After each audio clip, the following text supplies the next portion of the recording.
All right. Well, good morning. We are getting ready for a very spicy day today. No questions asked about that. We got Jennifer McCabe on the stand. She began her direct examination yesterday. Probably going to finish up that direct examination, maybe another, 45 minutes, an hour for that. And then we're going to move on to cross-examination by Alan Jackson. It's going to be a very spicy day. That's definitely to be guaranteed. So that's what we have. Now, we also have the big news from yesterday, in case you didn't catch that ARCA is going to be allowed to testify, despite Judge Cannoni finding the violations, the discovery violations, the blatant, material, repetitive, intentional violations. She is still allowing ARCA to testify. After all, for the defendant to present a defense is a very important right. So she's allowing them to testify, although Hank Brennan did have some very compelling arguments yesterday why they should be at least in some way limited. Nevertheless, the defendant's right to put on a defense is just that strong that Judge Cannoni is allowing the ARCA experts to testify. But not only is she allowing the ARCA experts to testify about their original testing, which they already testified to in trial 1, which by itself can create reasonable doubt. But on top of that, they're going to also be able to testify about their further testing, their additional testing that they performed as a result of Dr. Welcher's testing. So it's going to be even more interesting and perhaps even create more reasonable doubt.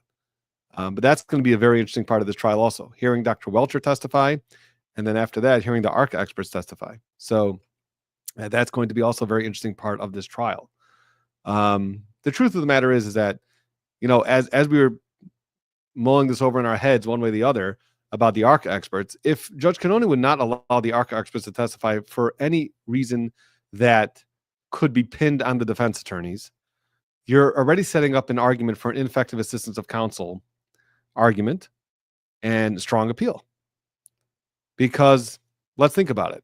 If the ARCA experts were not able to testify because discovery violations, so that means that it was the defense attorney's problems because they don't comply with Rule 14. So they didn't comply with the rule where there's discovery violations, and that's why Judge Cannoni, let's say, would not allow the ARCA experts to testify. Well, then that's the attorney's fault. And to not have these extremely exculpatory evidence come in and these witnesses testify, well, then that can be pinned on the defense attorney. Well, that could be argued ineffective assistance of counsel. Now, what about if you argue, well, they weren't able to provide the discovery because their hands were tied because of the protective order? Well, then, as Hank Brennan said, they should have hired other experts. So again, pinning it on the defense attorneys for not doing their job. So Judge Cannoni was kind of between a rock and a hard place here. Is if we agree with Hank Brennan and do not allow the ARCA experts to testify in one way or the other, limit them in any sort of fashion, you're setting up a very strong appeal for ineffective assistance of counsel. On the other hand, if we let them in, well, then they're in. And then there's no real appeal, but you got Hank Brennan complaining about all the issues. So it may seem a little unfair. Definitely will seem unfair to the people on the side of the Commonwealth, the people that want Karen Reed convicted. But yeah, the question is, which is still could be explored, is if there's any sort of sanction that Judge Cannoni will impose on the defense attorneys. Right? I mean, it could be she's waiting for the end of the trial. She's already said and reiterated a number of times that she found that these discovery violations were willful, they were intentional, they're repetitive. So nothing's holding her back from sanctioning the defense attorneys in any sort of way. So that still may happen at the conclusion of the trial. So far, she hasn't. Maybe she doesn't want to affect the trial in any way and have any sort of argument that being sanctioned by the judge created some sort of unfair or prejudicial effect on the attorneys or whatever it is. So therefore, maybe that's why she's holding off or holding back. We also spoke about whether Judge Cannoni may feel that she has a obligation to report the defense attorneys to the state bar. So, so that's going to still have yet to be seen. So we'll see what happens. But I mean, obviously, for Karen Reed personally, on a personal level for Karen Reed, obviously not having Alan Jackson been thrown off the case, because we see how effective he is. I mean, he is really his opening statement was just awesome. And we see his cross-examination is just awesome. And now we're about to see him go to town on Jennifer McCabe. I mean, that's an attorney that you want on your side. So yeah. Yeah. So, okay, let me just see who's in the chat today. By the way, of course, I am keeping an eye on the live stream. As soon as it goes live, we will go live. So, P. Shea, good morning, BC. Strap in. We are in for a bumpy ride. You better believe it. Today's going to be a very interesting day. You're not going to need coffee today. It's going to get spicy, but may want it anyway, just to feed that habit of yours. We have Jennifer McCabe's sectional here. Hello, y'all. Helen Lewis, big fan of the show. Appreciate Helen coming and joining us. Good morning, Brother Counsel, and thank you for covering this trial every day. So far, we've been able to do that. I do have a hearing today at 2:00, but don't worry. I'm going to be zooming in onto the hearing on my phone. And as soon as I'm just going to mute myself from the live stream, and then I'll do what I need to do on the hearing. And hopefully I won't miss too much, but you guys won't be missing anything. And hopefully it won't be a long hearing. It should be a pretty short. Nicole 77 says, good morning. Looking forward to the fireworks from AJ's Cross. You better believe it. That's going to happen today. Barb has good morning. Blurry Lights, our moderator. Thank you very much for being here, Blurry Lights. Good morning, all. Here's a question, LLH. How many mock trials did Jen testify in to prepare? So it's funny because I was talking to my brother about this, Solomon, Brother Counsel, and he believes very strongly that there were some mock trials already done by both sides. That's what he believes in this type of case would happen. There's a lot of times you have high-profile cases and you mock trial it. So he believes that there was definitely some mock trial going on by both sides. Retired Recliner is here. Good morning.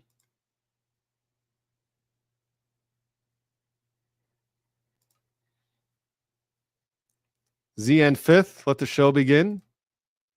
It's going to start as soon as the show begins. We will go live. Don't worry about that.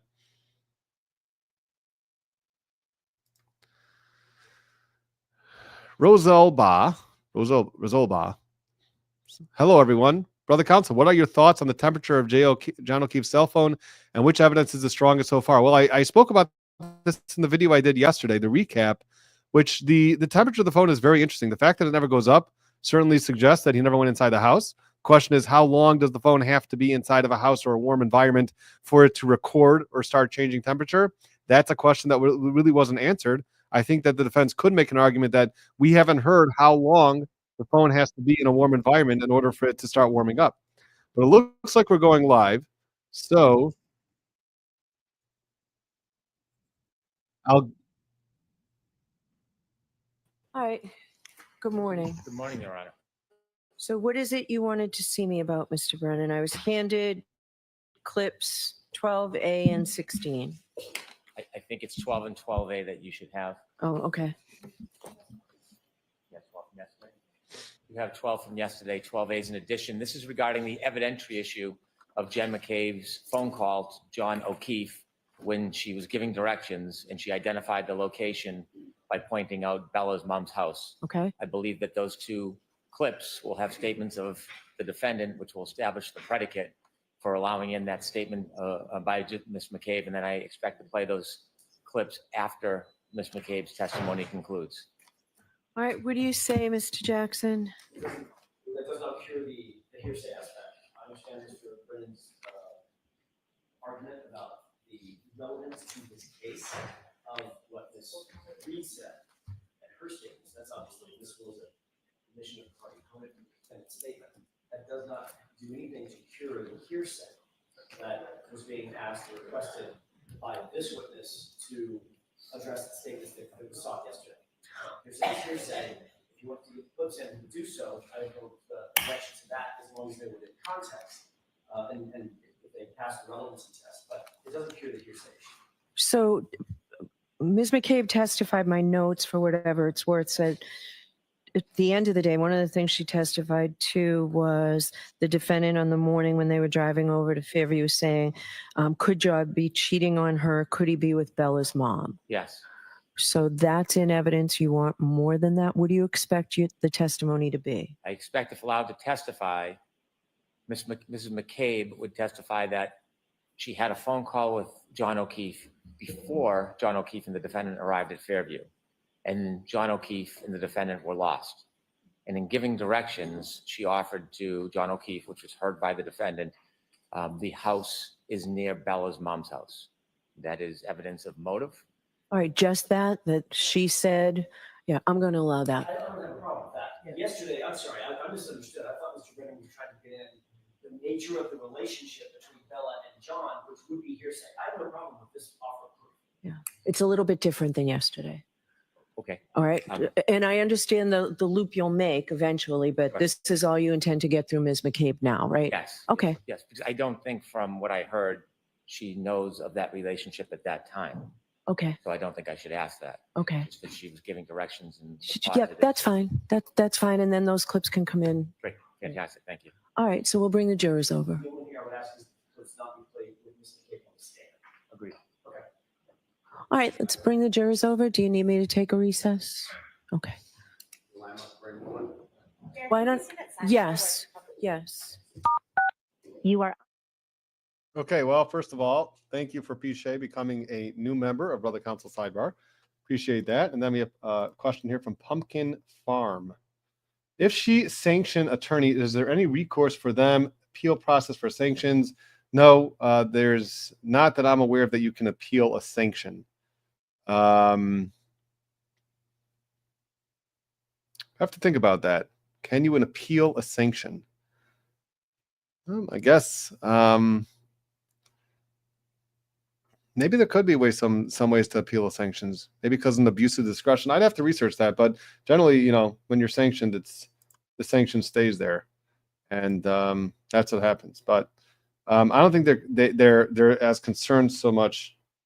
Yeah, so I guess maybe you could appeal a sanction, maybe an abuse of discretion.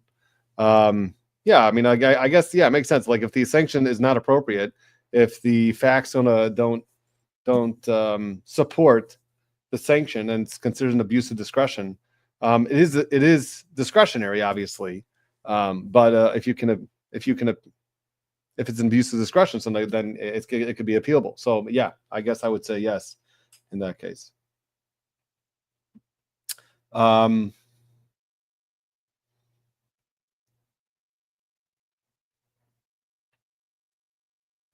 Let me see what else we have here because I got a little bit hack.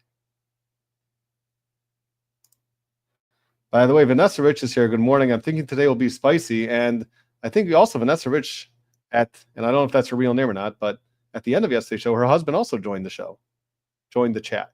Maybe your husband will also join today.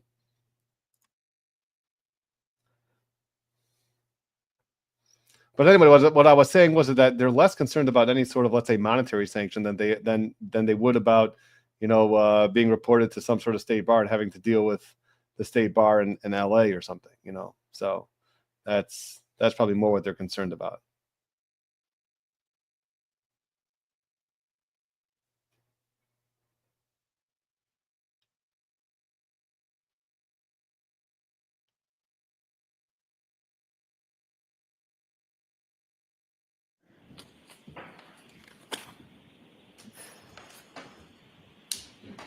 Morning, Jessica Lee. Thanks for joining us again.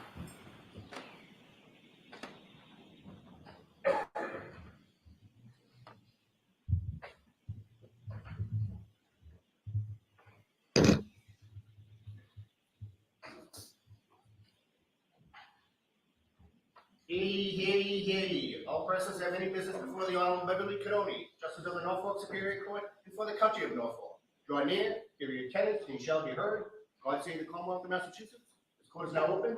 You may be seated.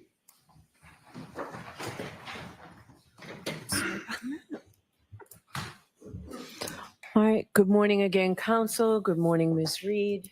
Good morning, jurors. Good morning. We appreciate you being prompt and ready to go this morning. There was something I needed to discuss with the lawyers to help streamline the evidence that will be presented to you today. So I appreciate your patience. I do have to ask you those questions. Were you all able to follow my instructions and refrain from discussing this case with anyone since we left yesterday?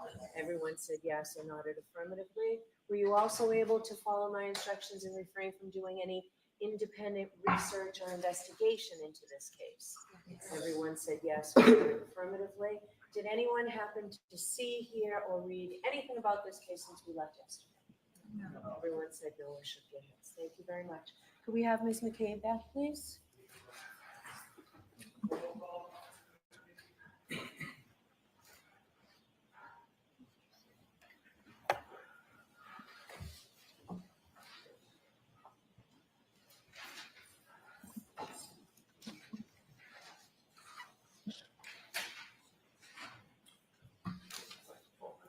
Good morning, follow me, please.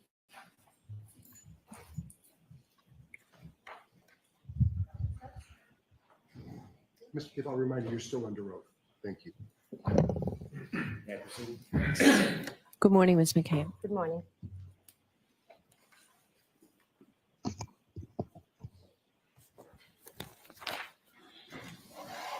Good morning. Good morning. Before you take us back to Fairview Road, I want to ask you a couple of questions about John's house at Meadows. Are you familiar with this house? Yes, Have you seen the front of his house before? yes, I have. Are you familiar with his driveway? Yes, Are you familiar with whether there's any surveillance system at Mr. O'Keefe's house? yes, May I approach, Your Honor? Yes.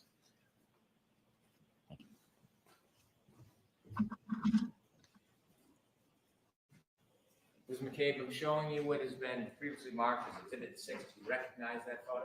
yes, I do. And what is it? That's John O'Keefe's house. Can we provide Exhibit 6 to the jury, please? On that screen, is that Mr. O'Keefe's home? Yes, I'm showing you what's been marked as Exhibit 8. Do you recognize that? yes. And what is it? That is the side of Mr. O'Keefe's house, the two garage doors. Is there any indication of surveillance?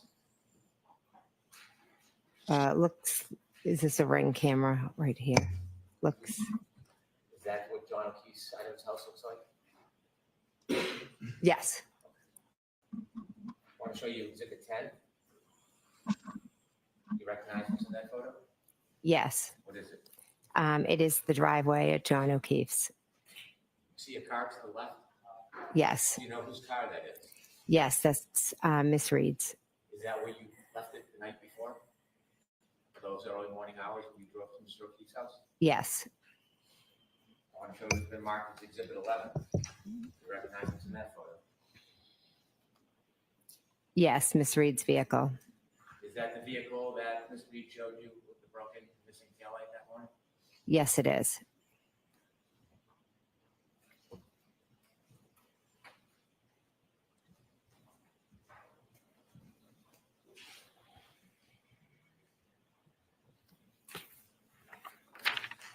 You mentioned earlier in the night, you spoke to John O'Keefe when you called him or he called you about directions to Fairview Road. Yes, And you also shared that you had a phone conversation offering directions. yes, I did. Did you tell John that the house at Fairview was near Bella's mom's house? Sustained as to form, Mr. Brennan. Okay. What did you tell John as far as directions to Fairview? How did you mark it for him? I told him to go by, past Bella's house, the Bella's Street, and then to follow it down to the end. Now I want you to take us back where we were yesterday when we left off. You had brought us to Fairview Road. You had found John. Yes, You shared with us that you were trying chest compressions. Before the chest compressions, did you make a phone call? I called 911.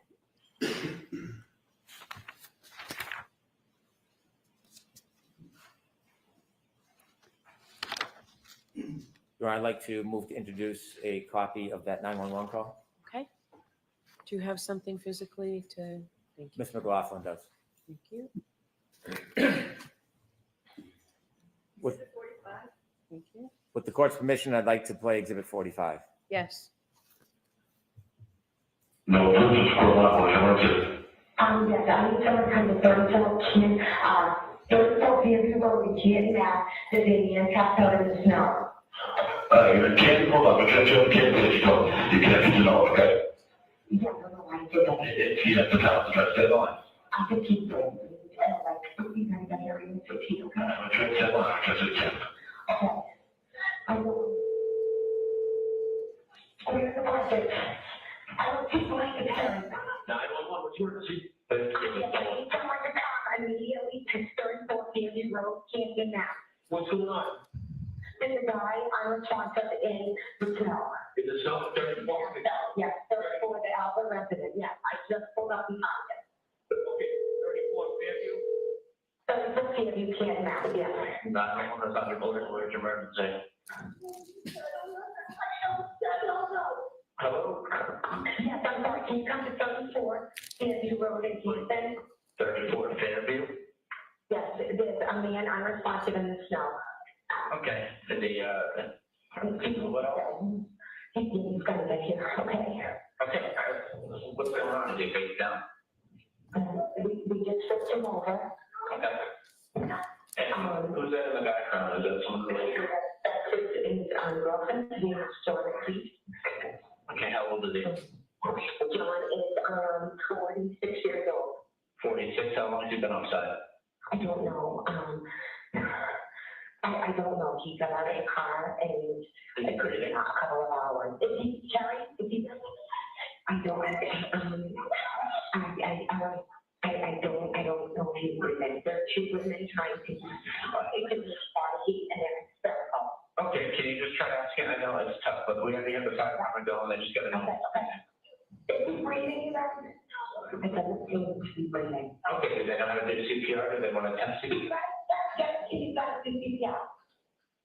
No, I guess he's gone. Okay, they don't feel comfortable doing so? No, I think he's passed away. Okay. All right, we have the fire department and the police department on the way. If everyone's finding CPR, then I'll hang up with you, and if anything changes, you can give us a call back. Where are you guys upside? I'm right up front of the car. I know, Mom, I'm home with the injuries. I know, honey, I know. Terry, you gotta get off of me. Terry, you gotta get off of him. You know if there's any alcohol or drugs involved? He has been out with them. They've been out drinking? Yes, but I'm talking hours about maybe, and I don't know how long he's been in the snow. Okay, is there any bleeding or anything? Maybe his head out? Yes, absolutely. I think he's bleeding in the face. Okay, bleeding from the face? All right. Yeah. And how big's the pool of blood, if there is any? Something's coming out of the nose, and one of the women is doing CPR. Okay, one of them is doing CPR? Yes, they're both working on him. All right, if she's doing CPR, and just give us a call back, and you become a sponsor, right, but we're on the way. Okay, thank you.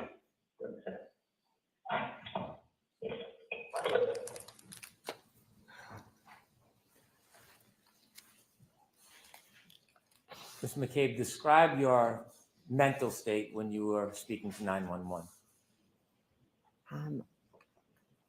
I guess the best way to describe it was I was in shock. My heart was racing. I was trying to be as helpful as I could and get the information to the most important information out as quick as I could to the 911 operators. But also the scene there with Karen and Kerry was a bit chaotic between the two of them. So I was just trying my best to be as calm as I could, to get help there as fast as I could, and to answer their questions the best that I could. Before you told the 911 operator John O'Keefe's name and his age, you said there's a man in the snow. Do you know why you chose those words? I think I just wanted to get out the most specific details. So a man in the snow versus, John O'Keefe and into a story. I think I just was get the details to them as fast as possible to get help there to him as fast as possible. So just to stop for a second, this is an example of how you're trying to diffuse what the other side is going to cross-examine on, because we all know that this is a part where Alan Jackson's going to say, "Oh, there's a guy in the snow." Everyone's been talking about, "Oh, that's how you describe your best friend or your good friend who's lying there. There's a guy in the snow." So he's getting out in front of it, taking our advice. I mean, this is what you're supposed to be doing, and you want to bring out all the weak parts. You want to try at least to diffuse in some way the cross-examination. So that's exactly what you're supposed to be doing. We're actually seeing it one of the first times right now. When you told the 911 operator that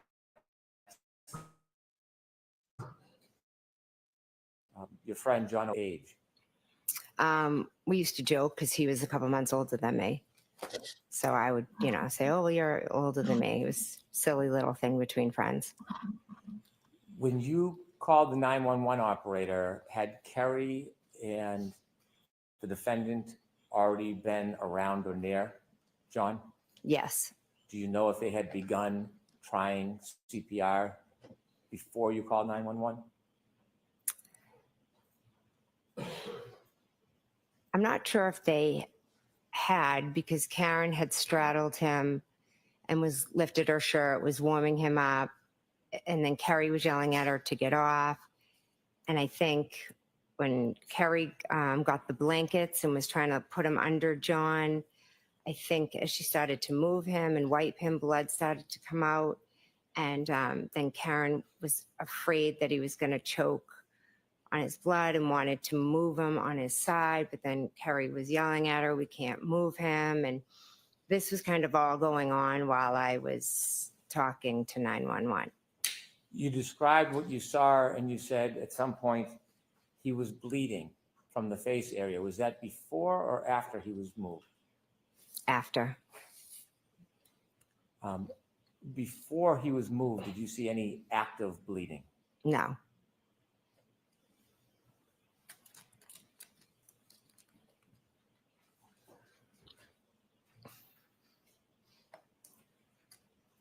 After you called 911, what do you do next?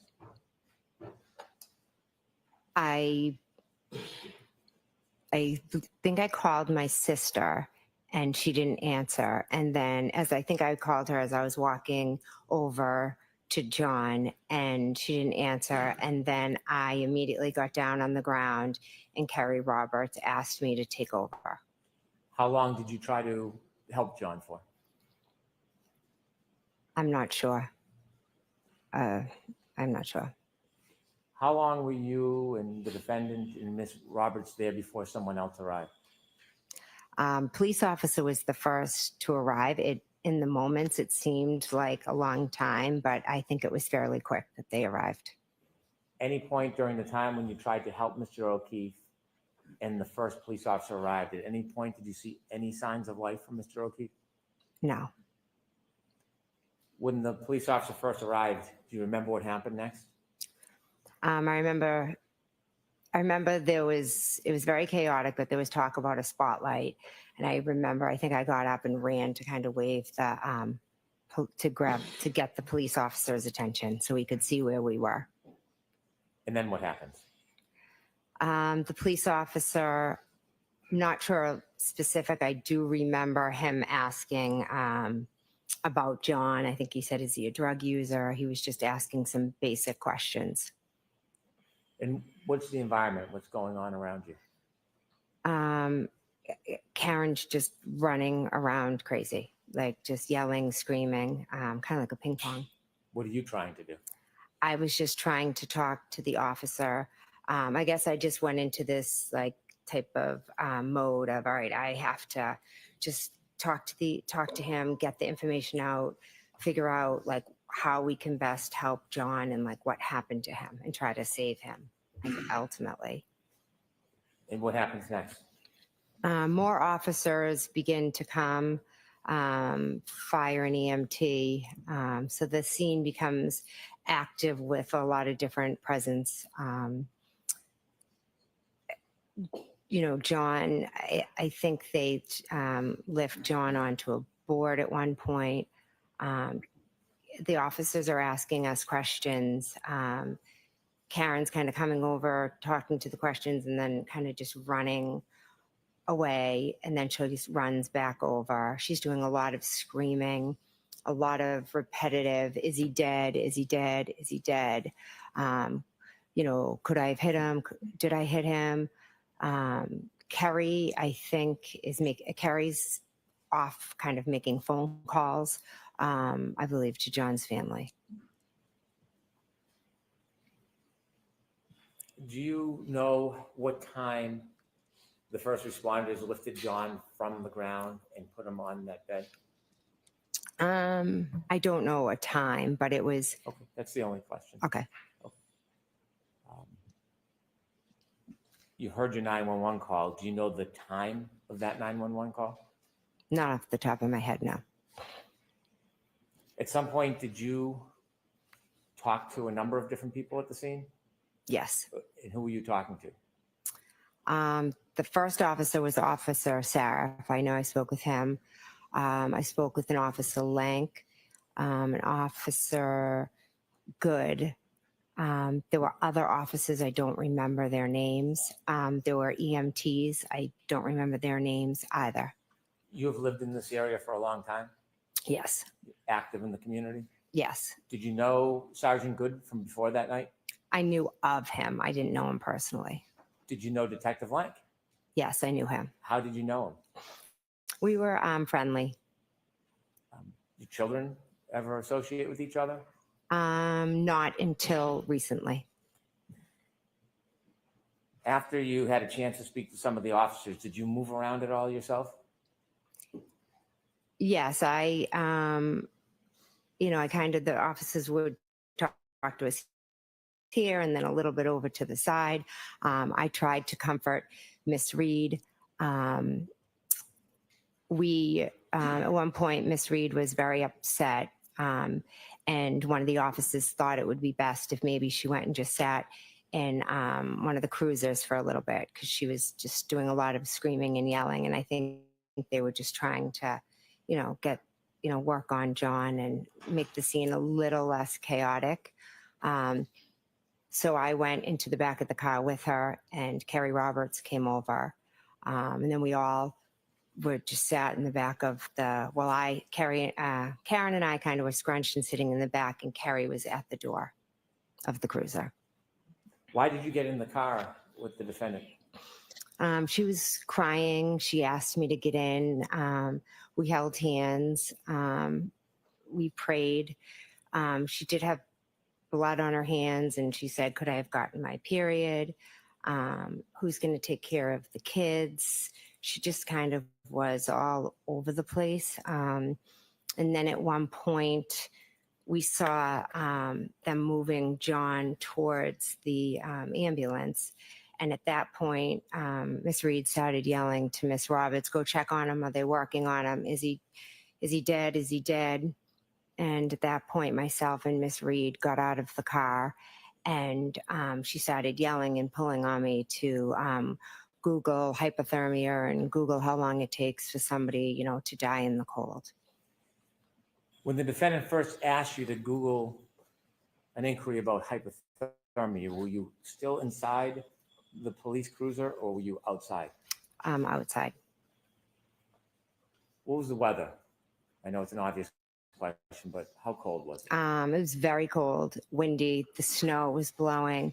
As I stated, I have multiple sclerosis. So when I'm out in either extremely hot or cold temperatures, I lose the feeling and sensation in my fingers, which obviously made the Googling very hard for me to do because of my, motor skills.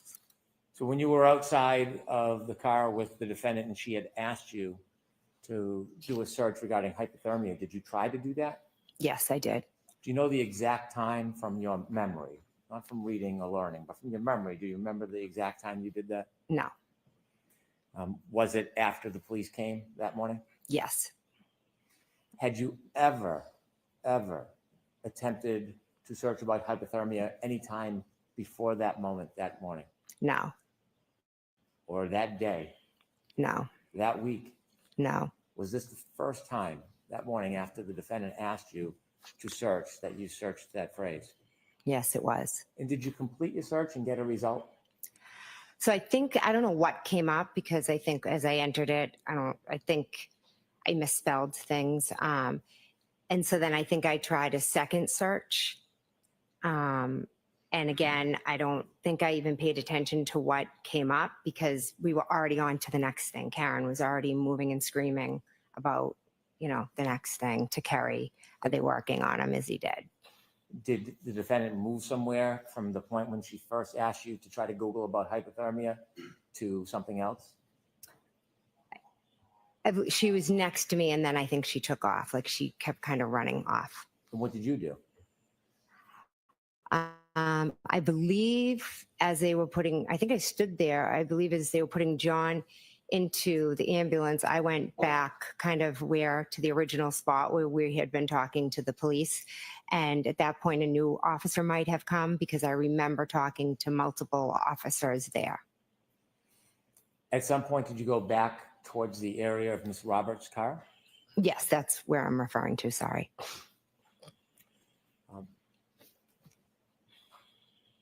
At some point,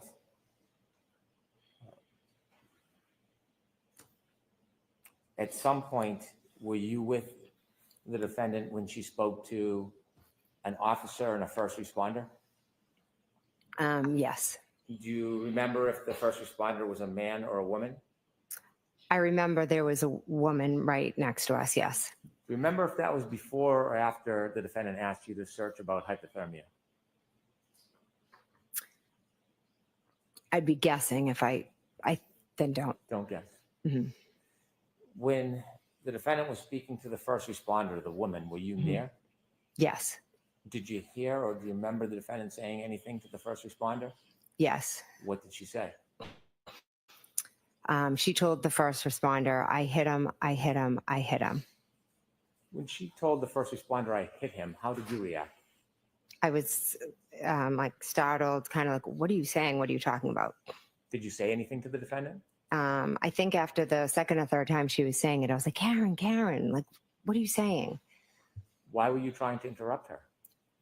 Because I thought she was just talking crazy. And I'm saying, why is she saying she hit him? Were you trying to look out for her? Yeah. Sustain. I'll strike it. You can ask it differently. What was your motivation for trying to interrupt the defendant making the statements to the first responder? Karen was hysterical, irrational, kind of. I'll move on. Okay, I'm going to see counsel at sidebar for just a minute, please.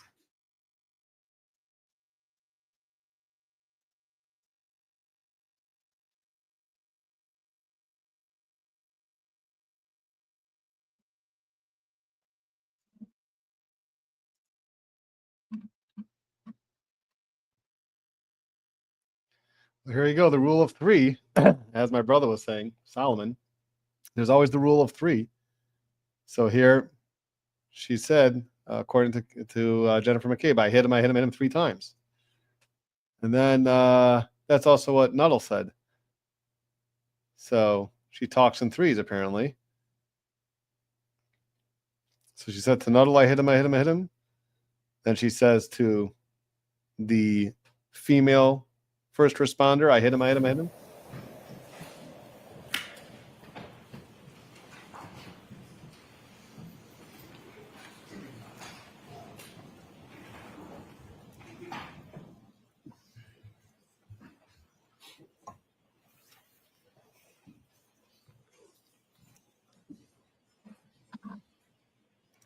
Yeah. After you made the search at the defendant's request for an inquiry regarding hypothermia, did you have a chance to speak to the officers further? Yes. Did they ask you to do anything or go anywhere? Yes. Officer Lank asked me to go into my sister's house and to wake them up. And your sister's name again? My sister, Nicole.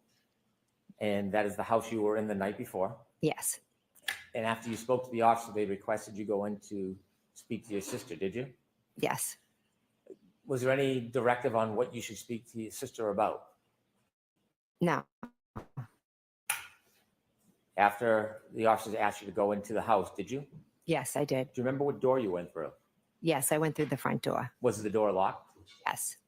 How did you get in? Oh, I'm sorry. I thought you said, was it unlocked? No, I asked if it was locked. Oh, sorry. It was unlocked. As you're approaching the house, were there any lights on? No. Was it dark? Yes. Any sign of any movement inside the house before you went in? No. Take us through walking through the front door. What happens? So I went in the front door. I opened the door. I walked up the stairs into their hallway, and then I think I knocked on their door. Bedroom door? Their bedroom door. And then I opened the door. I went in, and I walked over to the bed, and I was like, Brian, Nicole, because I was in a position where I felt like the world was going on around me. So much was happening. But I also was aware that I was just about to wake up two people that are sound asleep, and they're going to see me standing over their bed and be startled, wondering, what am I doing here? So what happens? So it took a minute or two, and then Brian woke up, and he immediately was like startled and was like, Jennifer, what's going on? What are you doing? And then I believe I tried the best I could to say what was going on. I think I said, we found John. You don't need to describe Okay. again, but I want to know their reaction and your interaction with your sister and Brian Albert. They woke up startled and confused. Did you have a conversation with them? Yes. How long was that conversation? Brief. They got up, got dressed. I spoke to them. And where did you go and where did they go?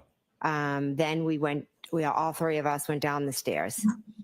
The upstairs to the downstairs? Upstairs to Where was Chloe? Let's see if he gets to that question. downstairs, And yes. upstairs is the second level, is downstairs the first level? Yes. As you come down the stairs, can you see the front door? Yes. Is there anybody in the house at that point? I saw Officer Lank. In the house? Yes. Do you know if he had been invited in? I have no idea. When you came down the stairs and saw Officer Lank, where was your sister and Brian Albert? They were walking with me down the stairs. And did you see whether or not the officer spoke with your sister and your brother? He did. Brother-in-law? I'm sorry. He did, yes. Were you there during that conversation? No, How long was that conversation? Do you know? not sure. Where did you go when the officer was speaking to your sister and your brother-in-law inside their home? I was standing at the front doorway, and then my husband, Matt, had just arrived. What happened next?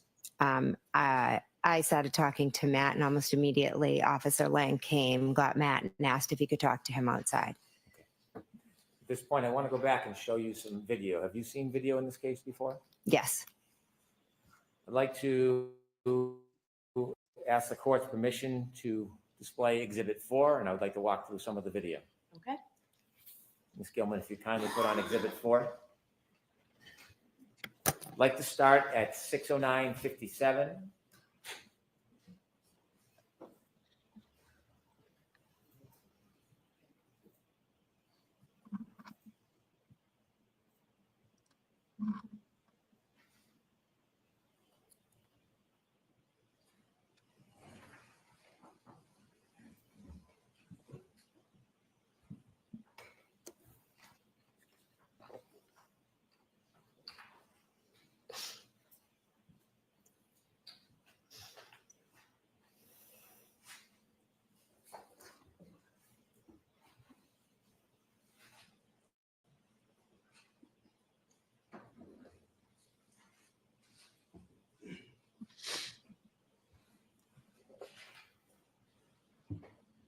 Ms. Gilman, if you can take us to the arrival at Fairview.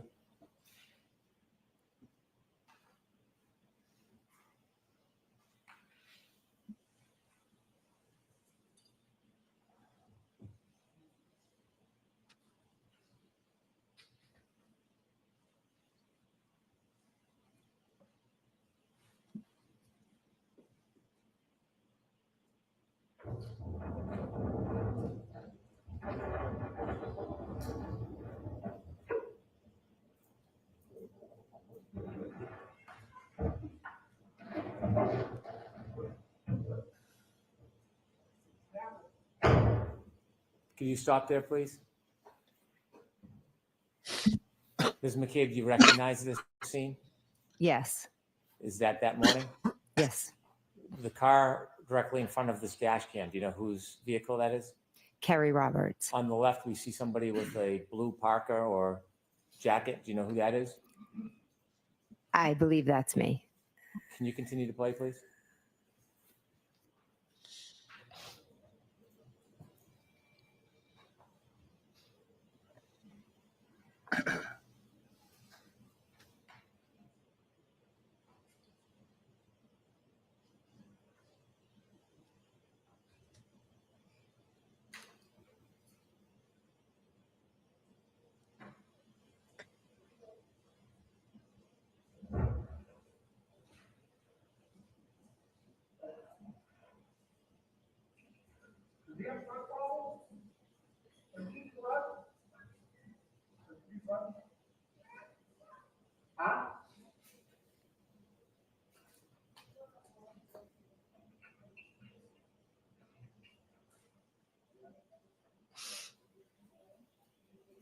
Can you stop there, please?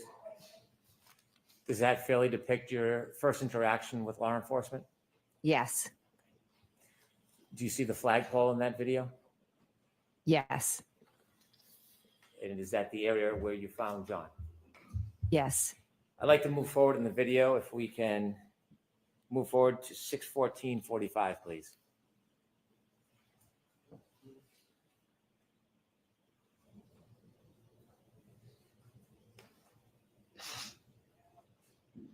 Could you stop there? Can you identify people on that video from right to left, if you can? I don't know the officer. That's myself. I believe behind me, that's Miss Reed.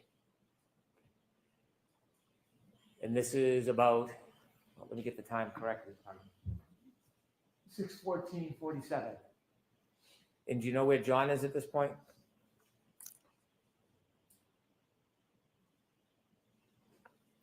Are they lifting him to the left? Could you continue, please, Ms. Gilman?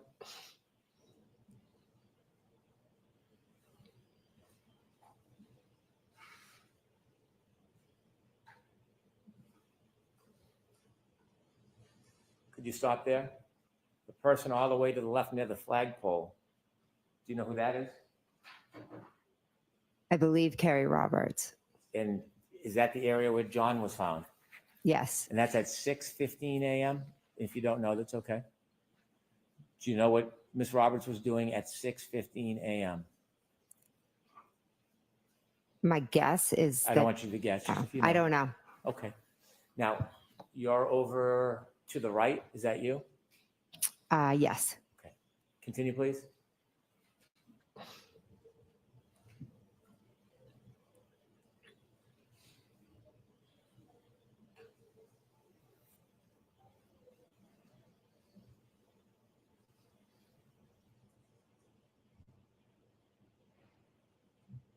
Is that Kerry on the left?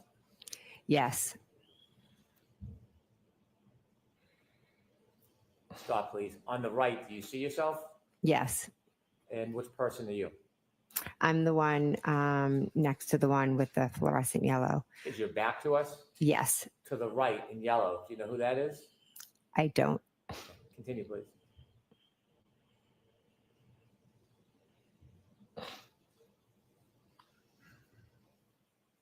Continue.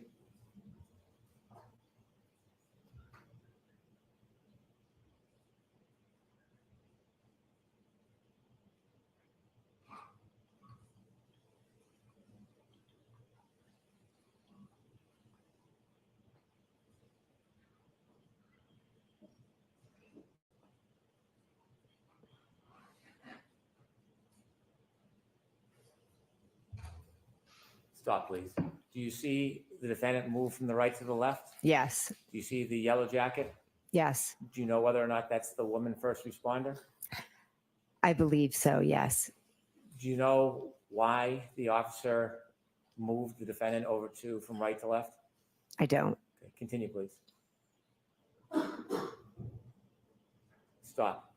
At that part part, is there a conversation between the defendant and the first responder? Yes. Are you listening? Yes. Continue. Stop. Do you see the officer that was with you in the group? Yes, Do you see him now turned away from the group speaking to somebody else? I do. Continue, please.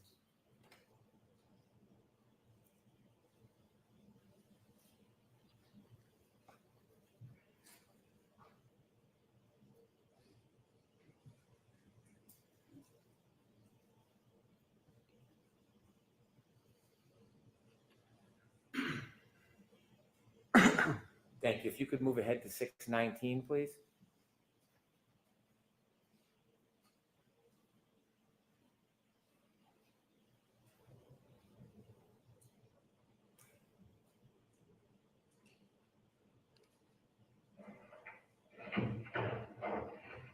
Is that you, Ms. McCabe and Ms. Roberts? Yes.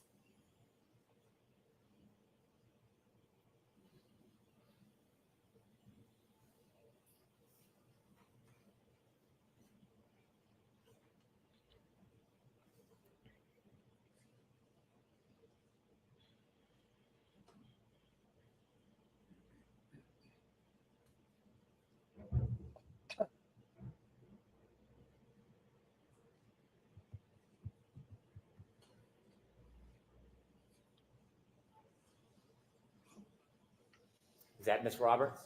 Yes. Stop for a moment. Do you know at which point you went to the officer's car and sat in the back with Ms. Reed? I believe it's right after this. Can you continue, please?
Is that Ms. Roberts?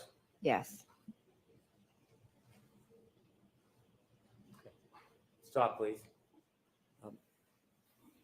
Was it before or after that moment that you sat with the defendant and Ms. Roberts stood outside the car and you prayed?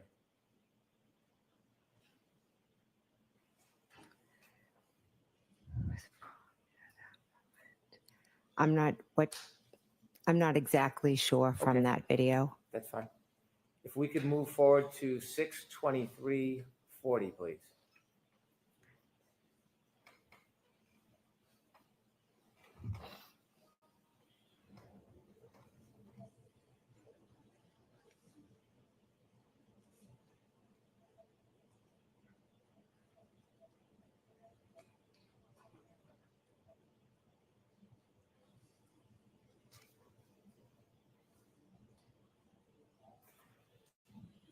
At this time, are you still with the defendant behind this car in some spot? Yes, I am.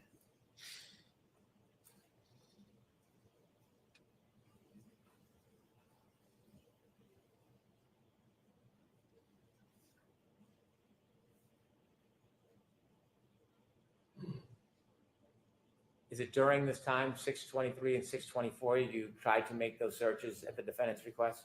Yes. Ms. Gilman, if you can move forward to 626:15.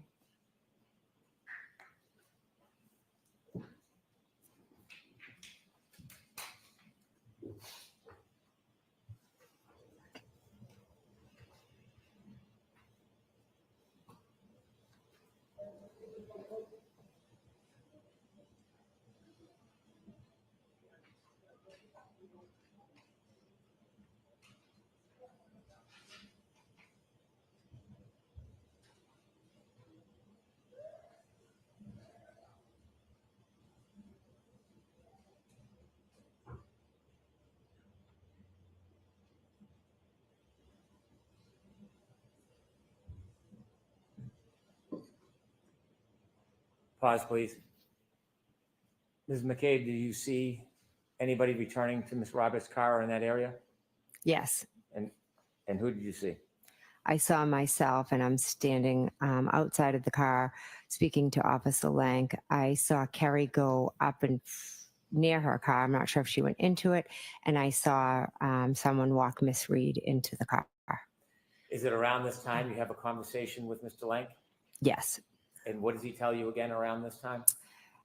He's at this point, I think, asking me questions about what had happened. And then soon after, he asks me to go into my sister's house. Ms. Gilman, if you can fast forward to 6:34:15, please.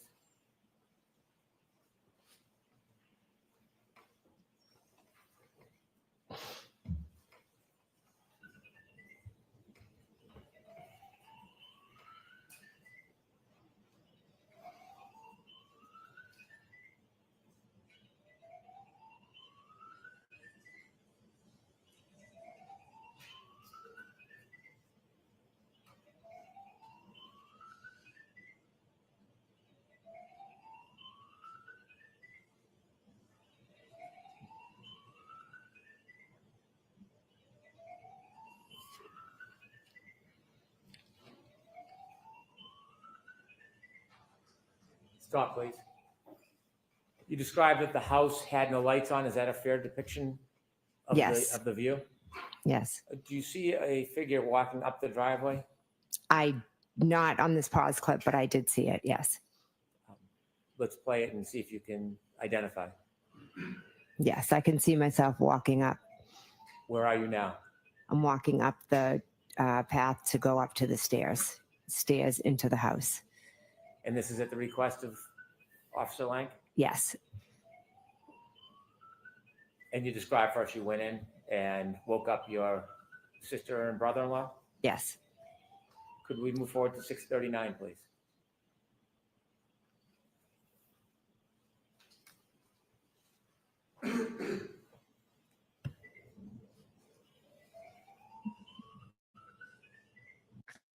I think there was testimony last trial that they routinely leave their door unlocked. I thought that's what I remember from last trial. If you remember that, also put in the chat. But that's what I thought from last trial, which is, again, a little bit odd if you just normally leave your door unlocked. I mean, I get it that you're a Boston cop, but still, you know?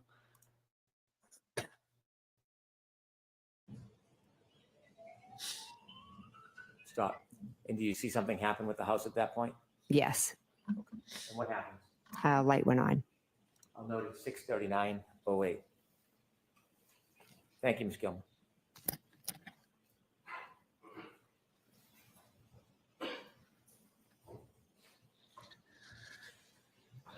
After first responders took John and you had gone in your sister's house, what did you do next? Next, after Officer Lank spoke to my husband, Kerry Roberts, her and I had a conversation. She was going to go pick up John's parents in Braintree. At first, I had told her I would go with her. But then Officer Lank said that one of us had to stay at Fairview to speak to the, I believe it was the state troopers that would be coming. Did you stay at Fairview? I did, yes. What was your mental state at that point? Again, I was in shock. The best way I can describe it is the feeling of I'm present and everything's going on around me, and I'm just trying to process and make sense of everything. Did you speak to your sister about what happened? Yes. Did you speak to your brother-in-law about what happened? Yes. And were they giving you any comfort or support? Yes, they were being very comforting and supportive. As you were waiting at Fairview, did anybody else come to the house? Well, my husband, Matt, had arrived. A little while later, Julie Albert had arrived. She was dropping something off, and then Brian Sr. called her in. Is Julie Albert the wife of Chris Albert? Yes, she is. And Brian Albert and Chris Albert are brothers? Correct. When she arrived, did you talk to her? Yes. Were you in a group? Were you talking to people privately? No, we were all sitting around the kitchen table. And why were you talking to everybody? We were trying to figure out what had happened. They were trying to be supportive, trying to help me. What was your mood? I was extremely concerned. I was calling Kerry, trying to get updates about John. I was worried about John, his family, about Kaylee. At that point, did you know whether John was going to live? I had a very strong, I think deep down I knew that John was gone. But you know, there's, until you hear it, I think there was that little bit of hope maybe. Did you speak to anybody but Kerry who was not at the home that morning? I believe I spoke, yeah, Miss Reed. You had a conversation? Yes, I spoke to her when she was in the ambulance. Did you speak to her again later that day? No, I think I texted her asking her for Kerry's number because I didn't have it. Did you hear back? No, Did you ever speak to Miss Reed again? no, I've never spoken to her again. When you were trying to get information from Kerry and you were in Fairview, did anybody else other than the people you've described arrive at Fairview? Chris Albert, Brian Higgins showed up, and Chris Albert. Did you know Brian Higgins? I knew him as a friend of Brian's. Did you see him at the Waterfall that night before? Yes, I did. And after you arrived at Fairview that night, after leaving the Waterfall, was Brian Higgins one of the people there? Yes. And did you talk about what had happened in front of Brian Higgins as well? Yes. Was there a group discussion? I wouldn't say discussion. I would just say, like, for instance, someone would ask me a question because everybody just, this didn't make sense to anybody. No one knew what had happened. Agreed. And so was there a lot of questions about what you saw and heard? Yes. You mentioned earlier that you felt like you were in a state of shock. Did you feel like you were still in that state, or were things changing mentally? Little by little, as I sat there, I started things started coming back to me that had been said to me earlier. Did something significant come back to you about what happened earlier, or what you heard? Yes. And what is that? When Miss Reed stated to myself and the female, I hit him, I hit him, I hit him. And did anything else over the course of that morning come back to you about that moment? Throughout, when I was still at Fairview, or throughout the day? Still at Fairview. I believe that was maybe the main thing. I can't be sure what time, what memories came back. When you remembered the defendant's statements to the first responder, did you decide to do something with that information? Yes. Officer Lang had said if I, remembered anything or needed anything before the state, the state police came, to give him a call. Did you? I did, yes. And you knew Officer Lang? I did, yes. Were you comfortable calling him? Yes, I was. Did you tell him the information that you had remembered? I just asked him to come back to Fairview. Did he? He did, yes. When he came back, did you speak to him? Yes, I did. Were you with the group, or were you alone? No, I was with the group. And did you tell him what you had remembered? I did, yes. How long did you stay at Fairview for? I believe somewhere between 11:30. I'm being approximate with my times. Officer Proctor called me from the state police. Do you know how he got your number? No. Did you have a discussion with him?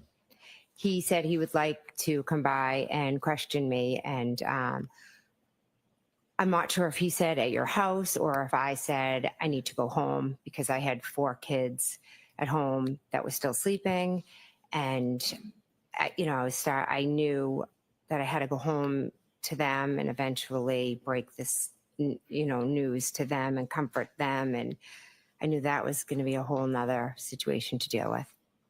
Did you speak to him on the phone before you went home, or after? A quick phone call. I'll see you at my house. At that point, did you share any information with him? No, not on the phone. Did you return home? I did, yes. Do you remember about what time that was? I'm going to say 11:30 or after, approximate. General? General, yeah. Oh. When you got back home, did you have a meeting or speak with Mr. Proctor? I did, yes. Was it a phone call or an in-person conversation? He came into my house with Officer Buchanan. Okay, him and Trooper Buchanan came in? Yes. Was there anybody else at your home?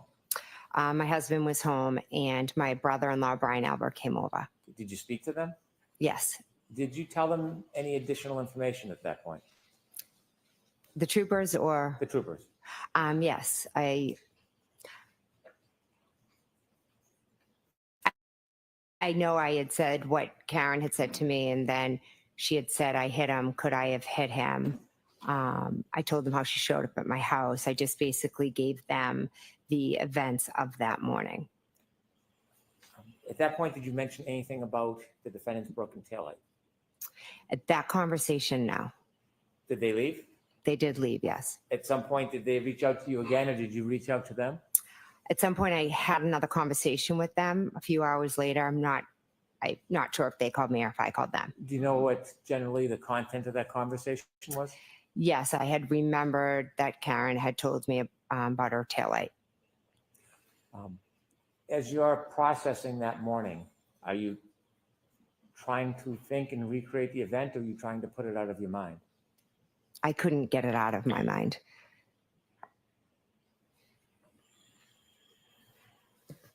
While you were at home, did you receive any updates from anybody, Kerry Roberts or anybody, about John? Yes, when I was still at the Alberts, Kerry had given me word that, John had passed.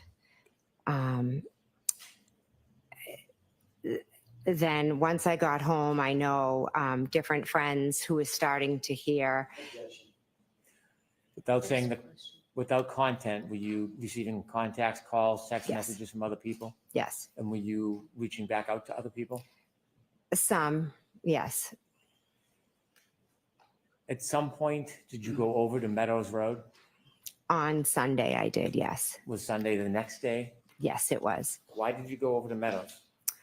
Kerry and I went over with my daughter and her daughter to see the family and to offer support and You our said you- sympathy. You said you and Kerry. How did you get there?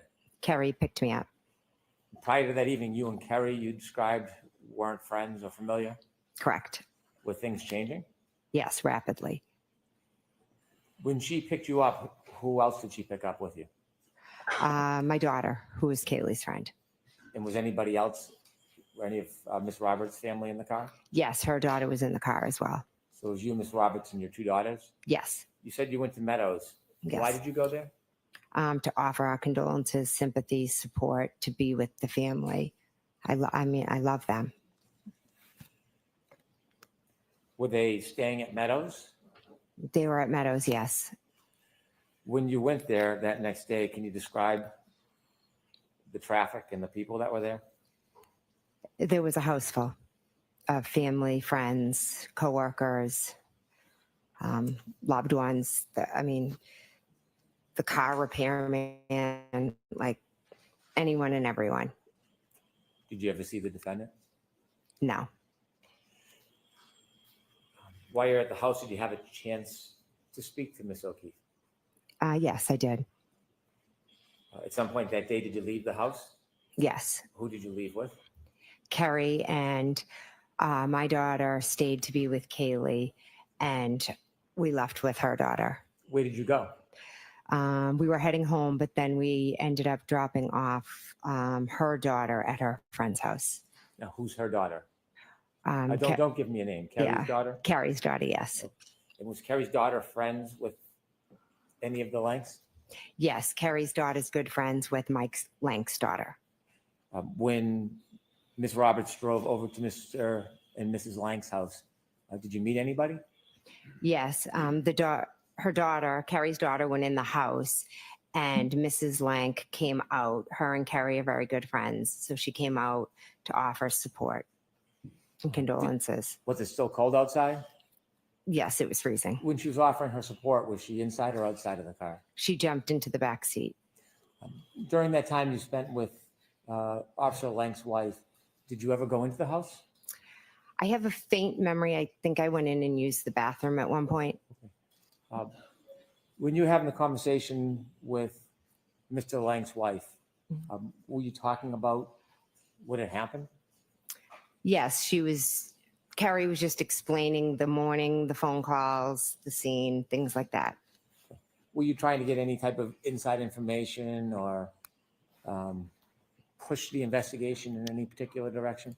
No, I didn't speak much. It was mostly Carrie and Trish was just being a supportive friend to Carrie. At some point, did you get together with Ms. Roberts and try to memorialize what you had saw or thought that morning? Yes. Why did you do that? Peg had asked Carrie to do a timeline. So Carrie came over and we were sitting down talking about it. And so my sister was there and she said that she would jot it down for us. And so when you got together, it was at the request of Mrs. O'Keefe? Yes. When she made that request, did you ask you to do that? Did you question why? No, she wanted us to do it, so I did it. Why? She wanted us to remember and try to jot down everything we remembered so we wouldn't forget. So I'm going to sustain discretion. There is disregard. Did you speak to officers further in the future? Yes. Can you count how many times you spoke with police or the interviews you had? There were a lot, or a good amount, I should say. At some point, did any of the police officers ask if they could take your phone and copy everything on it? Yes. Did you have any hesitation about that? Objection.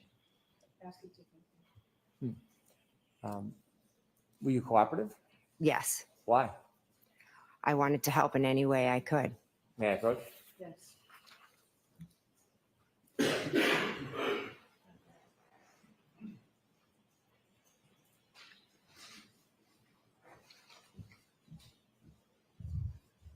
Handing you a piece of paper. Do you recognize that? Yes, I do. And what is it? That's my signature. Do you know what that document is? Yes, it's the consent form that I signed for my phone. I can use this as an exhibit.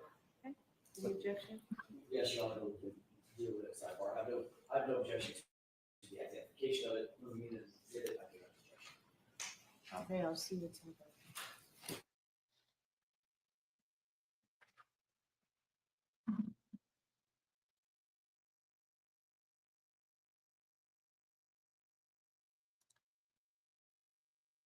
It was a little bit interesting when she said that she left with Carrie from Meadows. They were going to go home, but then instead they went to Carrie's daughter's friend's house. And then Brennan had to bring out, okay, so that's Officer Lank. That's that friend. She could have just said they went to Lank's house. But didn't.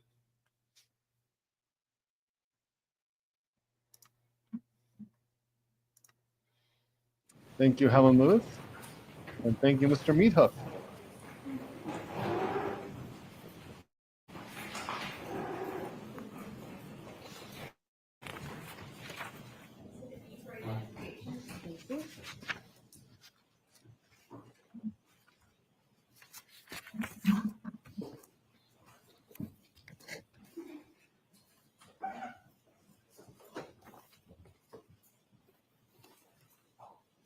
After that day when you met with Miss Roberts and you try to memorialize your memory about what had happened, after that date, have you discussed what happened that morning with other people?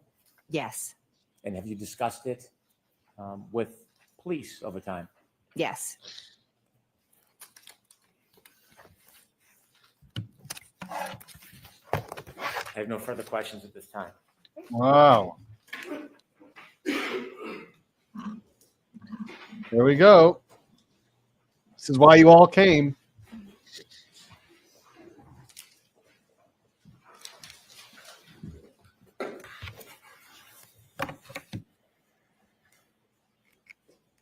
Good morning, Ms. McCabe. Good morning.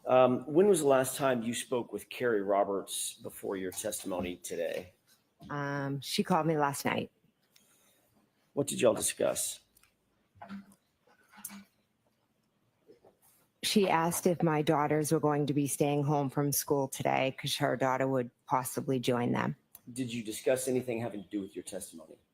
Not my testimony, no. Did you discuss anything in that conversation with her prior testimony?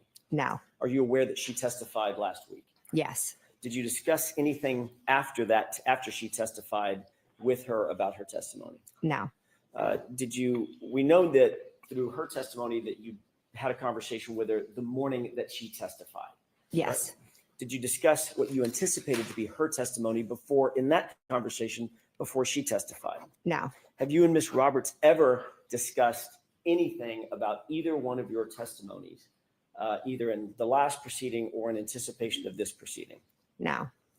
So for the entirety of the last year, even though you both went through a proceeding last year where you both testified under oath and it was highly, highly publicized, neither one of you, your good friend Carrie Roberts and you, have ever discussed either of your testimonies between that time and this time. No, we've discussed the case and we've discussed what happened that moment, the moments of the morning, but we have not discussed testimony. Okay, so let's break that down for a second. I'm talking about, because the timing matters. I'm just asking at this point, if you'll bear with me, just the year from last year at a different proceeding to this year, you have discussed this case. Yes. With Ms. Roberts. Many times, yes. And you've discussed the specifics of her memory, which would be reflected in her testimony, correct? We talked about what happened that morning. So you were talking about what she remembers happening that morning, correct? No, what happened that morning. Okay, so not to put too fine a point on it, Ms. McCabe, but if you ask me what I had for dinner last night, it's my memory of what I had for dinner last night. Would you agree with that? Sustained. Did you talk about her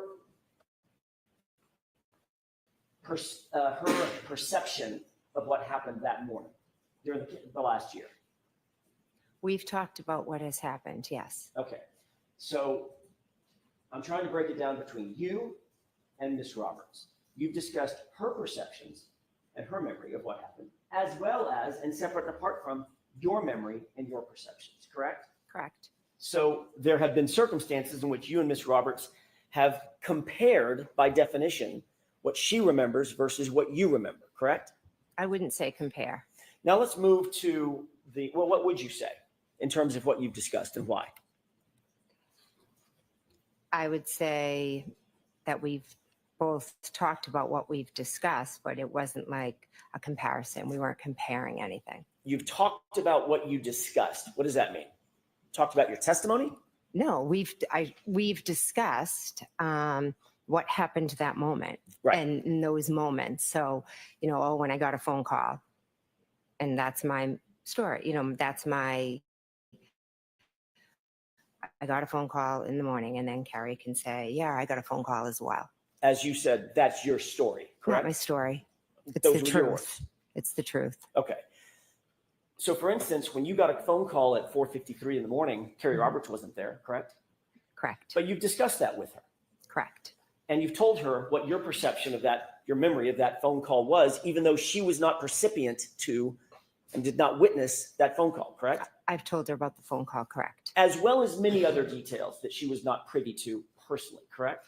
Correct. Conversations that you've had, for instance, conversations that you claim you've had with Ms. Reed, correct? Correct. And you've told her what your perception is of those conversations, or your memory was or is of those conversations with Ms. Reed, correct? Which conversations with Miss Any Reed? conversations, just anything that she wasn't privy to. You've discussed that with her. Some things, yes. Okay. Absolutely. And conversely, Ms. McCabe, obviously, she's also discussed certain perceptions and memories that she has about this case and the facts of this case, as she recalls them, that you were not necessarily privy to, correct? Yes. Things that may have taken place outside your presence, correct? Correct. And you've talked about things, she's talked to you about things, now I'm getting myself confused. Y'all have talked about things that were outside of her perception and outside of your perception. And you've shared those with each other. We've shared our experiences. We've become very close. We both lived through a traumatic experience. How many times would you say you and Ms. Roberts have discussed your individual perceptions of what you remember happening on the 28th or the 29th of January 2022? How many times? It would be hard to put a number on that. We talk about, it's hard. We're bonded. We talk about the trauma that we relive every day. Karen called us for help and we both answered the phone. And that bonding is the glue that holds you two together. Is this case, correct? Yes. So that probably, by definition, is the foundation of many, many, many of your conversations. Would you agree? We've grown into friends where we talk about many other things Sure. besides the case. Sure, the movie you saw last weekend and what the kids are doing next week. Yes, and yes, absolutely. We Okay, talk so- many different things, just like girlfriends do. I'm just concerned with and asking you about the subject matter of this case and the details and the facts of this case. You two have probably talked hundreds of times, that's fair to say, about your individual perceptions, your respective perceptions of this case, correct? This happened 3 years ago and we've talked about it time and time again. This case has traumatized us, so And it's a talking huge part about- of our lives. I'm sorry, I didn't mean to interrupt you. Oh, it's, I'm sorry. I believe it just, I meant traumatized our lives. Okay. It would be impossible for you two to have had so many conversations about your respective perceptions of the details of that day without that influencing the other person, correct? You've somehow been influenced by Miss Roberts's perceptions and her memories, correct? I don't think I would say influenced. Would you say that she's been influenced by your perceptions and your memories? Objection. Would you say that, Ms. McCabe? No, I wouldn't. Next question. How many times have you met with anybody from the DA's office? And I'm just going to limit the time frame right now in anticipation of your appearance in this trial yesterday and today. I'd say roughly 4 or 5. Can you give me a time frame when those 4 or 5 meetings were? I don't have dates. I do remember at one point I met with Mr. Brennan. He was new to the case. So I went in and he introduced himself. How long ago was that? Weeks or months?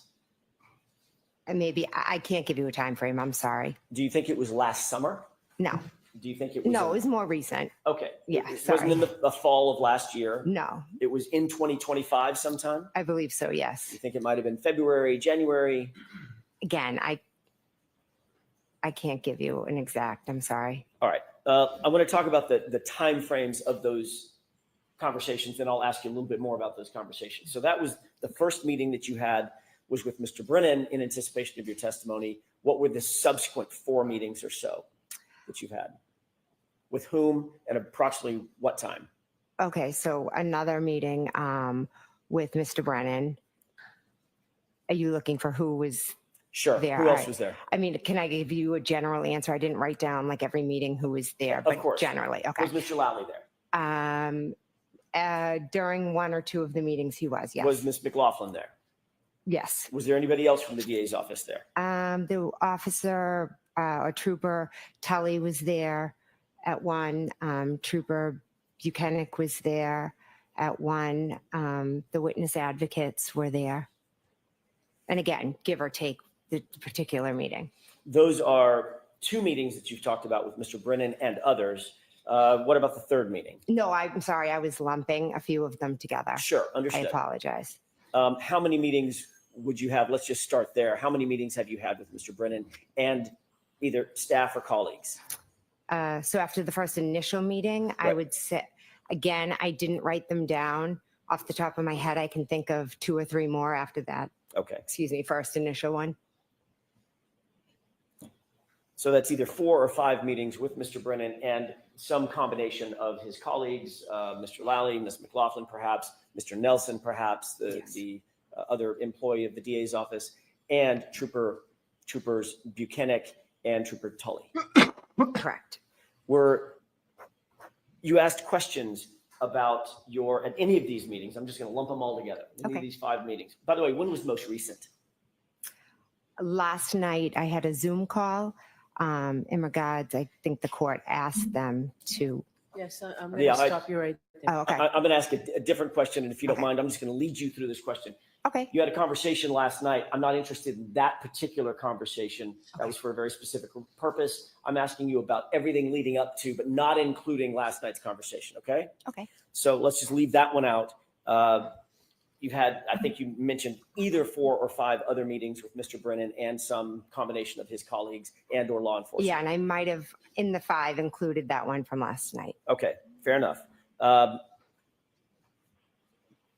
Were you asked questions in those, we're just going to call them 4 meetings. Were you asked questions during those 4 meetings about your testimony at the first proceeding last year? I reviewed I did review some of my testimony, yes. In what format? I watched. Paper transcript or? No, we just watched a little bit of it. Do you watch your direct examination? A little bit, yes. Did you watch your cross-examination? A little, yes. Who cross-examined you? You did. That was me. Yes. And did you watch the redirect or any part of it? No. Did you watch any part of any subsequent version of recross or additional questions that you were asked? I don't believe so, no. Was there a specific area that Mr. Brennan asked you to look at and review in terms of your direct or your cross-examination? No.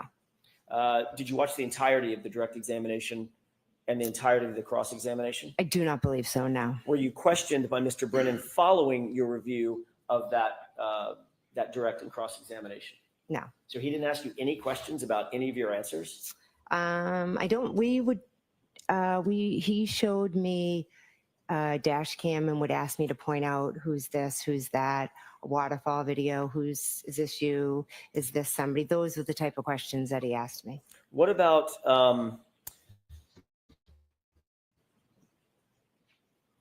any discussion about your demeanor and how you performed in the last proceeding? Objection. Sustained. I'll ask it a different way. What about your demeanor? I'm using probably a poor word, perform. Mm-hmm. How you came across, your demeanor in the last proceeding? Objection. Sustained. Did you discuss changing your demeanor in any way, shape, form, or fashion from the last trial the last proceeding to this trial? My mistake. From the last proceeding to this trial, was your demeanor ever discussed? No, I was just told to slow down, answer the question, and answer it to the best of my memory. Was there any discussion about talking about your background, for instance, your family and your children, and being a sports mom, as you talked about in your direct examination? No, I believe I did that in the previous one as well. Was there any discussion about crafting your testimony in any way to suggest a softer approach? No. Was there any discussion about how to develop your testimony from beginning to end? Sustained. Did Mr. Brennan ask you or let me ask it a different way. Did Mr. Brennan take you through a series of questions, for instance, as almost a test run of questions that you might be asked either on direct examination or cross-examination? No. Did you practice your testimony with any member of the DA's office? No. Were there any sessions where you sat and was subjected to a cross-examination, like a fake cross-examination or a fake direct examination? No, there Anything wasn't. like that? No. What were the things that stand out in your mind? You said you had at least 4 meetings. How long was each meeting, by the way, ish? The first meeting, I think, was fairly quick. It was just the introduction. 30 minutes, less than 30 minutes? I don't want to give a time because I'm not sure. Okay. But it was fairly quick, yes. Okay. What about the second meeting? Again, I don't know specific meetings, but I can tell you that there was a longer one where I did watch some dash cam video look at different pictures, things like that. What kind of pictures did you look at, other than the dash cam video? The pictures of John's house. Okay. The same photos that we saw today? Yes. How long in total would you say all of those meetings were? Just taking them all together. I really can't give you an estimate. I think the first one was fairly quick. The second one, one of them was a little bit longer, maybe a couple hours. Okay. Then the third one, was that also a couple hours, or was that one fairly quick? That was fairly quick, yes. So fair to say between 2, 3, 4 hours total meeting times?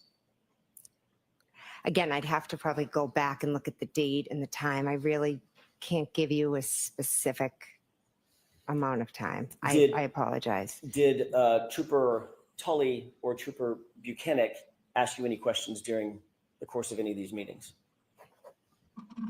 Regarding the case, no, but we did briefly talk about how my kids were, how their kids were. But they didn't ask you any questions about your testimony, about your case, about the case, about your memories, about specific facts? I do not believe so, no. During any of these meetings, was anybody taking notes? Ms. McLaughlin, Mr. Lally, Mr. Brennan, any of the troopers? No, I don't believe so. So there was several hours worth of meetings with you, and nobody scribed any notes that you saw? None that I saw, no. And these meetings were not recorded? I do not believe so, no.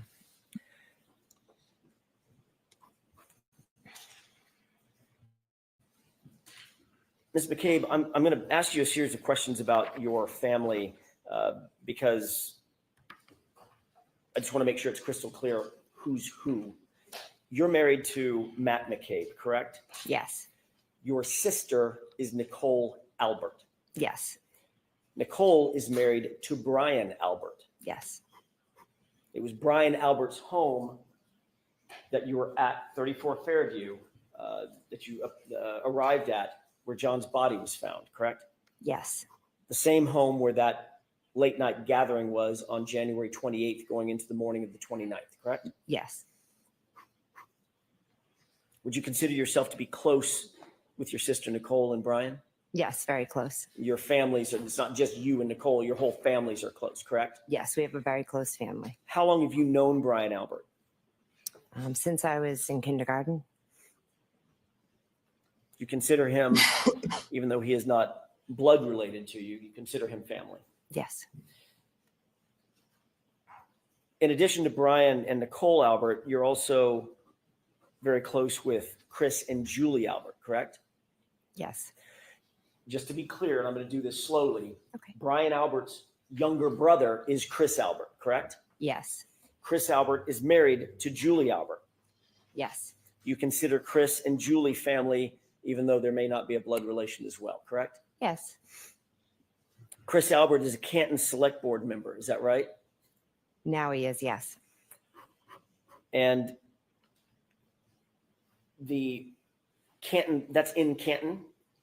I said Select Board member. Did I mention Canton Select Board member? It is in Canton, yes. All right, obviously it's in Canton. The Canton Police Department reports to the Select Board, correct? I'm not aware. You're not aware of that echelon? No. Okay. You're aware that Brian Albert, your friend of, I'm not going to say how many years, but since kindergarten, was a Boston police officer. Yes. He had been a lifetime law enforcement officer for some 30 years before he retired recently, correct? Yes. He's a trained first responder, obviously. Yes. Brian Albert and Chris Albert have another brother named Kevin Albert, correct? Yes. Kevin Albert is a detective with a police department, correct? Yes, I believe that's his title. I'm not Which 100%. Which police department is Kevin Albert associated with? Canton. And you've grown up in Canton your whole life, you indicated. Yes. Your entire family has grown up in Canton, correct? Yes. And you, Ms. McCabe, have 3 sisters. Nicole, we've talked about. You also have a sister named Shelley, is that right? Michelle, yes. Michelle. Mhm. and Denise, who you mentioned in your direct examination. Yes. Nicole is also known by a nickname. Is that right? Yes. What is Nicole's nickname within the family? Coco. Does Shelley also have a nickname? Well, I guess Shelley is the Yeah, shortened Shelley name from is. Michelle, correct? Yes. What about Denise? She's Dee Dee. Dee Dee? Yeah, like Deedeee.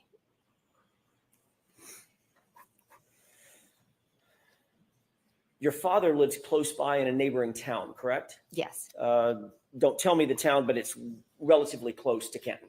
20 minutes. Yes. Okay. His name is Tom Weeks. Yes.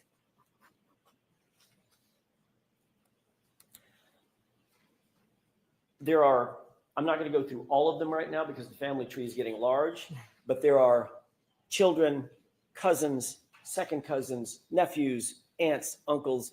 There's a combination of familial relations within that set of folks that I just talked about, Chris and Brian and Nicole and you and Matt and the folks that we've just talked about. Yes. That family, that large family, celebrates holidays together, I'm guessing? We don't typically, celebrate with Kevin and Chris, but my family does. Yes. Along with Brian, Albert, and Nicole. Yes, of course. Birthdays are celebrated within that family. Yes. Go on vacations together, I'm guessing. Yes. Gatherings like the one on the 28th. Yes. Special events. Yes. Spend weekends together. Yes. You mentioned a lot of sporting events. There's a lot of sporting events that y'all go to together. Yes. So it is very, very easy to see that it's an extremely close-knit family. Yes. And naturally, you're very protective of your family, as anybody would be. Yes, I love my family. You also said that you knew, and your words, liked Karen Reed, my client, on the 28th of January, 2022, correct? Yes. But she very much is not family, correct? Correct. She certainly was not as important to you as your actual family, the Alberts, the McCabes, the folks associated with them. Is that right? Yes. On January 28th, 2022, members of the Albert family and the McCabe family all went to a bar together, had drinks together that night. Waterfall, we've heard a little bit about that, correct? Correct. Ultimately, you went back to your sister's house for the after party that we've heard so much about. That was at Brian Albert's house, is that right? Yes. You've been interviewed, I think you indicated multiple times, you didn't even give a number of how many times you've been interviewed by police in this case, is that right? Yes. Your family is connected to people at Boston Police Department. We've just talked about that. Brian Albert, is that right? Well, was a Boston police officer. Right. So when I say connected, there is some familial or family or friendly connection to that police agency, Boston Police Department. It'd be Brian Albert in this case, correct? The objection sustained. There's also a connection to the Massachusetts State Police through your family. Is that right? Objection. So define connection. Julie and Chris Albert are very, very close to you, correct? I'm close with Julie and Chris. Yes. You're aware that Michael Proctor's sister, Courtney, is basically best friends with Julie. No, I'm not aware of that. She's best friends with Julie's sister, Jillian. Okay, so Courtney's best friends with Jillian, who's sisters to Julie, Yes. who's married to Chris, who's an Albert, who's the little brother of Brian Albert. Yes. Okay, and Canton Police Department. There's also some connections there as well. Kevin Albert being the most obvious of them. Objection. You know what? I'm going to allow that. Do you have a connection with the Canton Police Department? Not with the department, but with Kevin Albert. Right, who's a member of the department. Yes, but my relationship's with him. Understood. You've indicated that you've been interviewed by law enforcement agents associated with Massachusetts State, with Canton Police Department. That'd be Officer Lank. Yes. Can I and stop Officer you for a Good. second and see counsel at sidebar, please? Sure.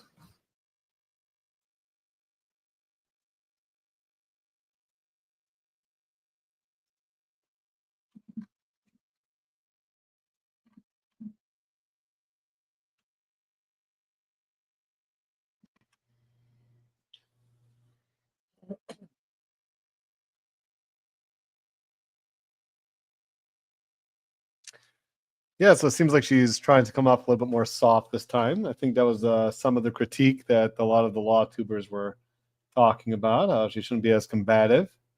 So it seems like she kind of toned herself down. Now, it could be this was her own decision on her own. That's what she's suggesting anyway, that this was not advised of her by the DA's office. But right now, they're just going through the entire family and showing how connected the family is and how Karen Reed is an outsider. Karen Reed is an outsider.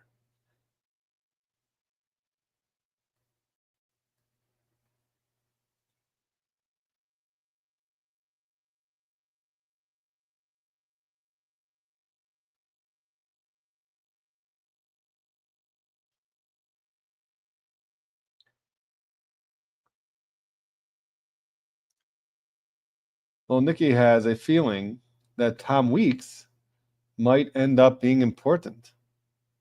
I don't remember Tom Weeks coming up in last trial. So maybe there's a reason why Alan Jackson's bringing it up.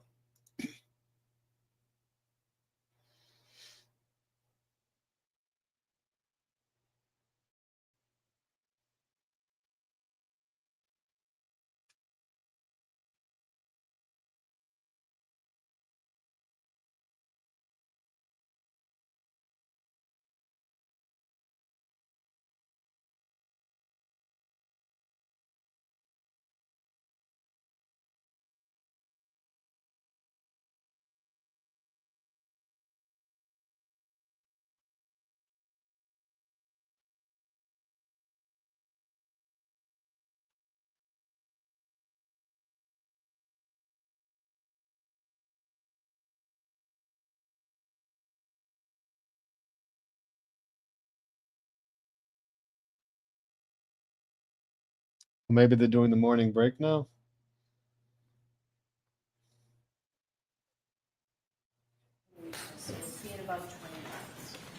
Yep.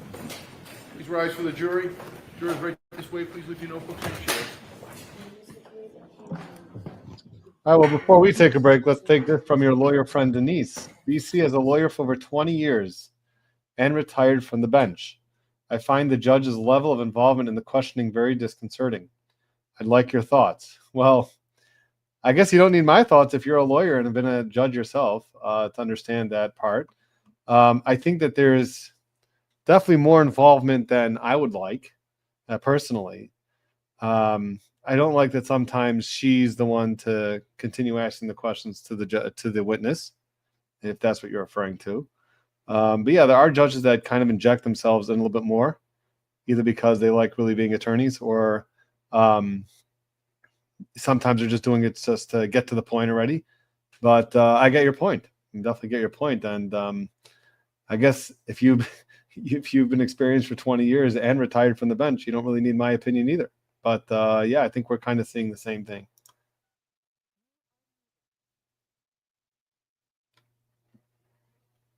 So, okay, we're going to take a little break and we'll come back. Okay, it hasn't gotten too spicy just quite yet. So we're just going through some of the basics first, and we'll see where Alan Jackson takes this. So we'll see you guys back here in about 15, 20 minutes.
Sure. Counsel, sidebar, please.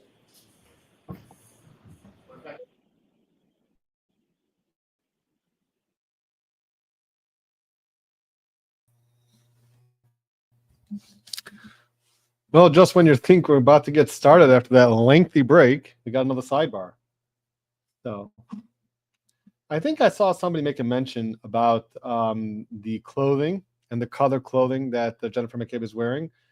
I know that I've read some books about what color suits to wear. Yes, please.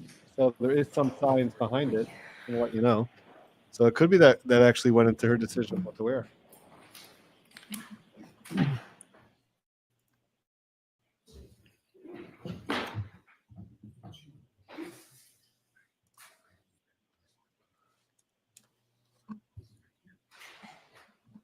Oh, these?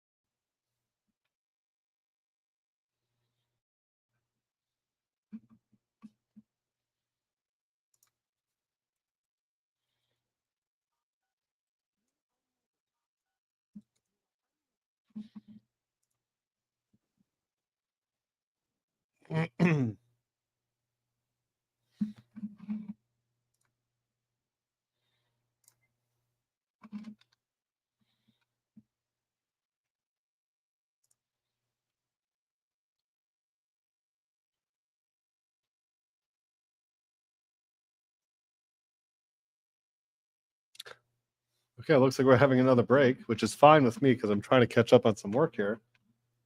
So I know it might be a little frustrating for everybody else, but I'm not complaining. But I do want to give a thank you to Helen Lewis. Thank you for your patience. Sometimes there are matters that we need to address, and that's what happened here. So I appreciate your patience. Mr. Jackson, could we please have Ms. McCabe back in here? Well, thank you, Helen Lewis. Helen Lewis, appreciate your support here.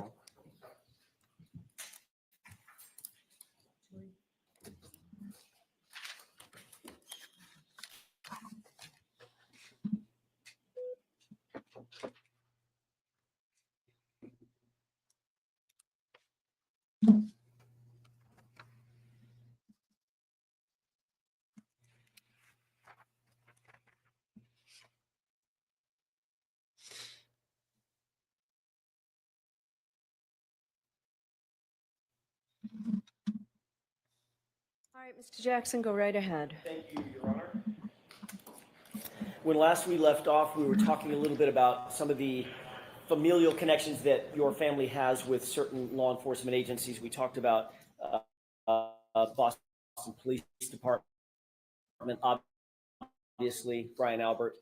We talked a little about Massachusetts Police and knowing friends of friends and Julie, correct? Yeah. Knowing friends of Chris and Julie. Friends of friends of Chris and Julie. Is that your relationship? With who? I'd asked you about. I'll ask you a different question. Okay. A little bit vague.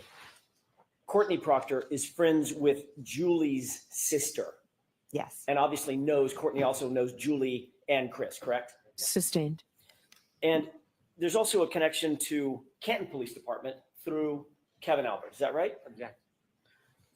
Can you answer that? Is there a connection? Do you have a connection with the Canton Police Department through Kevin Albert?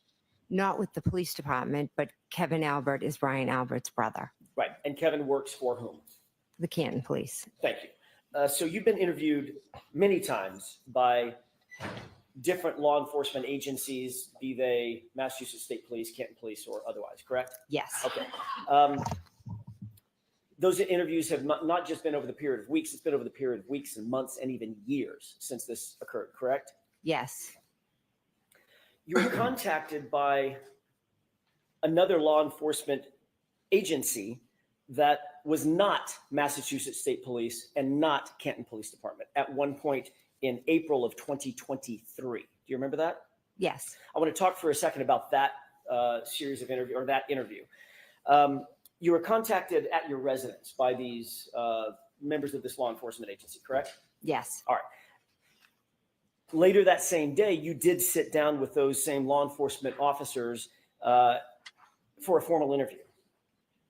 On that, On that same day that you were contacted by them, they also went into your home and actually interviewed you, correct? yes, it was brief. All right.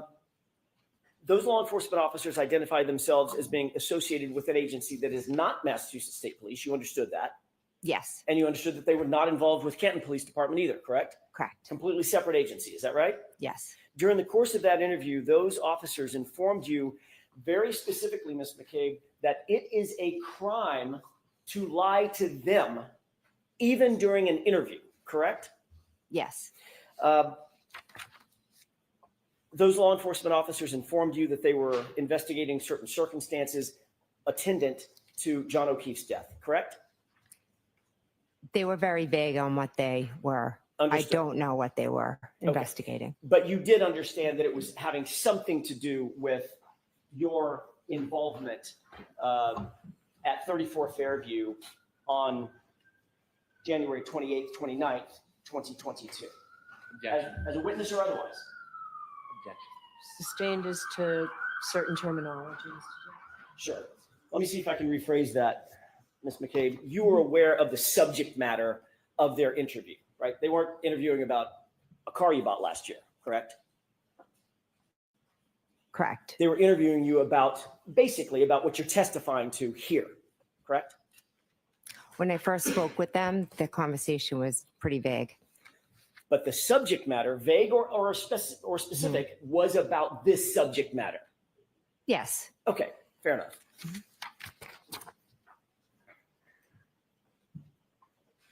They first contacted you telephonically, called you on the phone. Is that right? actually, they walked up to my car. They walked up to your car. Yes, Okay, that was the very first introduction, correct? yes, At that point, they had not identified themselves, correct? they didn't know. All right, and at that point, you told them that you were not Jennifer McCabe. They asked you who you were, and you said, I'm Nicole. I thought they were like selling something, so I was like, oh no, I'm not the homeowner. Fair enough, fair enough. However, after you said, I'm not Jennifer McCabe, Mhm. you walked into the house, they then called you on the phone. Yes, They were correct. still sitting outside your house. I don't know where they were, but they did call me. They were close by. I'm not aware. Well, the call came almost immediately after you walked back in the house, correct? I'm not sure how much time had passed. Give me an idea. It wasn't an hour. It was No, it was 5 to 10 soon minutes. after. I'm just not sure. I can't tell you where they were located. I'm sorry. Okay. They told you that they would, at that point, they identified themselves as being law enforcement agents, correct? When they called me, yes. And they told you at that time that they were not with Canton, you knew at least they were not with Canton Police Department. They were not troopers with Massachusetts State Police, correct? Yes. Okay. And they told you that they would like to have an interview with you. They'd like to have a sit down talk with you, correct? Yes. You told them that you would be willing to submit to an interview, but you needed about 10 minutes to get ready, correct? Yes. You ultimately did allow them into your home and you did sit down for a formal interview with them, correct? Yes. Brief, but yes. And it was during that formal interview inside the home that it was explained to you that it would be a crime for you to lie to them on any material issue, correct? Yes.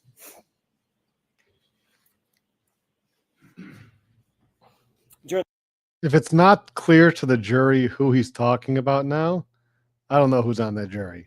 I mean, the circumstances all kind of tell you what's going on without saying it. In the course of your interview, your husband, Matt McCabe, came home. Is that right? Yes. As these law enforcement agents continue to question you, as law enforcement officers continue to question you at some point, you inform them that you did not feel comfortable with any further questioning and you suspended the interview, correct? Yes. Before leaving, however, those same law enforcement officers asked you if you had contacted anyone in those 10 minutes when you indicated, I need 10 minutes to get ready, between the time they called you and the time that they showed up and came inside your house, correct? Yes. You told them that you had contacted your husband, Matt McCabe, Yes. which is why he came home, right? Yes. And you told them that you had called Carrie Roberts before they interviewed you, correct? At that moment. I'm not 100% sure, but if you have it, it seems like something I would do, but if you have it, could show me. Absolutely. Mhm.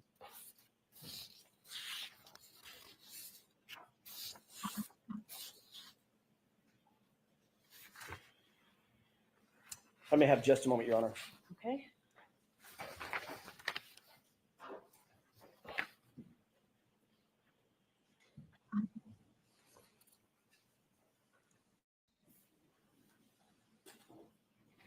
Reason why it's forbidden is because it's too prejudicial. That's what the judge doesn't want the jury to hear, that the FBI was involved. Too prejudicial, too speculative. They're not going to know what to do with that information. Yes.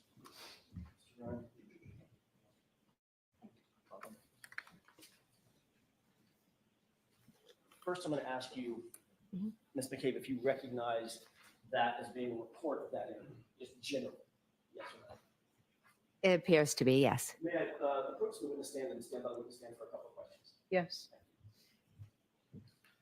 This is all new info, as Nikki Direct your says. attention, if I may, and for court and counsel, page 3 of 4, starting with the second to the last full paragraph, going into page 5, top full. I'm sorry, page 4, top full paragraph. Okay.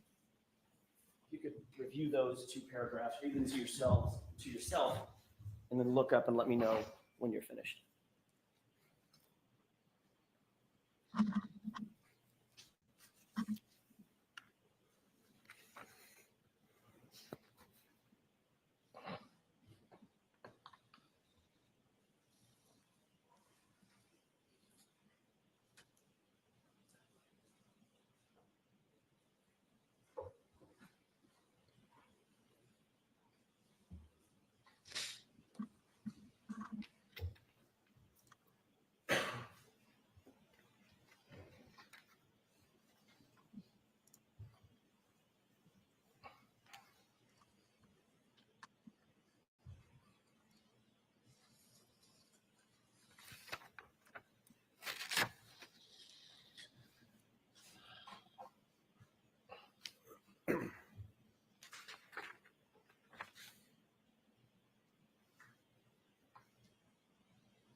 May I approach, Your Honor? Yes. Thank you.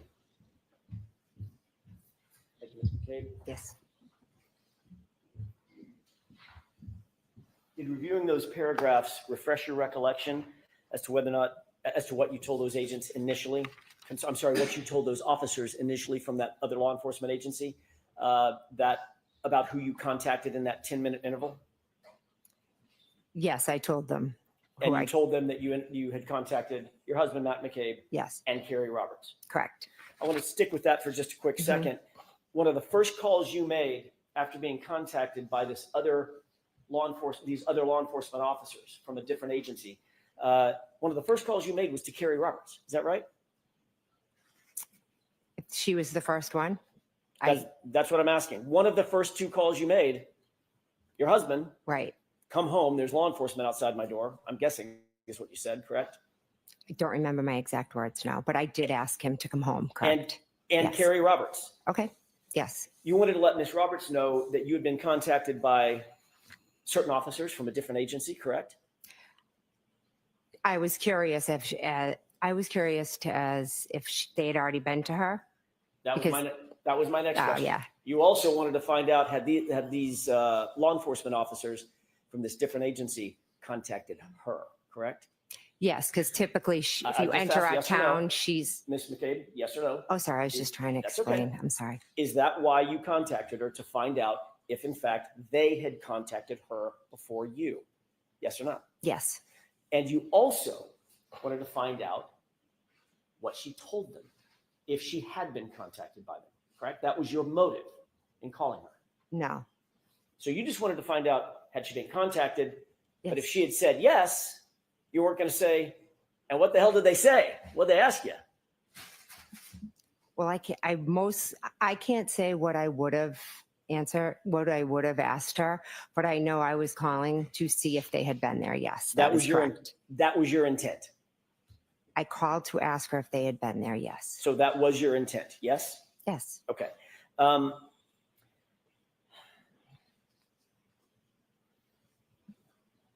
Your motive in calling Carrie Roberts at that moment before your interview was to ensure that your story would line up with her story, Ms. McCabe. Isn't that right? No, that is not. You wanted to find out if she had talked to these particular law enforcement officers and what she had told them so that your story could somehow align or it could inform how you responded to questions that they asked you. Isn't that true? That's not true. We both know what happened. We don't have to have a story. There is no story. There's what happened, and that's it. So if that's true, Ms. McCabe, Mhm. you have no reason to call Carrie and ask her if she had been contacted by these law enforcement agents because it's just the truth, correct? We're going through this whole experience together. We call each other about everything. There would That's be no nothing reason more to than that. So I'm sorry. Let her finish her answer. Go ahead, Ms. McCabe, you can finish that. There's nothing more than me calling and saying, hey, did they come to your house? That's what we did when the media showed up, when Miss Reed's private investigator showed up. We just give each other the heads up, hey, somebody's coming, because we're just like normal moms. We're not used to this. And that's helpful in making sure that the stories she tells are consistent with the stories you tell to different law enforcement agencies, correct? No, we are not telling stories. So let her finish. You said no what? I said, no, we're not telling stories. We don't have to compare. And if in fact what we were telling you is just the truth, there would be no reason for you to inquire about who's contacted her when. There'd be no reason. There's no inquiring. It's like when when the ice cream truck was at the street next door and I'm saying, did the ice cream truck come? It's really that simple. So you asked a question,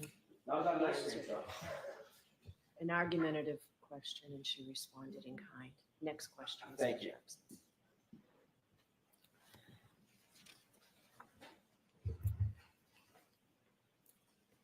You also testified in your direct examination, staying with Ms. Roberts for just a second, about a timeline that you and Ms. Roberts put together, correct? Yes. That's another example of the two of you talking about your own perceptions and comparing and contrasting those perceptions and putting it down on paper, correct? No, Is that yes or no? it's a no. Can I explain or no?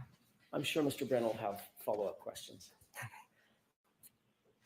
After you gave that answer to those law enforcement officers at that separate law enforcement agency,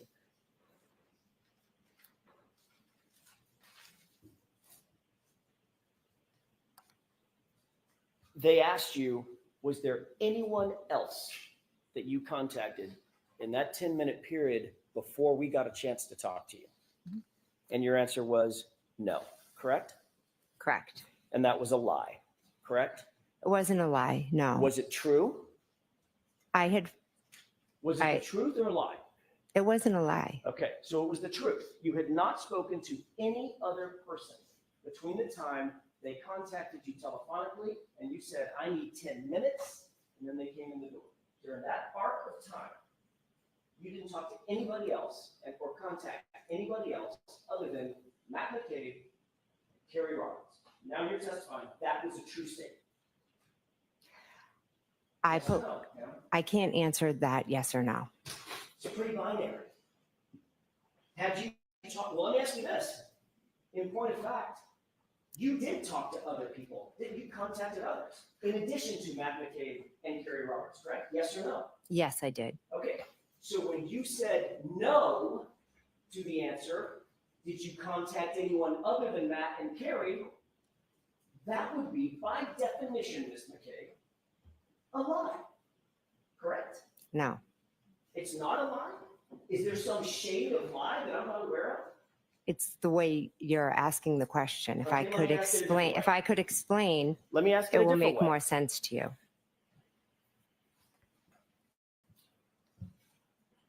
The agents asked you, I'm going to go over this one more time, then I'm going to move on. The agents Okay. asked you, in fact, did you contact anyone between the time we called you and set up the interview and the 10 minutes before we walked in the door? They asked you that question, correct? The objection sustained. Watch the choice of language. I'm sorry. I meant the law enforcement agency. That law enforcement agency, the members of that law enforcement agency contacted you. Mhm. Sorry. They asked you who you had contacted between the time they first telephoned you and walked in the door 10 minutes later, correct? Correct. Okay. Data point number one. Data point number two, you told them Matt and Carrie, correct? Correct. You had actually contacted, they then asked you, did you contact anyone else other than Matt and Carrie, correct? Correct. And you said no. Is that correct? At that moment, I said no. Yes. Correct. At that, or any moment. No, at that moment, because they had just come in my house. I asked you, Only one person can talk at a time.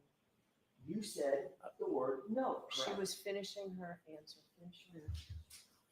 I had said no because I was in a situation where there are two officers from a different agent had come in, were asking me questions, or they had said, can I come in and ask you questions? At first, I thought they were selling something. Then they identified themselves. I just dropped my kids off at school. Going to be completely honest. I hadn't brushed my teeth. So I kind of made some phone Objection, Your Honor. calls. This is That- non-responsive. So next question. Mr. Thank you. Jackson. Ms. McCabe, Mhm. after you said no, that you hadn't contacted anybody else, Mhm. those two law enforcement officers from that separate agency who had told you it was a crime to lie to them, they left, correct? Yes. Subsequent to that, Mr. McCabe, your husband, Objection. Sustained. they left you their card so you could call them if need be, correct? Yes, they did. And you in fact did call them back, correct? Yes, I did. Without telling me the content of the conversation you had, did you have a conversation with Mr. McCabe? Objection. Sustained. Did you call them back and say, I'm calling you back because my husband told me Objection. that I lied to you and I better clear that lie up? So sustained. Jurors, remember I told you before that only answers to questions are evidence? Be mindful of that. They read Next, yes.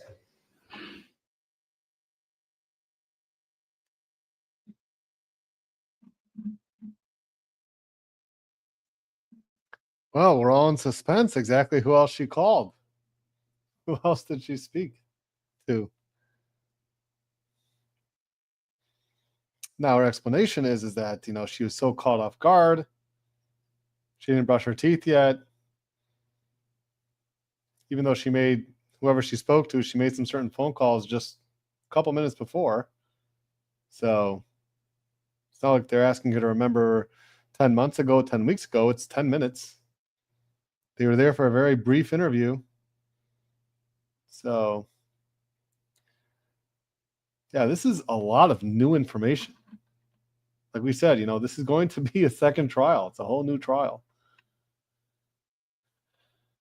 Now, this is all leading up to Brian Albert. That would be pretty interesting.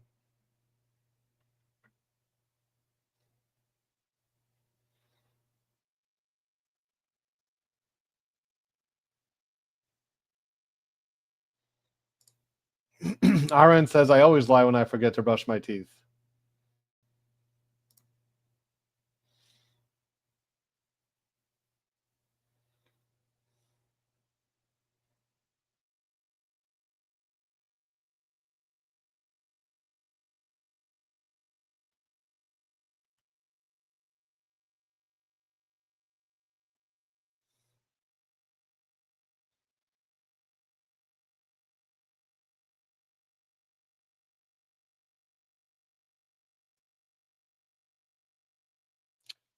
Yeah, I'm wondering why Paul's not in his regular seat.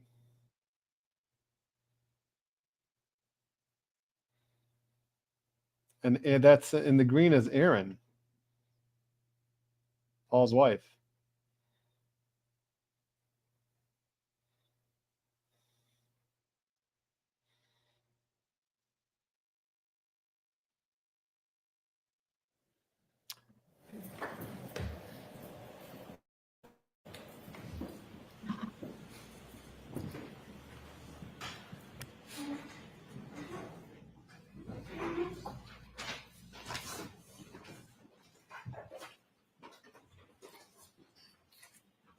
May I? Yes. Thank you, Your Honor.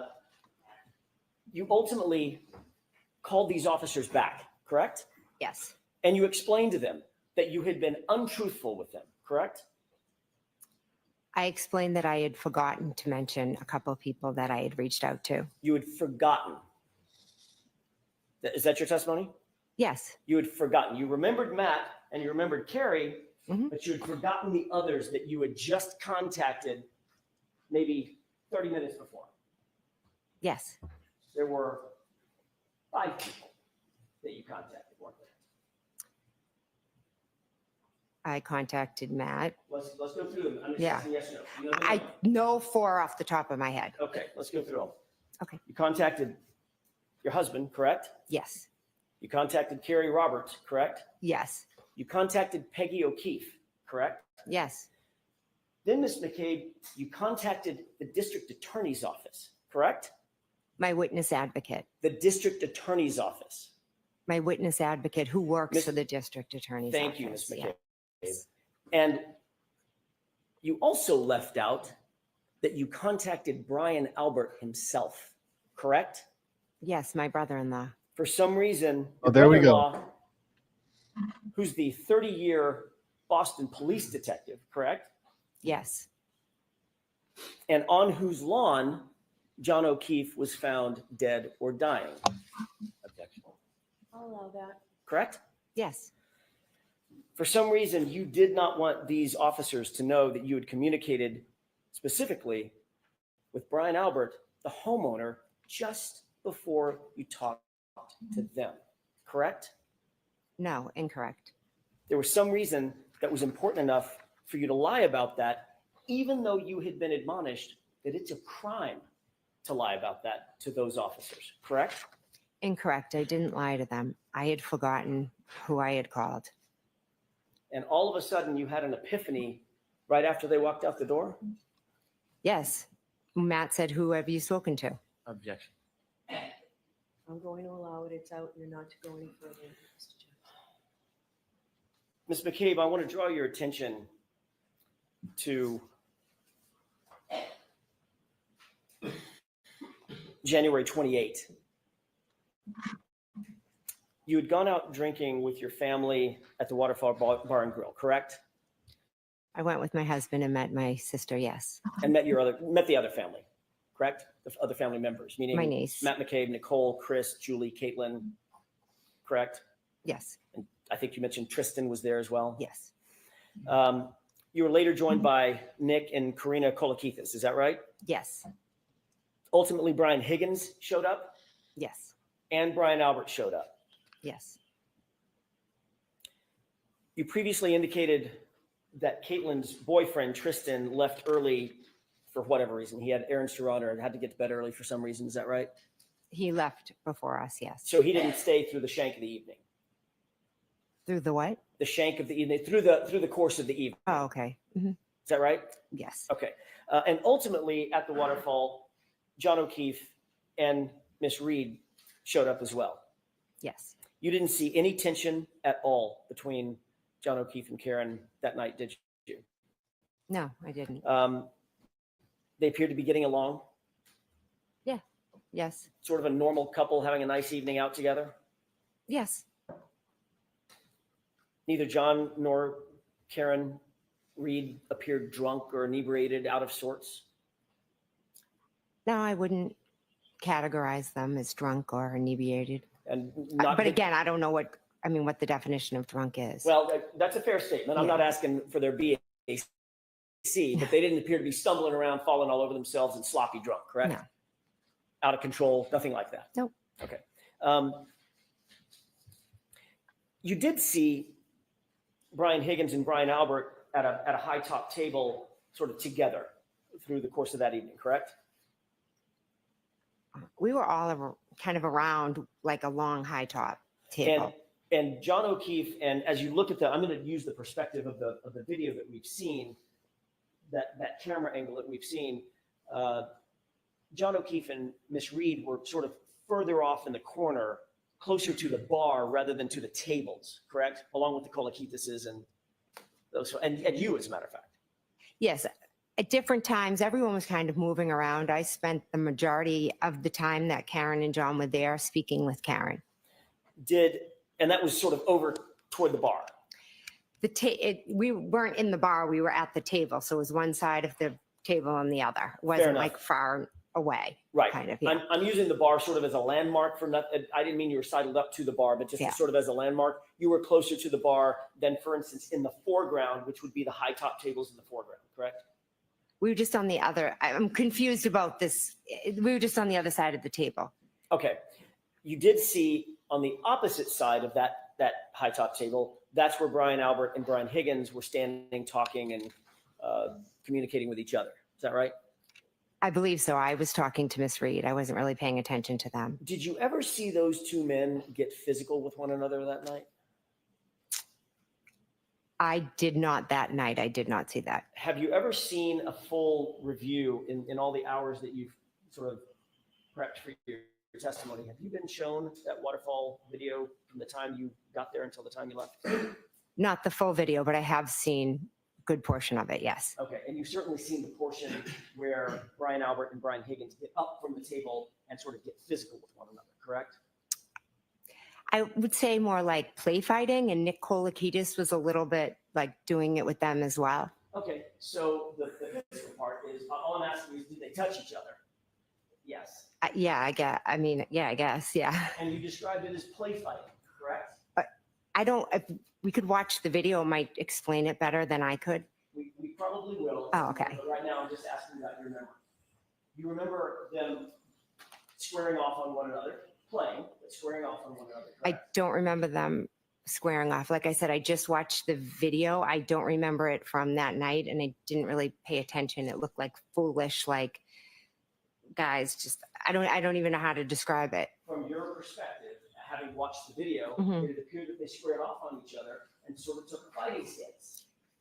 I didn't look at it that in depth, so I could not say that. Did you see them walk up to each other and grapple with one another?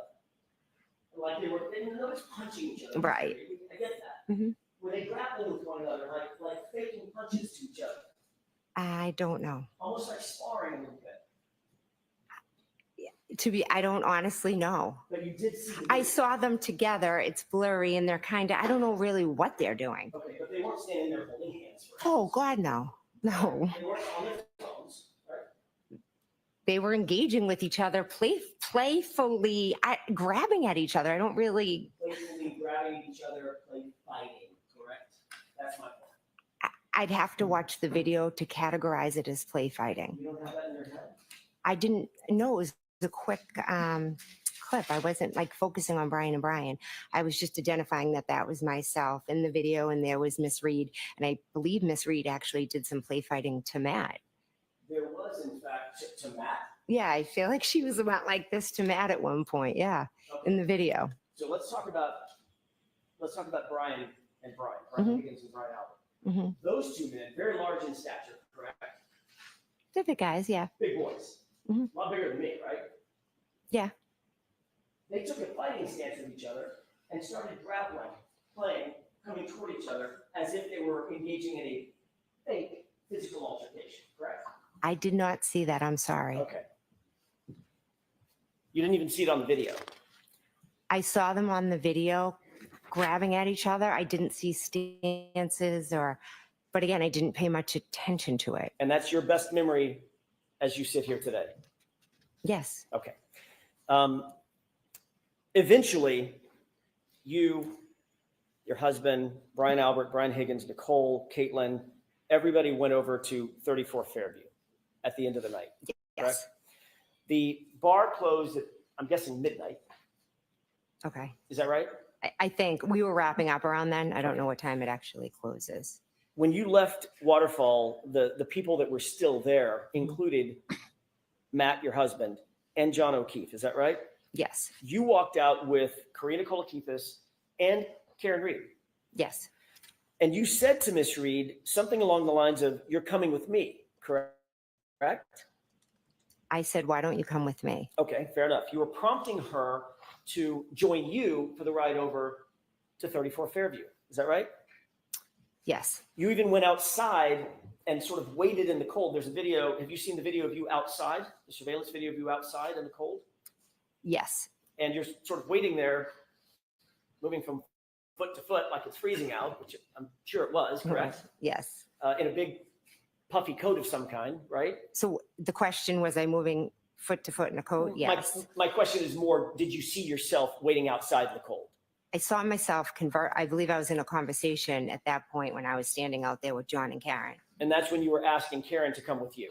No, I had asked Karen previously when we were at the door to come with me because I didn't know how long Matt and John were going to be in the bar because they Right. were in there still.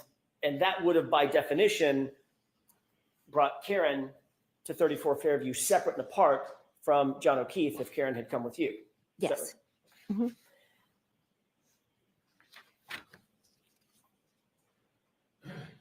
Miss Reed ultimately declined your invitation and did go with John. Is that right? John ended up coming to the door, so they just went together. Yes.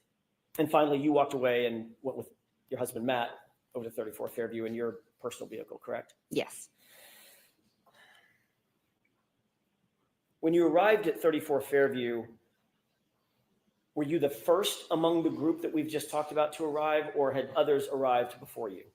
Others had arrived before me. When you walked in to 34 Fairview, where was everybody generally located? Give me a layout of the interior of the home, how you walked in and where everybody was located, the people that were there when you walked in from the Waterfall. So I walked in through the front door. I took a right into the kitchen. And then there were people sitting around the kitchen table, Brian Albert Jr., Julie Nagel, Sarah Levinson, Caitlin Albert. My sister was over more towards like the counters and the sink, and Brian Albert and Brian Higgins were, there's like a room right off of the kitchen, like a TV room, and they were in there just talking. I think Nicole had like put up some new pictures, so, or maybe the sun and the Marines, they might've been looking at a picture. Vaguely have a faint memory of that. You indicated that you walked in the front door, correct? Yes. May I approach briefly? Yes.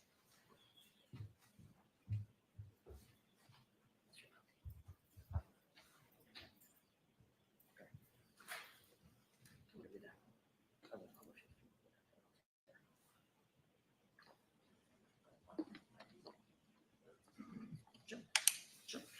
Yeah, this is your, I'll take care of the rest.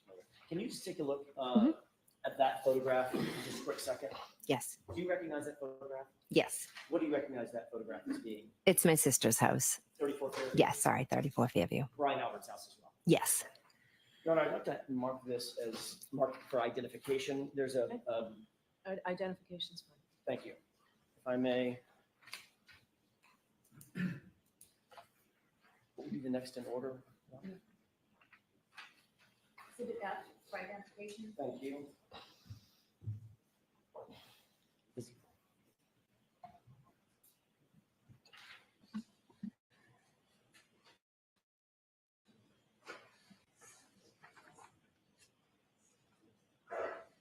Let me have just a moment, Your Honor.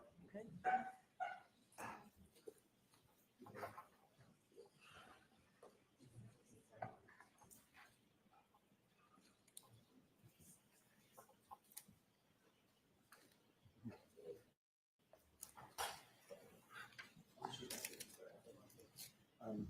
What exhibit number is that, Mr. Wolf?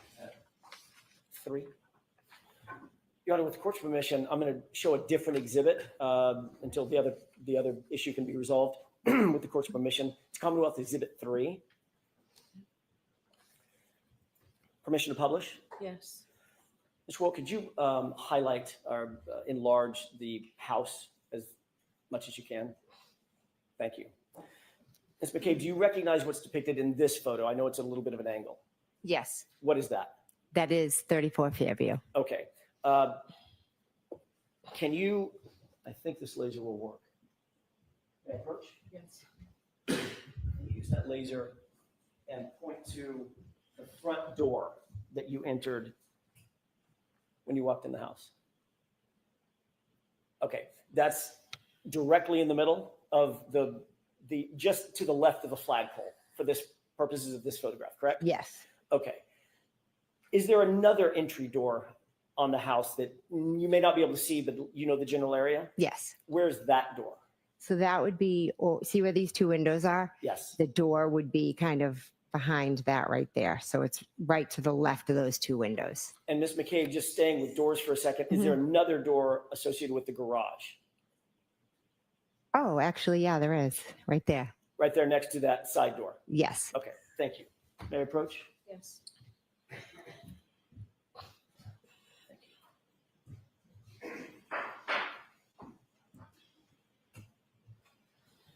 You didn't go in the side door, you went in the front door that night. Yes. You indicated that once inside the house, you were sort of in the kitchen area. Is that right? I was in the kitchen. Yes. You weren't paying special attention to Brian Albert or Brian Higgins, what they were doing. As a matter of fact, I think they went into a different room. Is that right?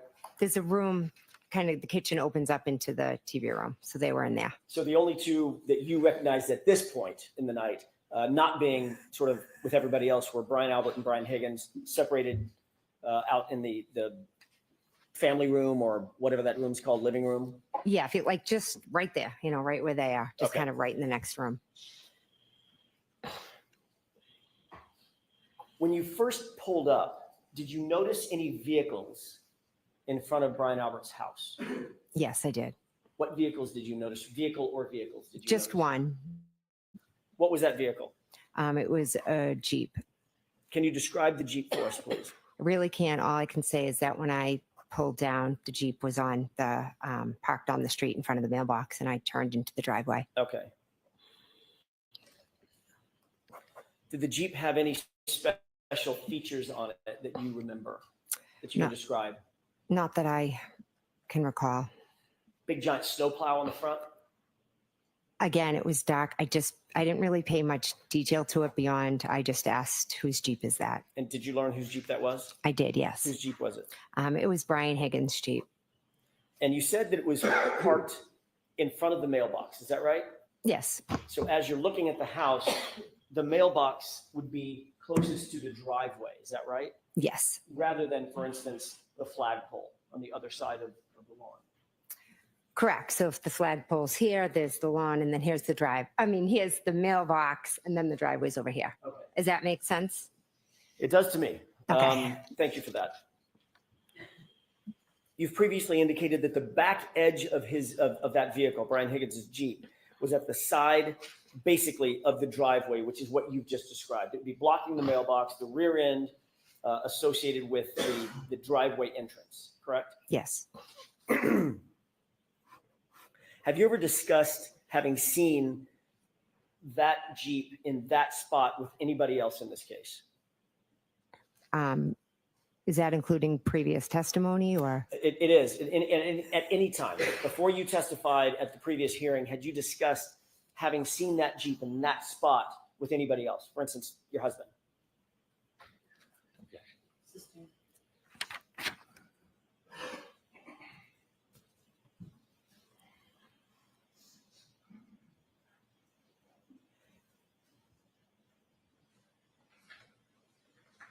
Was there any other car on that curb line, if you will, other than the Jeep when you pulled in? Not that I remember. And Brian Higgins, if it's his Jeep, he's in the house, that Jeep's not moving, correct? So it stayed where it was. Yes.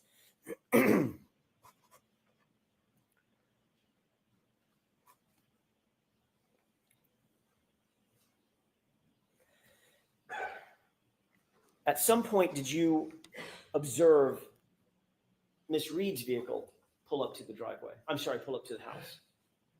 I was told there was a vehicle outside, so I went and looked. Where Yes. was that vehicle? When you looked that first time, where was Miss Reed's SUV? When I went to the front door and looked out, it was straight ahead. So that would be parallel, actually in line with the Jeep, correct? Yes. Directly in front of the Jeep. I don't know the distance, but yes, you're correct. It was in front of the Jeep. So if the Jeep was it's a full-size Jeep, correct? I don't know what size it is. Certainly the SUV is a full-size SUV. Yes. All right. So that would take up much of the room of the curb area in front of 34 Fairview, between the Jeep, assuming there's a snowplow, Right. and a full-size SUV, correct? I'm not really sure of the whole area, but there was the Jeep and then there was the car. I just don't know the distance between them. You gave a description of the vehicles that were out in front of 34 Fairview in your January 29, 2022 interview with Trooper Proctor, correct? He came to my house and asked me questions, correct? When you gave that interview to Trooper Proctor, you indicated to him that you first observed Miss Reed's vehicle parked on the street by the driveway, correct? I never said by the driveway, no. So if that's in a report, Trooper Proctor got that fact wrong, got that Gotcha. detail wrong. Sustained.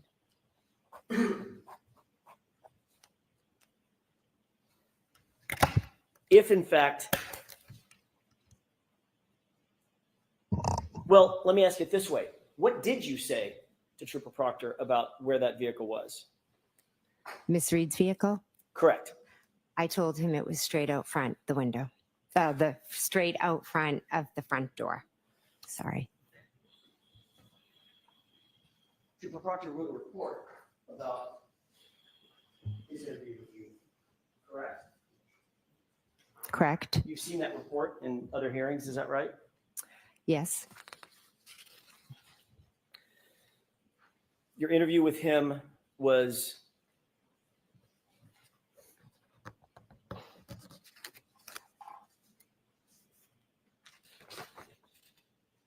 on January 29th. Do you remember the date? I'm sorry, I just said the date. Do you remember the time? My mistake. I don't remember the exact time. I'm assuming afternoon, like after 12, or I'm not 100%. Sorry. You had been contacted by Trooper Proctor while you were still at 34 Fairview. Is that right? Yes. Ultimately, instead of coming from the Canton Police Department to 34 Fairview, you went home to your house. I did. To Yeah.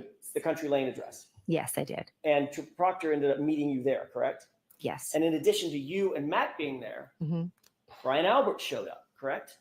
I asked him to come. So you asked your brother-in-law to come to the interview that you were having with Trooper Proctor formally in furtherance of his investigation surrounding the circumstances of this case.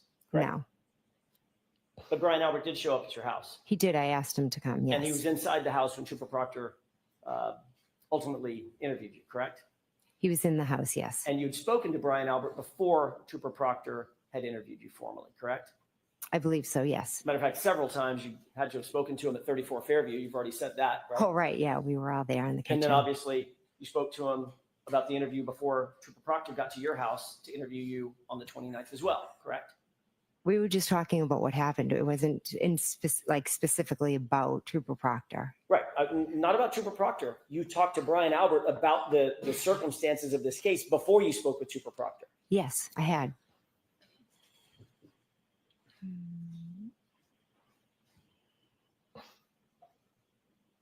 Do you remember exactly what you said to Trooper Proctor about the location of the SUV in front of the house? I know what I said. Yes. Okay, what exactly did you say? I said the car was straight out front of the front door. When I was looking out the front door, it was straight ahead. Isn't it true that what you actually said, Ms. McCabe, is that you first observed the vehicle parked on the street by the driveway facing in the direction toward Chapman? Objection. I'll allow it. Is that what you said? Those are not my words, no. Okay, next question.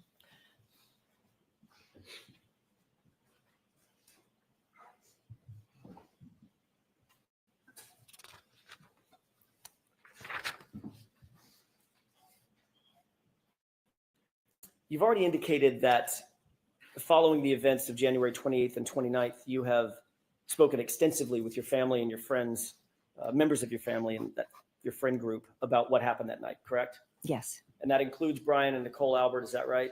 Yes. That includes Matt McCabe, your husband, correct? Yes. That includes Chris and Julie Albert. Yes. Includes other people that were there that night, including Brian Higgins. I haven't spoken to Brian Higgins since, I believe, John O'Keefe's wake. But you did speak to him that morning at 34 Fairview, is that right? Yeah. Oh, yes, he was there. Yes. As a matter of fact, he's the one that told you to call Officer Lank back and have Officer Lank come back for the additional statement that you wanted to give Officer Lank.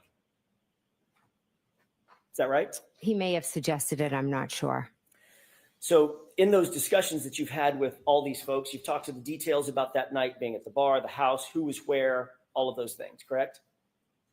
Yes. You've talked about the timing of the night, who arrived, when people arrived at 34 Fairview, when people arrived at Waterfall Bar and Grill, correct?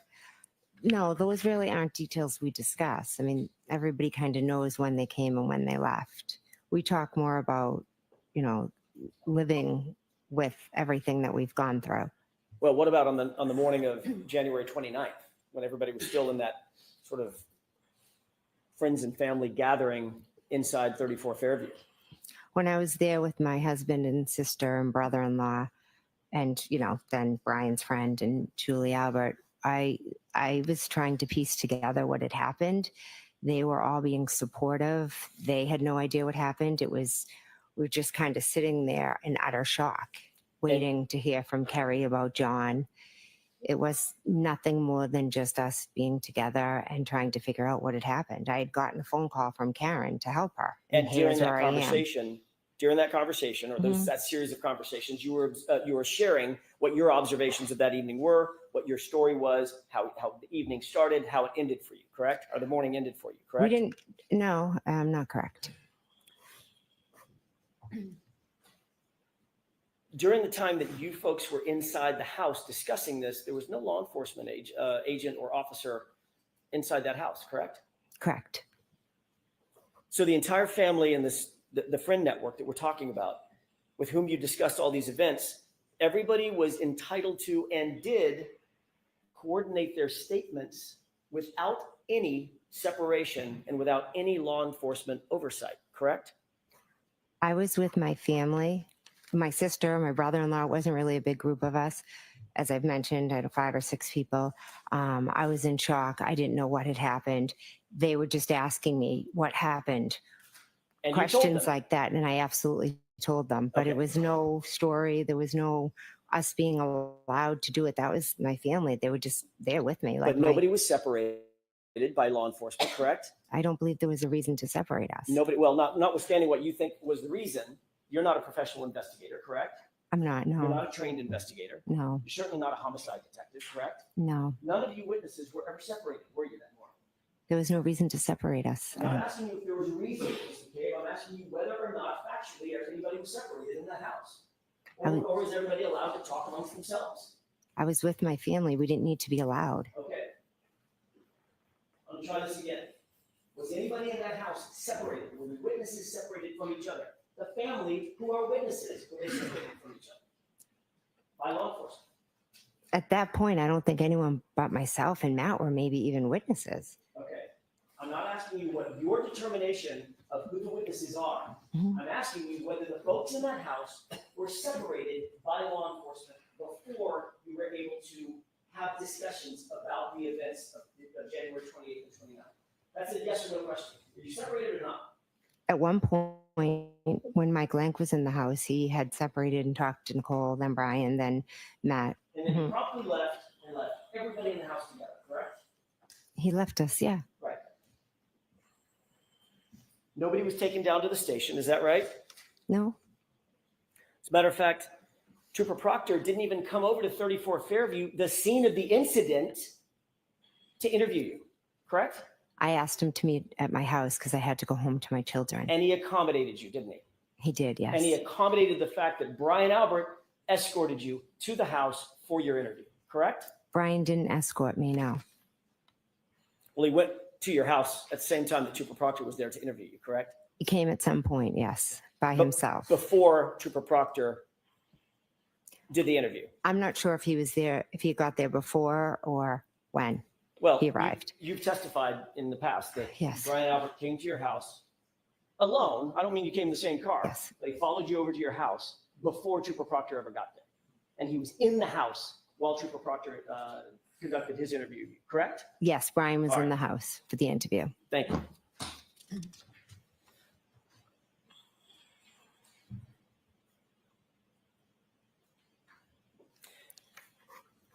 You've already indicated that you have been discussing this case with certain other witnesses, not for days or weeks or months, but literally for years, most specifically Carrie Roberts, correct? The case in general, yes.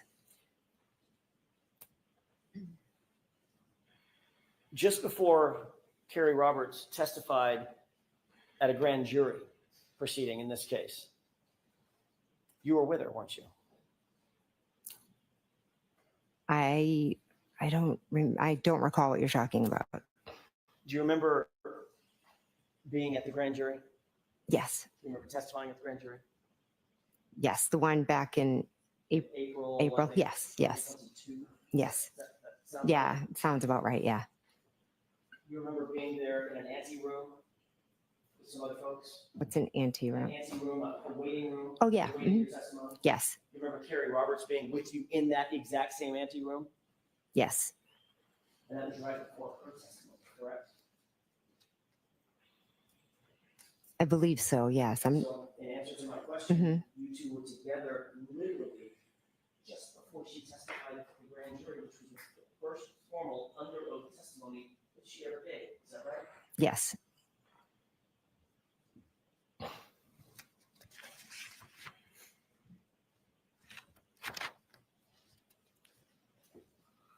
When she testified at the grand jury, was that before or after you two had gotten together and created this timeline? we did the timeline right after John had passed. So she testified, the answer is she testified after the timeline was created, correct? Yes,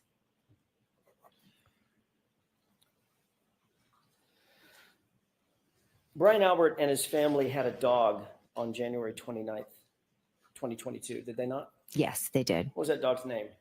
Chloe, What kind of dog was Chloe? German Shepherd. Was it do you know if it was a purebred German Shepherd or a mix of Malinois and German Shepherd, or do you know? I have no idea. Big dog, Yeah, good sized dog. Yeah, 70-pounder. I don't know its weight.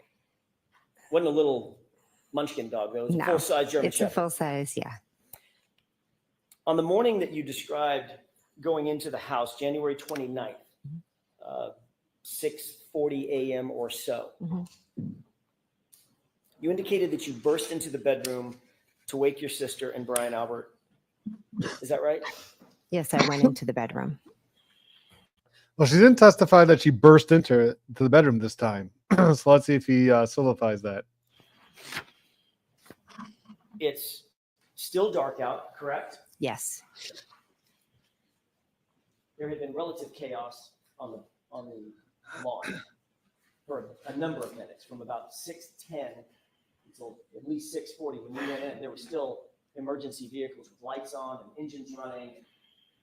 Chaos, relative chaos, bedlam, as somebody has said, on that front lawn, correct? it was more on their side lawn and down the street, kind of like all the cruises.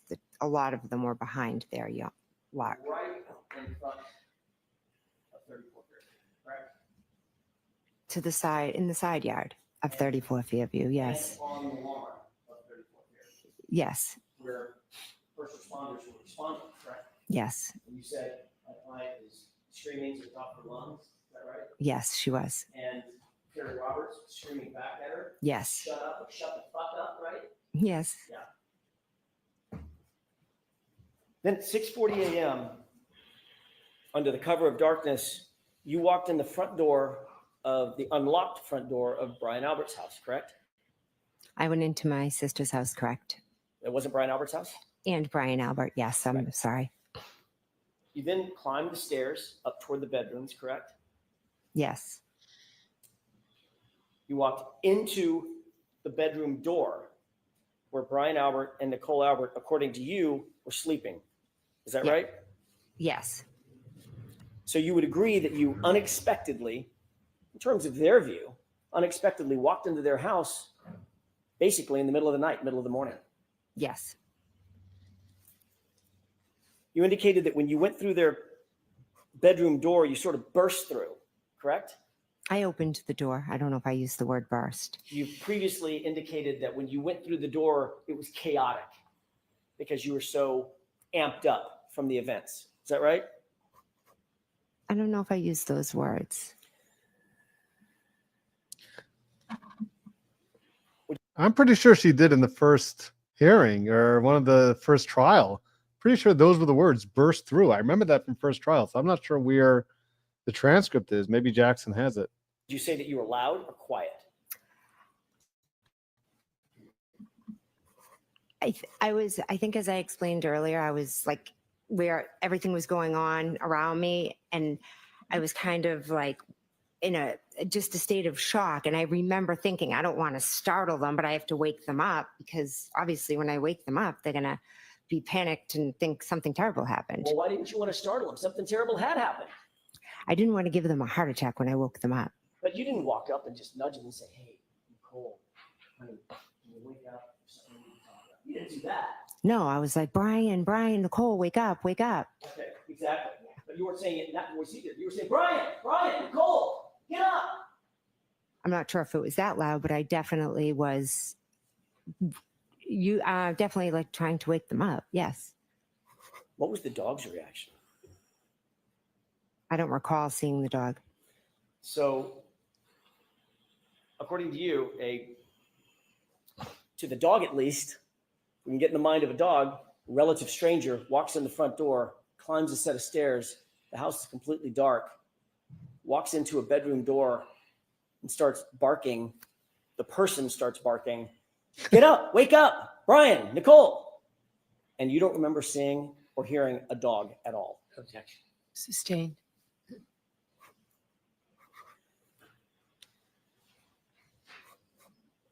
As you indicated, it's not that the dog wasn't reactive, it's that you don't remember the dog even being there, correct? I have no memory of the dog, no. But you do know that that dog sleeps in Brian and Nicole's room, correct? It may, I don't know for sure. That came out from last trial also, that it sleeps in the room.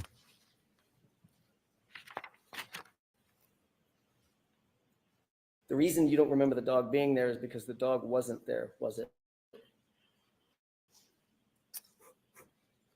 I don't remember the dog. Right. So when you walked out of the room, when you walked in the house, didn't see the dog? No, When you walked up the stairs, no dog? no, Walked down the hallway, no dog? no. Walked into Brian and Nicole's bedroom door, no dog? I don't remember seeing the dog. I realize that. Mhm. Dog or no dog? No dog. I don't remember seeing the dog. Doesn't mean it wasn't there or it was there. I just don't remember seeing it. Well, no dog came up to you and barked at you, correct? No. You didn't see or hear a dog whining or howling, did you? No, You didn't hear or see a dog scratching at the door? no, There's no sign of a dog at all in Brian and Nicole Albert's house at 6:41 a.m. when you walked into that house, correct? Or 6:40? I don't remember seeing the dog. And this was a 70-pound German Shepherd, correct? I don't know the weight of the Have you ever dog. heard a description given about that dog by Brian Albert? Anybody else? That dog was not good with strangers. Objection. Did you know, as you said, you're very, very dear friends, and obviously dear friends with Brian Albert, relations with Nicole Albert, your sister. Are you aware that that dog was not good with strangers? Object. Do you know that? I don't. It wasn't good with other dogs is what I knew, so I could never bring my dog over there. That's all I know about the dog. Right. Had some aggression, correct? At least with other dogs. Possibly. Possibly with other dogs. Yeah. That's our next question. Thank you, Your Honor. If you could remind the jurors, in your memory, who was the last person to leave the house, 34 Fairview, on the morning of the early morning hours of January 29th? I believe Caitlin left after us, my niece. Thank you.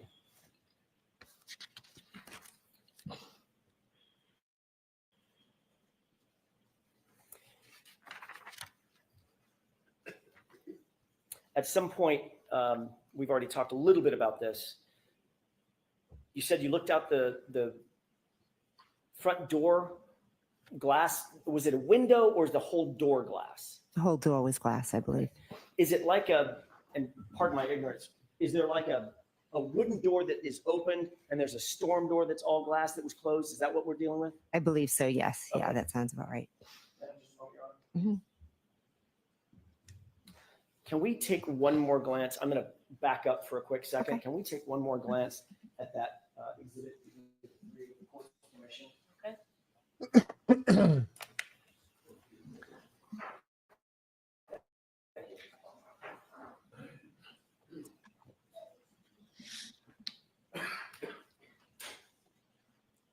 And can you enhance that just a little bit, please? Thank you so much. May I approach? Yes. Forgot to ask you, and I apologize, Ms. McCabe. Thank One you. more point of reference. Mhm. Can you please show the jurors where Brian and Nicole Albert's bedroom window is in that photograph? Sure, it's right there. Upper left window, uppermost left window, correct? Yes. Thank you. May I approach? Yes. Go.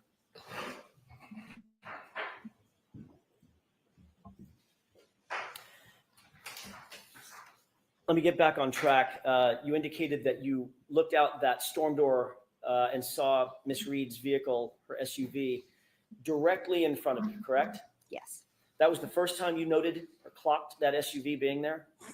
First time, The sorry. first time you noted the SUV, in other words, that you visually saw it, it was directly in front of you. It was not back by the mailbox, correct? Correct. Did you still see the Jeep parked back by the mailbox? I looked out the window. I saw the car. I really didn't pay attention to details of other cars. I just looked and saw her car. When you first looked out that window and saw, or looked out the door Mhm. and saw the SUV, what time was that? I don't remember off the top of my head. I'm sorry. Does the time 2:23 a.m. sound familiar? 2:23? I'm sorry, 12:23. My mistake. I'm not sure. When you looked out the door, did you see any other vehicles at that time, other than the Jeep, other than Miss Reed's SUV?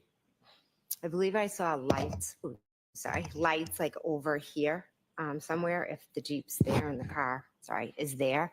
Okay, can you describe for the record what you did? The theirs don't come across on the record. Oh, so sorry. to your left Yes. is Straight out would be Miss Reed's vehicle that I looked at. okay. I kind of looked at that. I remember my peripheral vision seeing lights over there to the left. Sorry. All right. So the way that you're describing this, and that's lights to a vehicle, correct? Yes, Matter of fact, you know what vehicle that is. I do. Yes. What vehicle is it? Describe it for the jurors, please. It's Ryan Nagel's. Ryan Nagel's what? Car, truck? I believe he has a truck. Okay. So what you're describing is you looked out the Mhm. window, you saw Miss Reed's SUV directly in front of you. Right behind that, in line, was Brian Higgins' Jeep, and behind that was Ryan Nagel's truck. Is that right? I'm not sure where his truck lines up. I just remember seeing lights. I just quickly saw Miss Reed's car and went back into the room. I wasn't, I apologize, paying attention for like specific details about cars. At some point, you did become interested in exactly what time Ryan Nagel's truck arrived, correct? This is after the fact, well after the fact, months after the fact. Yes, I did. As a matter of fact, you took it upon yourself to ask Julie Nagel, Ryan's sister, to send you something, correct? Yes, I did. What did you ask her to send you? I ran into the two of them. I didn't ask you who you ran into, just what did you ask her to send you? Oh, okay. I'm sorry. A text message. A screenshot of a text message. Yes, a screenshot of a text message between Julie and Ryan Nagel. You knew at the time that Miss Nagel, very obviously, was a percipient witness in this case, correct? I believe so. It was very early on. Well, I mean, she was in the house. Ms. Yes, McCabe. She was in the house when Miss Reed's vehicle appeared, correct? correct. She was in the house when you were looking at the vehicle. Correct. She was in the house when everybody came home from came to 34th Fairview from the Waterfall Bar and Grill, correct? Correct. She was interacting with folks inside the house at the very time we're talking about, right? Yes. She went outside at some point to talk to her brother outside the house, right behind the SUV that you're describing as Miss Reed's SUV, correct? Yes. So you knew that she was, and you knew all this when you asked her for that screenshot. I was trying to piece together. You the knew all time. this when you asked for the screenshot. You Yes. knew what her position was in this case, correct?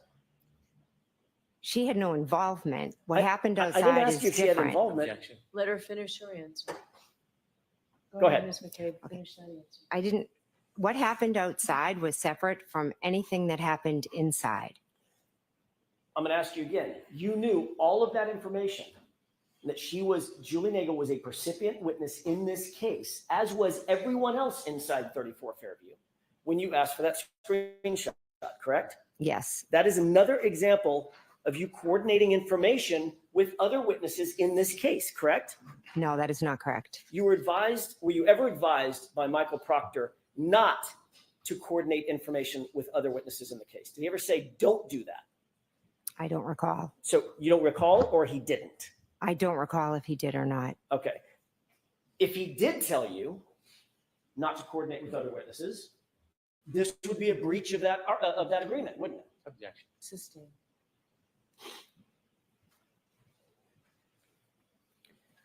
Indeed, once you got that screenshot, we'll talk about that in just a second. When you got the screenshot, did you ever share that with law enforcement? I'm not sure if I did or not. You never provided that to Michael Proctor or any other investigator, did you? I'm not sure if I did or not. As a matter of fact, Ms. McCabe, the only reason we know about that screenshot is because of the extraction on your phone. Isn't that right? If that's how you know about it, I'm not sure. You asked for that screenshot for your own personal use, for your own personal information, for your own personal coordination, correct, of what happened that night. That's what are you asking? There's 3 questions there. Did you ask for that screenshot for your own personal use? Yes. And indeed, you do know what time it was that you looked out and saw Ryan Nagel's truck, because the screenshot told you that, correct? The screenshot told me when Ryan Nagel pulled up. It didn't tell when I saw. And what was the time when Ryan Nagel indicated that he pulled up? I'd have to look at the screenshot. 2:23 a.m. 12:23 a.m. Sound right? If you have it and that's what it says, absolutely. Sometime after 12:23 is when she looked out first.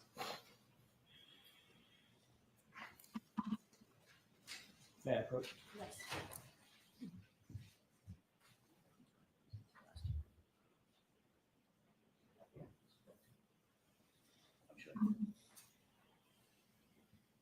Marion? Okay.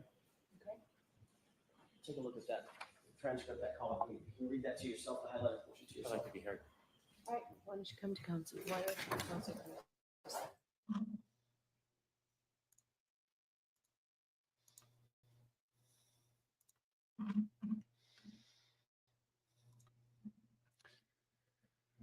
Man, look, Jackson's doing a really good job, as we know he can. He's creating this this picture of Jennifer McCabe trying to coordinate with everything, trying to coordinate all of the testimony, get everything straight. That's what he does. He's able to paint this picture during cross-examination of what she's doing, and that's what the jury's getting a picture of now. It's just great cross-examination.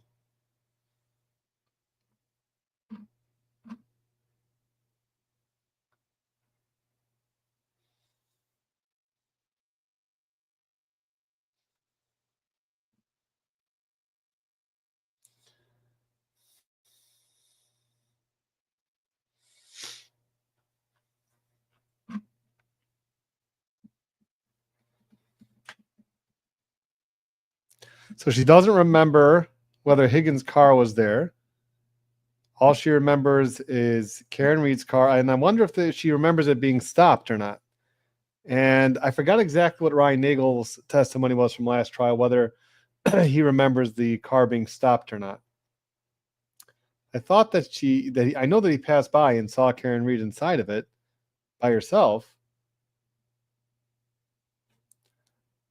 But not sure if it was stopped. And remember, according to the Ian Whiffen, her car never really stopped until it came to the end of the flagpole, by the flagpole.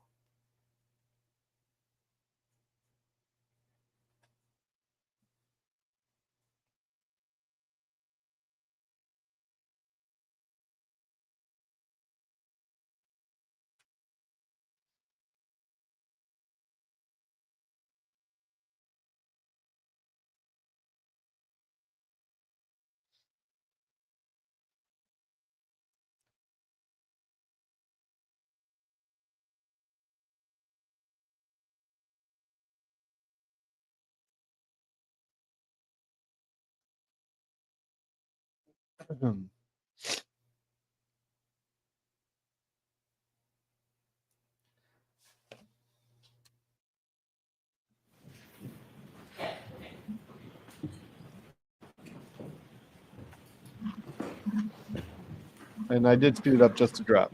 Catch up. May I? Yes. Thank you. May I approach? Yes. Thank you. Look at the highlighted portion and tell me if that refreshes your recollection about anything you've been discussing.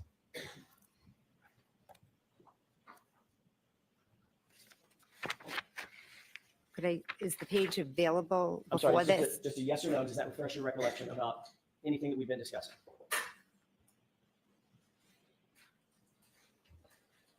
It's just what we've discussed. It doesn't really refresh. So it does not refresh her memory. Next question. I don't think that's what she said. That's what you? Yes, that's what I said. That was her answer. That does not refresh your recollection? Objection. That was her answer. Next question, Mr. Jackson. May I approach? Yes.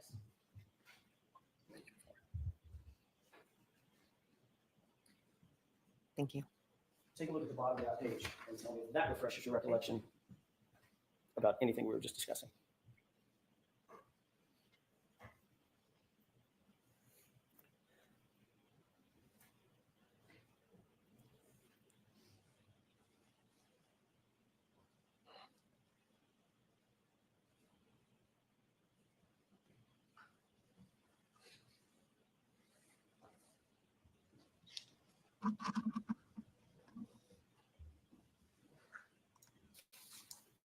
Yeah? Yes. Thank you. Ms. McCabe, having seen these, does this refresh your recollection about what we were just discussing concerning that conversation? Regarding me asking Julie Nagel for the time? Correct. Yes, it does. Okay. And what time did that was attendant to a screenshot that you asked for, correct? Yes. And that time was what? Objection. Do you remember the time? Can I look at the paper? I was reading everything. I didn't So look at the the exact question is time. whether you remember the. Oh, do I remember it? I don't remember the exact time, but I can read it off the paper. That's different than a memory. That's different. Next question. So this does not refresh your recollection. This is the time that was reflected on that screenshot. I can read the time, but That's in not my question. memory. That's not my question. I have to do it this way. Ms. Okay, McCabe. sorry. Does it refresh your recollection as you sit here, having read this, as to the time that was reflected on that screenshot? I remember. I don't, sitting here today, the only reason I know there's a time is because of what's on that paper. But you did ask for a screenshot from Ms. Nagel, correct? Yes, I And that- did. And that screenshot said something to the effect of outside. Is that right? What's on? Just that question. The screenshot said something about outside. Is that right? I believe it said here, yes. Or maybe it's Yes, something And similar. it was a screenshot from Ryan Nagel to Julie Nagel indicating that he had arrived. Can you repeat the question? Sure. It was a screenshot of a text message from Ryan Nagel to Julie Nagel saying, I've arrived. In other Yes. words, I've arrived at 34 Fairview. Yes, it was. Because he was intending to give her a ride home, which she had asked for. Is that right? Objection. Sustained. You did see Julie Nagel go outside and approach the vehicle, correct?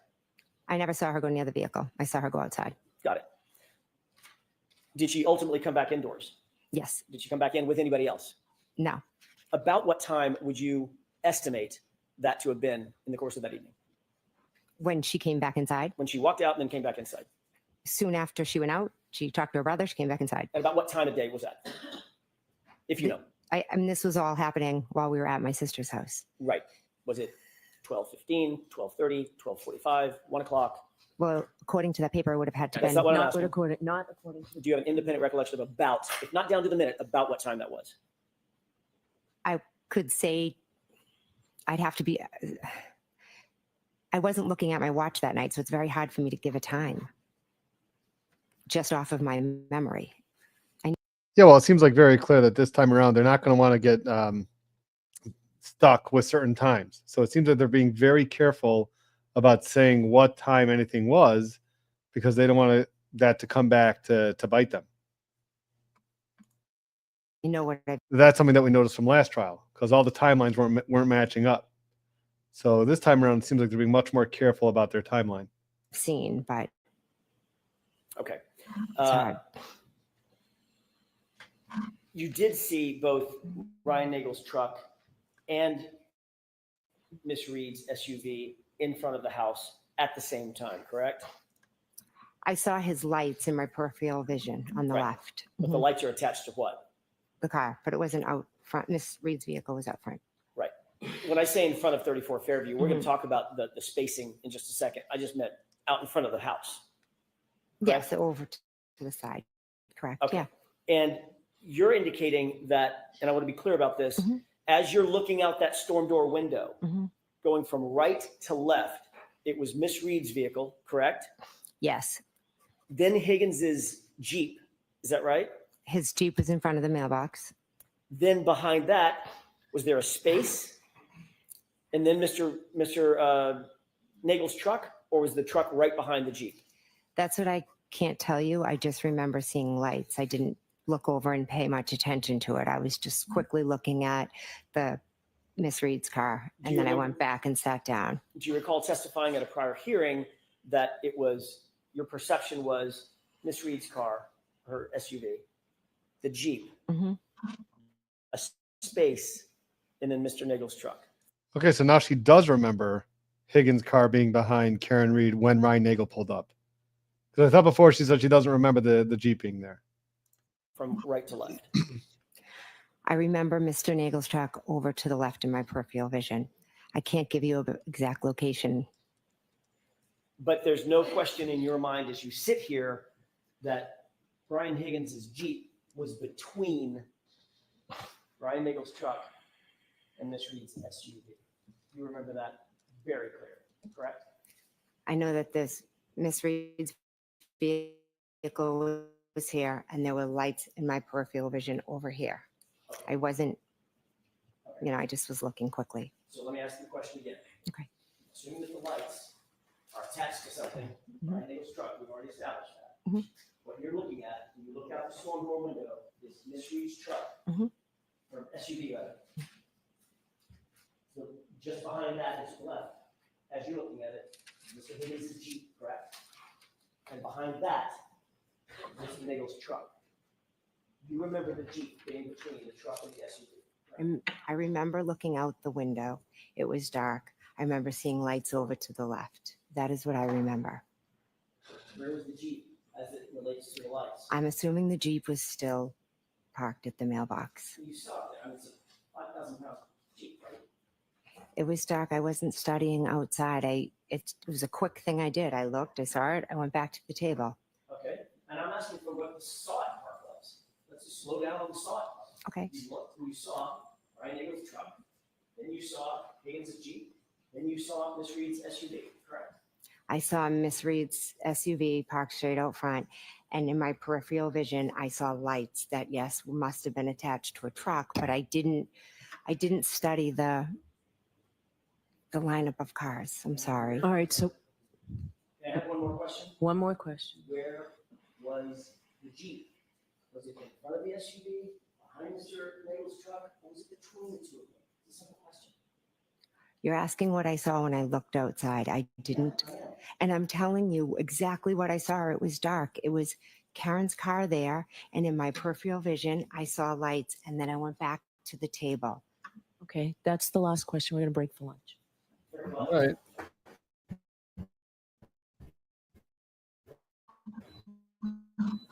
All right, jurors, we'll take our lunch. I hope that cleared it up. Ms.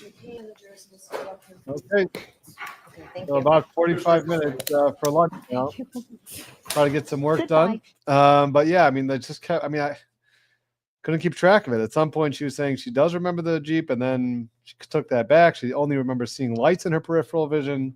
So yeah, not so clear. I mean, according to what her testimony was, if Brian Higgins didn't leave the house yet, then the Jeep must have still been there. Where else would the Jeep have gone? So, I mean, that's just according to her testimony. But anyway, all right, guys. So we're going to take a little break for lunch, and we will see you after lunch.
Well, actually, good news because I finished the hearing right now.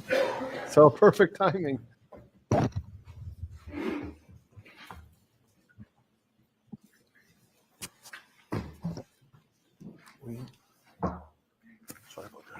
Court is in session. Please be seated. All right, can we have Ms. McCabe back, please? Your Honor, while she's coming in, maybe we close Sidebar.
So now Paul's in the back, playing musical chairs a little bit there.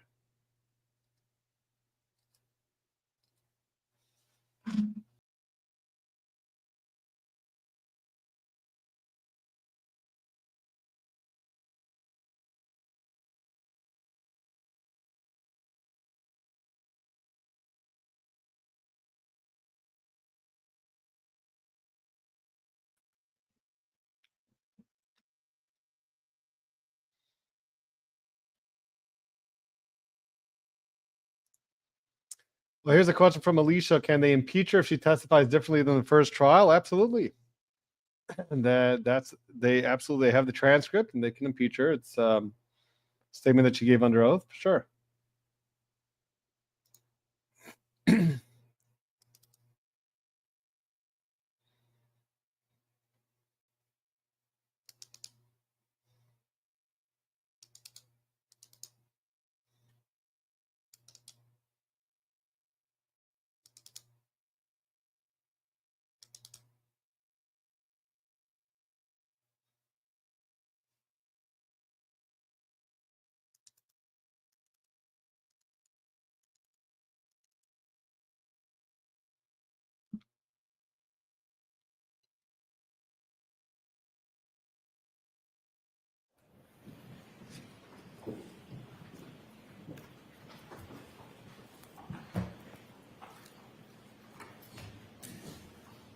All right, sorry about the delay, jurors. We were told that we blew a fuse, and that's why we couldn't get started on time. So these old courthouses. So, all right, we appreciate your patience.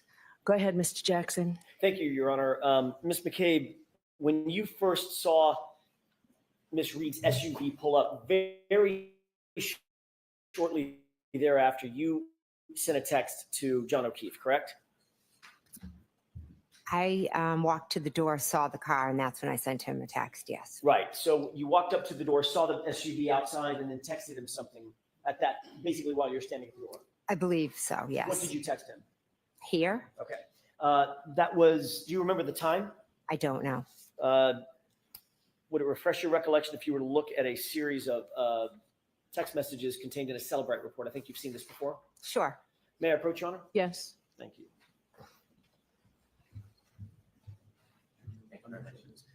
May I ask one foundational question before I give this to the witness? Ms. McCabe, I'm going to ask you about a series of text messages. It's not a memory contest in terms of the timing. I'm going to ask you about probably 5 or so. All of those purport to be contained in here. Do you remember the times of those 5 texts? I don't off the top of my head. Do you think it would refresh your recollection to look at all those in one fell swoop as you look at this document? So I don't have to go back and forth? Are these in evidence? This is not in evidence to my Okay. knowledge. Not yet. Would it help you to remember? Yeah. Okay, why don't you bring times. it to Ms. McCabe? Thank you. Thank you. This is just my signature. This one is, yeah, I think that, I just think it's I might turn to that. Ms. McCabe, if you wouldn't mind, take a look at the tabs, not that whole document. Yes. Take a look at the tabs and go in reverse chronological order and see if that refreshes your recollection about the time and content of text messages that you sent to Mr. O'Keefe those early morning, that early morning of January 29th. Okay. Yes. May I approach? Yes. Thank you. I'm not going to have to remember the exact times of all 5, am I? I'll help. Okay. Thank you. Ms. McCabe, did you see a text on here that was consistent with your memory that you texted here? Yes. And was that at 12:14, I'm sorry, at 12:27 a.m.? I don't know if exactly. I'm assuming if it's on that paper.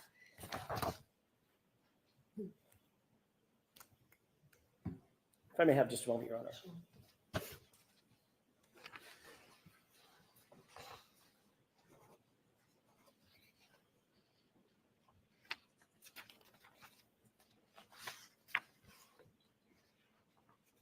Why don't I see counsel at sidebar for just a minute?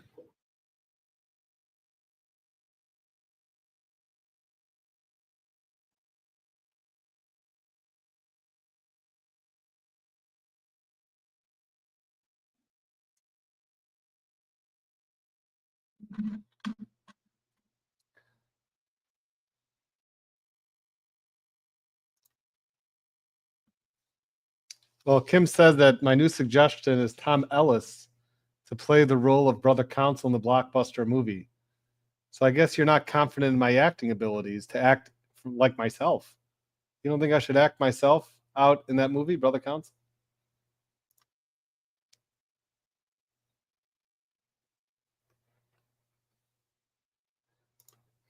Vanessa Rich, Brother Counsel, I thought you were in court, so glad you're able to watch with us. Yeah, so I was in court via Zoom, which I used my phone for. So I was had the Zoom hearing. I got on a little bit early, and they called my case pretty early on, and I was able to get the matter done. Ms. McCabe, we're going to make it a little easier for you, okay? Okay. Thank you.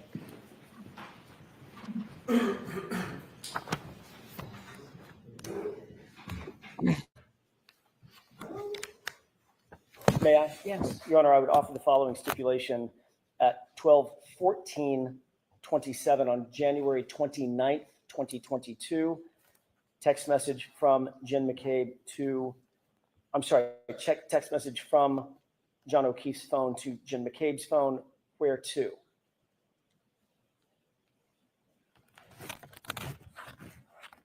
At 12:20, all these are on January 29th, 2022 at 12:27:33 from Jennifer McCabe's phone to John O'Keefe's phone. Here, exclamation point, question mark. Same date, 12:31:47 from Jen McCabe's phone to John O'Keefe's phone. Pull behind me. Same date, 12:40:31 from Jen McCabe's phone to John O'Keefe's phone. Hello. 12:42:09. Text message from Jennifer McCabe's phone to John O'Keefe's phone. Where are the letter U?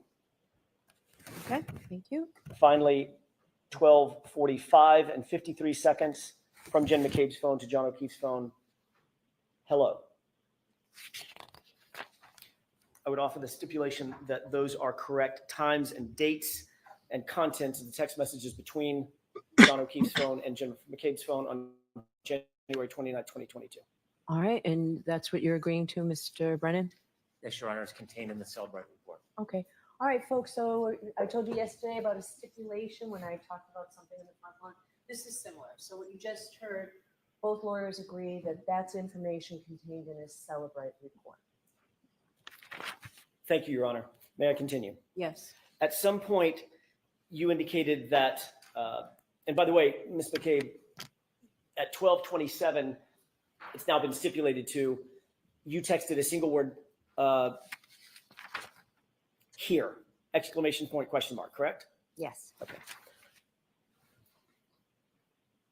You indicate that you saw the SUV move up after it was in front of the 34 Fairview residence. It moved up some number of feet, correct? The next time I looked, it was at a different location. Right. Now, you did not see the white Jeep move from the place that you originally saw it in front of the mailbox, correct? I never looked out at the white Jeep. But you never saw that move ever? No. As a matter of fact, Mr. Higgins, that Jeep was in the same spot while Mr. Higgins was inside the residence until he left, correct? That's what I would assume, yes. Okay. And you never saw him go out and move his car and come back in or anything like that? I never did, no. After you,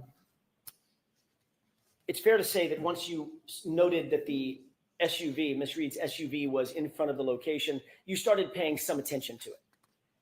I went to the door a few times to look out, yes. As a matter of fact, in the course of about 19 minutes, you went to the door no fewer than 5 times, correct? I'm not sure if it was 5. You've indicated in previously that for every time you went to the door and saw the SUV, you texted something, which are the texts contained in the document that was just stipulated to. Is that right? I did text 5 times, you are correct. Okay. So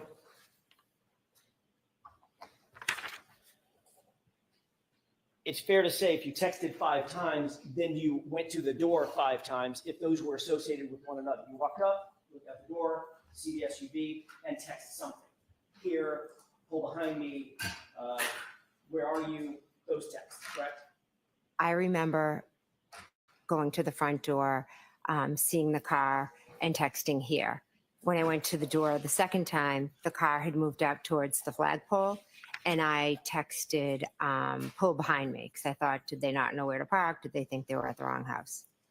So my question is this. Every time you went to the door, you texted something. I'm not sure that I did, yes. Do you remember I'm not sure that I did, Do sorry. you remember a year ago testifying that every single time you texted, you indicated that you looked out at the SUV and saw something that prompted you to text something?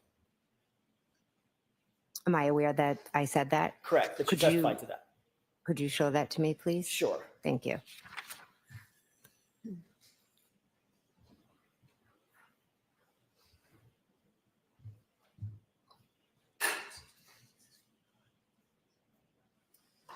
May I, Your Honor? Yes. Take a look at the highlighted Sure. portion and just read that to yourself. Let me know when you're finished.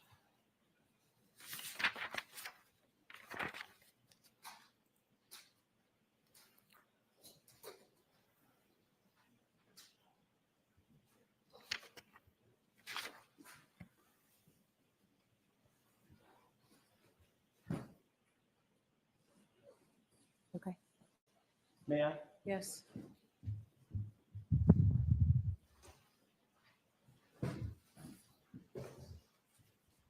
Ms. McCabe, does that refresh your recollection about the issue we were just talking about? I see what's written down, yes. Okay. Did you testify in answer to the following question? And as a matter of fact, you looked every single time that you texted, you indicated that you looked out at the SUV and saw something that prompted you to text something, correct? Answer, correct. I answered correct to that, Okay. yes. So if you looked out, I'm sorry, if you texted 5 times, that's all I'm getting to, you went to the door about 5 times. I'm not sure. I remember definitely going twice. And again, if I misstated or I said I went 5 times, 4 times, I apologize. Well, do you think this testimony is in error?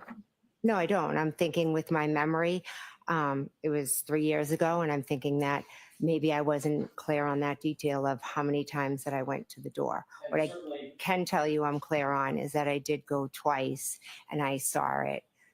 I saw it straight ahead. I saw it at the flagpole and a third time further up. I cannot say with certainty with my memory today that I was up at that door every single time. I'm sorry. And then, and by the way, when you testified, as you just saw, Mhm. that was a year ago, correct? Yes. A year earlier and a year closer to the event, correct? Yes, it So was. your memory would have been a little bit fresher then than it is now, a year later. I don't think I can compare my memory then to now. You can't compare your memory. Do you think your memory gets better with time or fades a little with time? Well, some things, unfortunately, I think about every single day with this case, the trauma of it Sure. and what I experienced and went through. And there are some things that I am certain I will never forget. And I know for sure where the car was, and I know for sure I sent those 2 texts, but I apologize if I misstated. I went up more than I did. I'm just trying to give you what I remember today. Let's talk about those texts and and you looking out the door. You did approach the door and you saw that the vehicle was there the initial time, correct? That's one. When I texted here, yes. And you texted here, ! Question mark. Is that right? Correct. And you indicated that when you first saw the vehicle, it was straight out ahead of you in front of the front door, and it was stationary. Is that right? Yes. Yes. Then you said you went back to the door and you saw that it had moved up, quote, a little bit. Isn't that right? Yes. Toward the flagpole. Is that right? Was that the flagpole? Yes.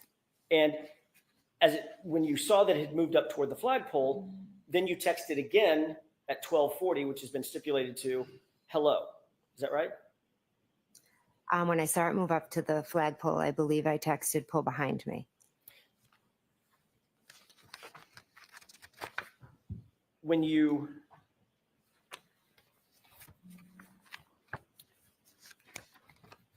went the second time,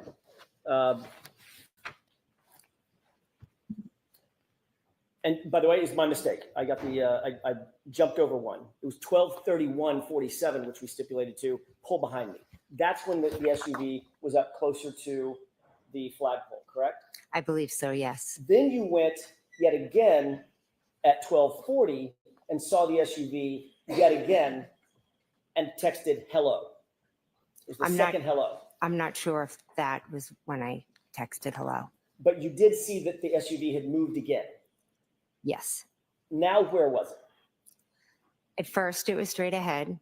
Then it was at the flagpole. And then it was further up. Then at 12:42, 2 minutes later, you texted, where are you, correct? Yes. Okay. At that point, it was still up by the flagpole? No, I'm not saying that it was still outside. Where was it? I'm not sure where the vehicle was. At 12:45, you texted yet again, hello. Is that right? Yes, I did. You've indicated that was, you texted hello the last time you saw the vehicle. Is that right? I'm not saying that today, no. Well, did you say it previously? In my testimony, did I say that the last time I texted? Do you have that written that I could see? You just read it. Well, that was your question that you had read to me. I never came out and said that. Ms. McCabe, I asked you if you testified to that a year ago. That's my question. Did you testify to that a year ago, that when you went, every single time you went to the door, you texted something because seeing the vehicle prompted you to text something to John? That's a summary of maybe the, Did you testify to that a year ago? to what? That when I went to the door? Yeah, different times when I went to the door, I did text, yes.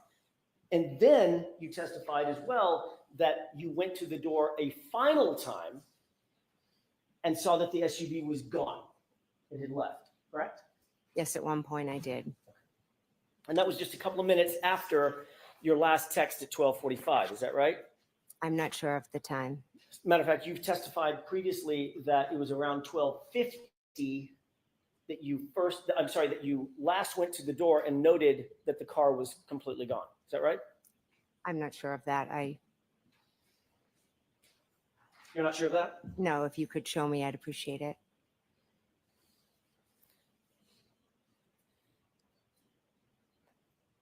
At some point, did you note that the vehicle was gone? Let's get to that. Yes, Around what time was that? I do not know. 12:45, a little before, a little after? I'm not sure. I can't give a time. Would it refresh your recollection to look at how you testified to that particular time last year? Sure. May I? Yes. Thank you. The highlighted portion, Thank you. Mrs. McCabe? Again, you can really tell that Jennifer McCabe has worked on herself in terms of how to deal with testimony. Definitely a much more of a calm witness this time. And being pleasant and saying please, and if you can show me and excuse me. Yes. Ms. McCabe, does that refresh your recollection as to what time last year you indicated that you went to the door and saw that the SUV was gone? It says on the paper that I was asked if after 12:45 it was gone, and I answered correct. Okay, I never gave a time. all right. And that coincides with the last hello that you texted to John's phone, correct? Again, I don't have that paper in front of me. Is that the Well, that's the time? stipulation. That's what you don't need to worry about Okay. that. That's been stipulated to. Your last hello text was at 12:45. Okay. Okay, Yes. so that coincides, that testimony from last year coincides with your last text message saying hello. You noted that the SUV at that point had gone, had left, correct? Correct. So if I hear your testimony correctly, you saw the SUV in position 1. Yes. There was a text or something, or 2 maybe. Then you saw it in position 2. You went back to the door and noted that SUV had moved and it was now closer to the flagpole, correct? We've just asked 2 questions. It had moved closer to the The flagpole. first question is, you said I saw it and I sent a text or 2. I know I just said 1 here. Okay. Then you saw it a second time, Correct. and now it's closer to the flagpole.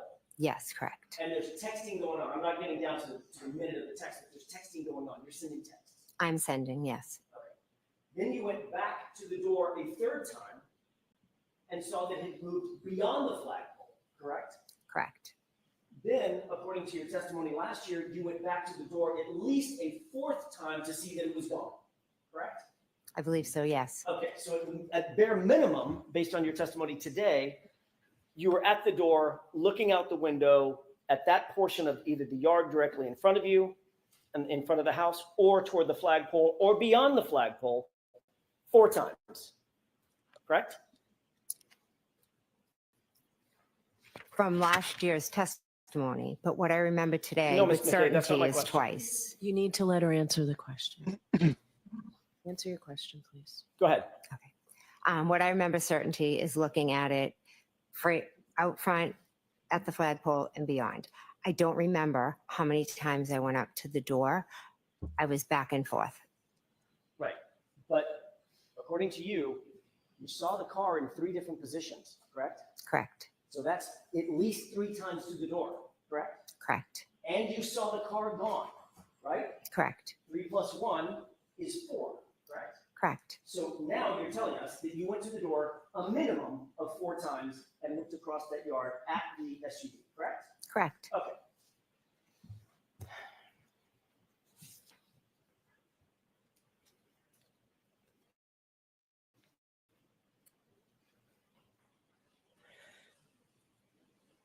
You had a clear view of that SUV as you looked out that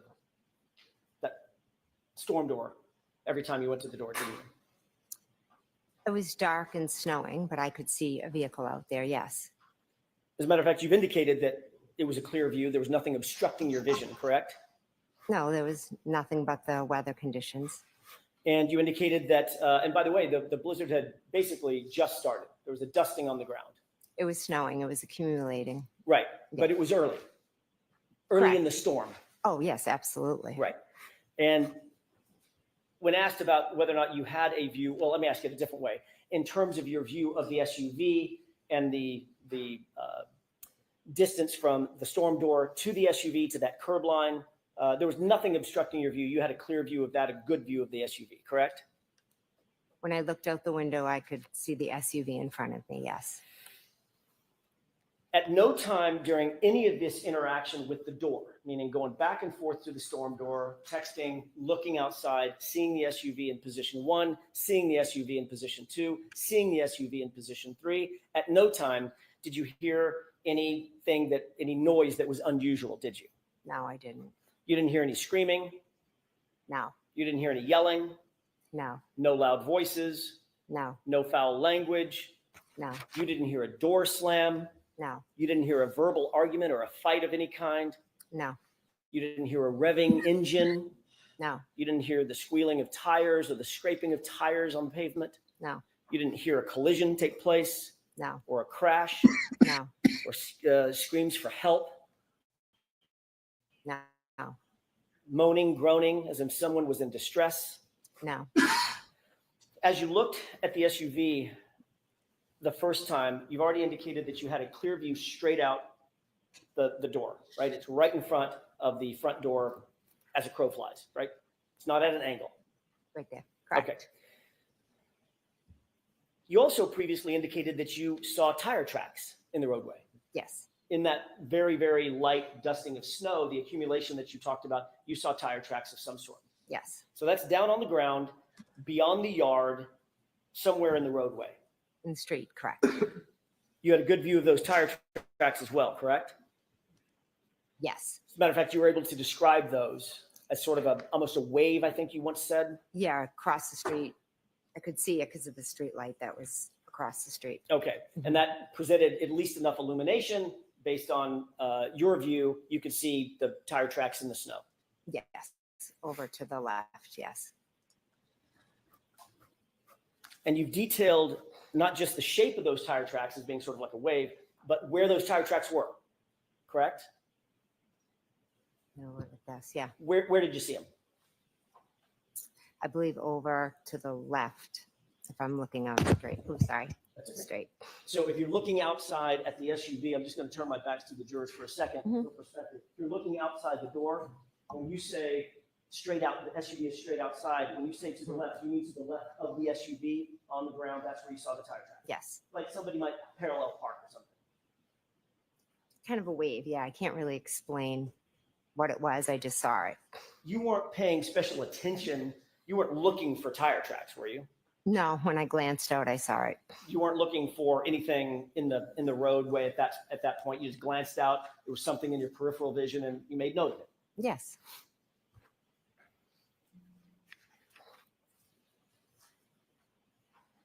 And the only thing between you and the SUV as you looked out was the lawn. correct. There's no ditches or hills in that lawn. It's a flat lawn, correct? I wasn't looking at the ground. I was just kind of looking like I am at you That's right not my now, question. straight. You know that lawn. You've been to that house 100 times, 500 times. There's no ditches or berms or hills or mountains on that lawn. It's just a flat lawn, right? I guess you could categorize it as flat. Yeah. Can we take a look?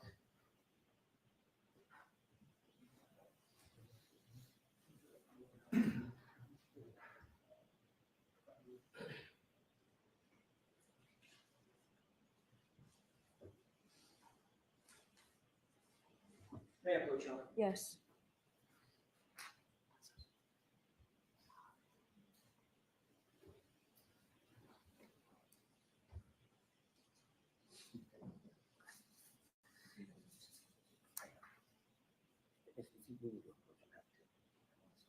Okay.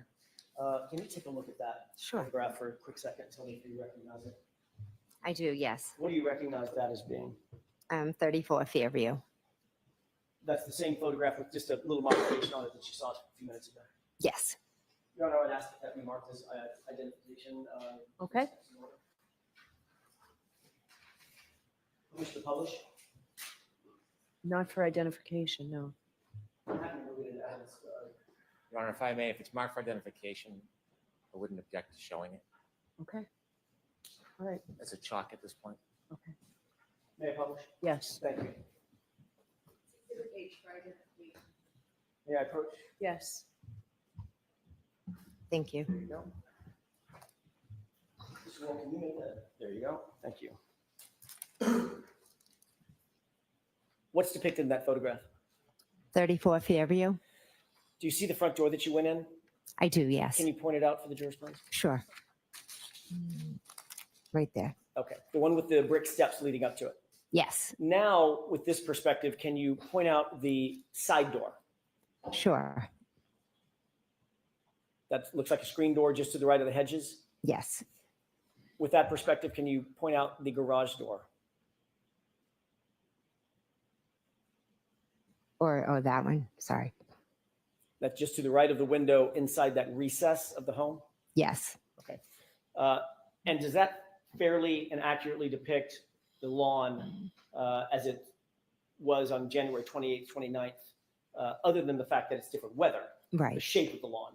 Yes. Okay, thank you. We can take that down, Mr. Wolf. So what was that marked as, Madam Court Reporter? Thank you. Your Honor, I would ask to move that in evidence. If we need to take a minute on that, I'm happy to, but that is my request. Is there an issue? No, I want to object. Okay.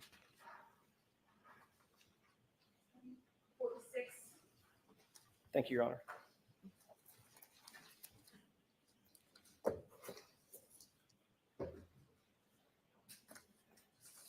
May I continue, Your Honor? Yes.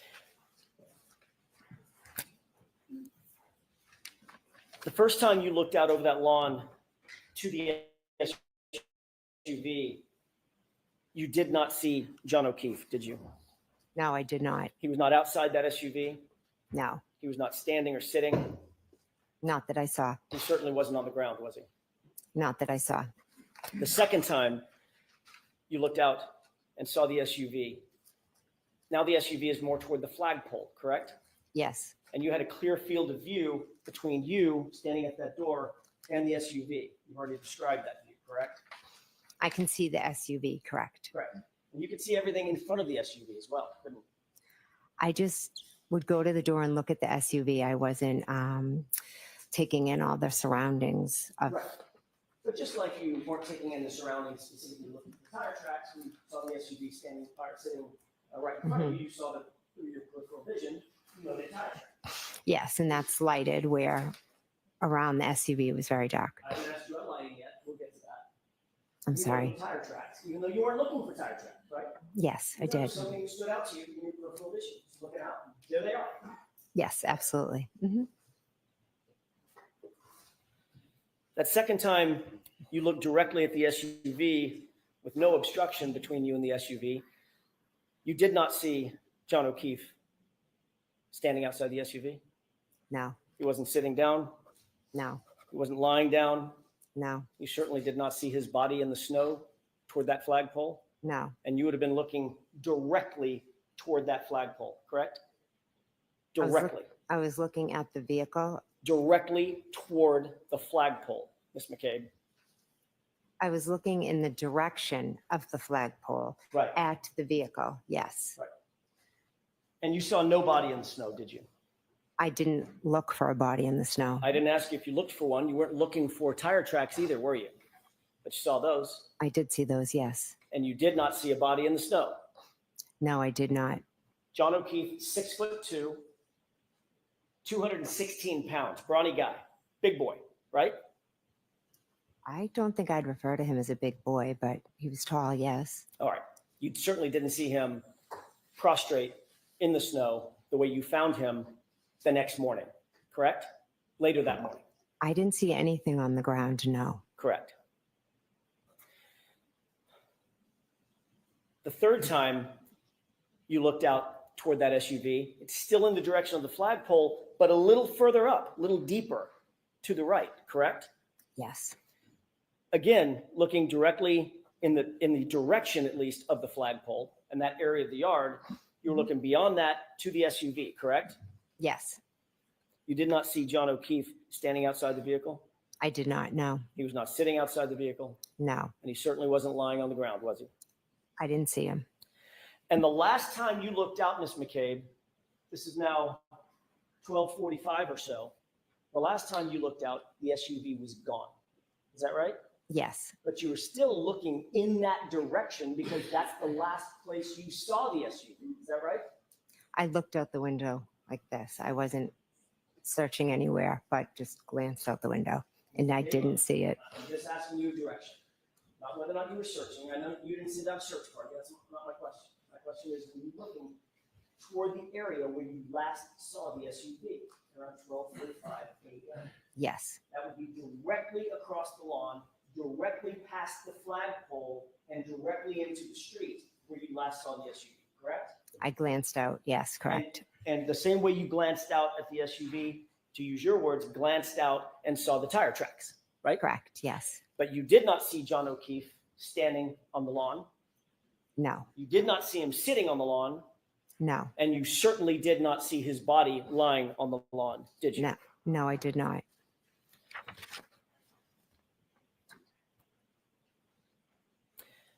Ultimately, you left the location that night, the gathering at 34 Fairview. Is that right? You didn't spend the night there? No, I went home. About what time was it that you left the location? Approximately, it was after 1:30. Approximately 1:30, 1:45. So this is maybe an hour later, later than what we've just been discussing. Yes. Seeing the SUV. Who did you leave with? I left with my husband, Matt, and Julie Nagel and Sarah Levinson. Who was driving? Sorry, my husband, Matt, was driving. And where was Sarah Levinson and Julie Nagel sitting in that SUV? They were in the back seat. By the way, what kind of SUV were you in that night? A Yukon. Big- Four-door, yeah, big- extended seating? Yes, When the SUV pulled out of the drive, it was in the driveway? yes. When the SUV backed out of the driveway, doing a three-point turn, backed out of the driveway, did it go toward Chapman or did it go toward Cedar Crest? It went towards Chapman. So as you backed out of the driveway, you would have been heading up toward the flagpole side of the property rather than back toward the driveway side of the property, correct? Correct. You would have driven directly adjacent to the area where John O'Keefe's body was later discovered at 6:04, 6:03 a.m., correct? Yes, correct. You were seated in the passenger seat of the vehicle, not the driver's seat. Correct. You were seated in the front of the vehicle, not the back seat. Correct. You would have been closest to the yard as y'all drove past, correct? Correct. That's a newer model Yukon. I'm assuming that the headlights automatically turn on at night.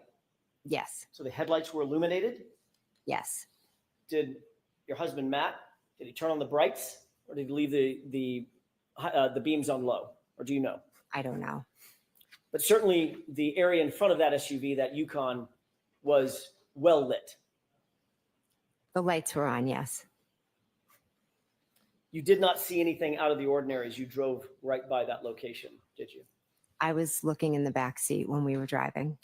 Did you see anything out of the ordinary on that lawn as you drove by in that SUV? No, because I wasn't looking at the lawn. You certainly did not see John O'Keefe dressed in dark clothing laying prostrate in the lawn. No, I did not. You said that you were turned around talking to the other young ladies in the SUV, Julie Nagel and Sarah Levinson. Is that right? Yes. You indicated that you were engaged with them about a conversation having to do with bread and maybe peanut butter or something. Yes. You didn't, as you passed by that location adjacent to where John's body was later discovered, you didn't hear Julie Nagel say anything out of the ordinary about having seen something. No. You didn't hear Sarah Levinson say anything out of the ordinary about having seen something. No. According to you, you were turned around, directly engaged with both these young ladies as you passed by that area where John's body was later discovered. Is that right? When we pulled out, I turned around and I was talking to them about the bread and the peanut butter. I'm not sure exactly where we were driving, but it was when we pulled out. Yes. You certainly never heard anybody say anything like, what was that? Or anything close to that. No, I didn't.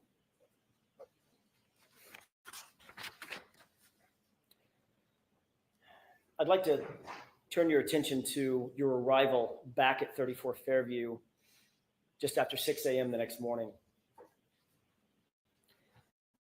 You indicate that the visibility was relatively poor.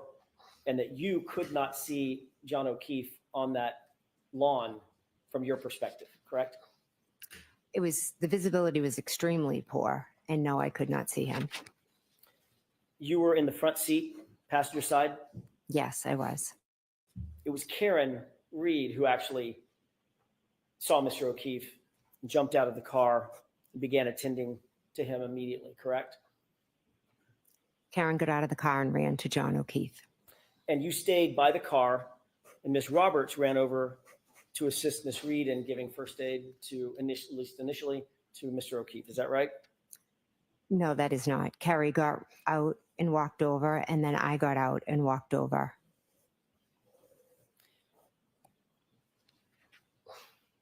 You indicated that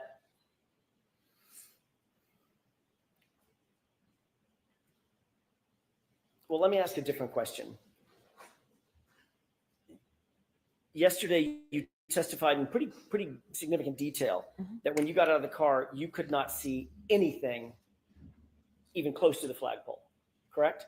Visibility was very bad, yes. Matter of fact, you used the word whiteout conditions. Is that right? Yes, I did. Whiteout conditions, you basically can't see your hand in front of your face. I wouldn't say that extreme, but I used whiteout as there's just snow coming at you. You were specifically asked by Mr. Brennan, how close did you have to get before you could actually see anything of note where Ms. Reed had gone? Is that right? Yes. You testified yesterday that you could see just merely shadowy figures of Ms. Reed and Carrie Roberts, and it wasn't until you got very close over to them that you could see John, in your words. Correct.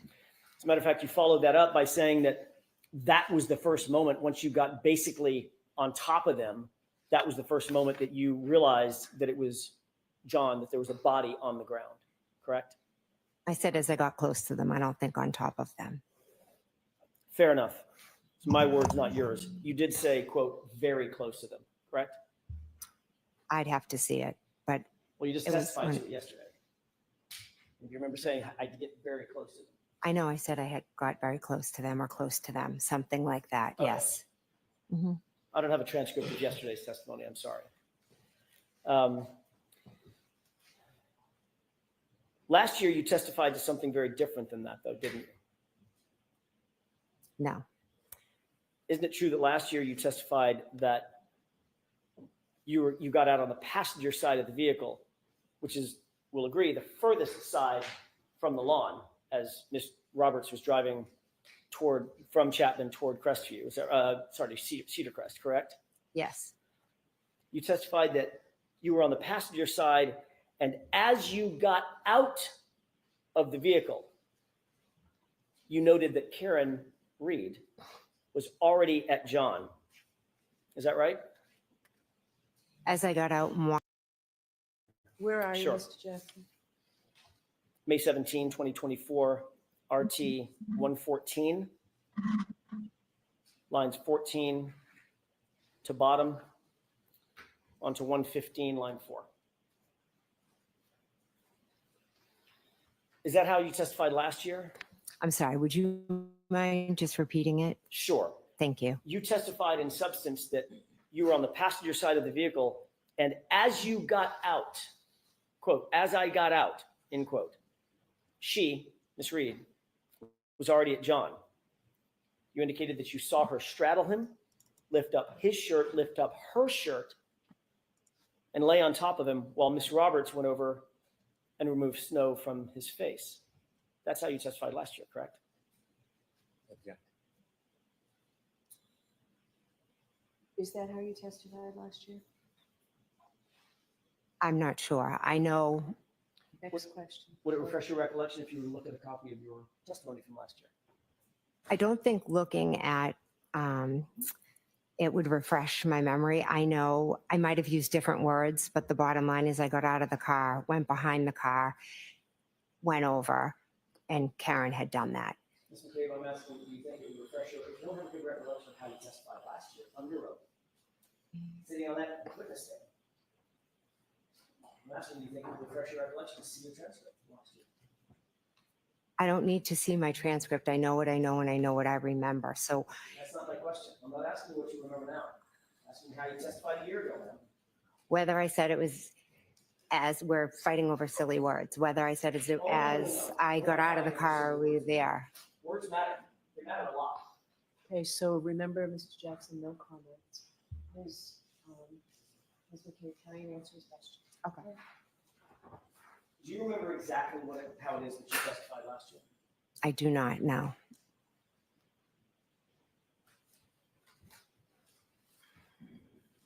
May I approach? Yes.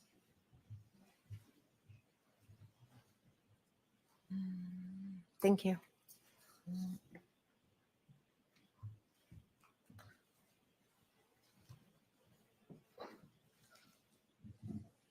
You got to hand it to her for trying to stay as cool as possible. Definitely trying her best. Much different than last year.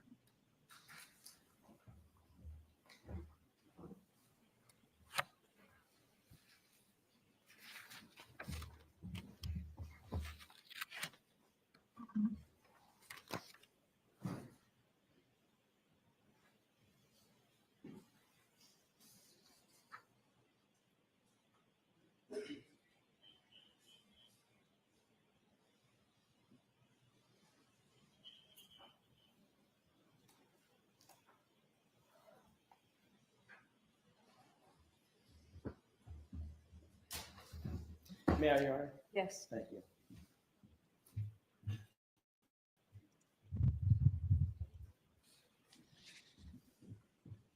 Ms. McCabe, does that refresh your recollection as to how you testified in substance last year? I see what it says I said, but it's a little bit different than what you stated. Okay, then let's walk through that. Did you indicate last year that as you got out of the vehicle, that's when you could see what Ms. Reed was doing with John O'Keefe, down to the detail of pulling her shirt up and pulling his shirt up to try to go skin to skin? I object. And Why don't I see it sidebar? Why don't you bring it with you, Mr. Jackson, please?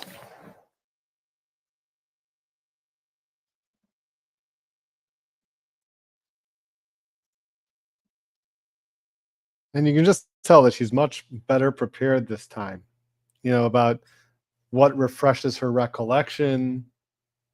She's being very careful about that because it's making it a lot more difficult for Alan Jackson. Because if she says, well, look, that's what it says, it just doesn't refresh my recollection about what I said, well, then, it's a lot harder. So she's definitely much more prepared this time.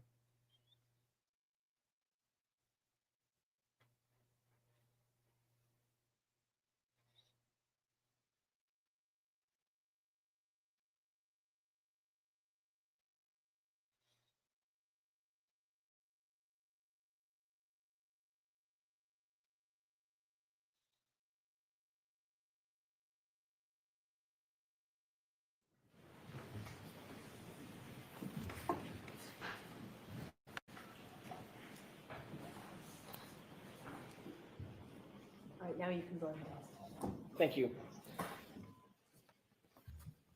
Ms. McCabe, is it true that you had the following colloquy last year on this subject? Answer: I was on the passenger side, so as I got out, she was already at John. Question: so she gets out and essentially makes a beeline over to where John was. Answer: correct. Question: and you're getting out of the passenger side, and by the time you come around the car, she's already there. Answer: yes. Question: and when she gets over there, what, if anything, could you see at that point? Answer: she straddles John and lifts up his shirt, and then she lifted up her shirt and went to lay on him, and Miss Roberts went over and she was removing the snow from his face. Is that how you testified last year? Yes, that's how I answered the questions. Okay.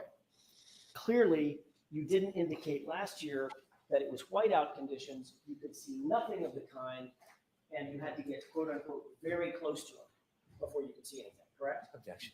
Sustained. It's the first word that's problematic, Mr. Jackson.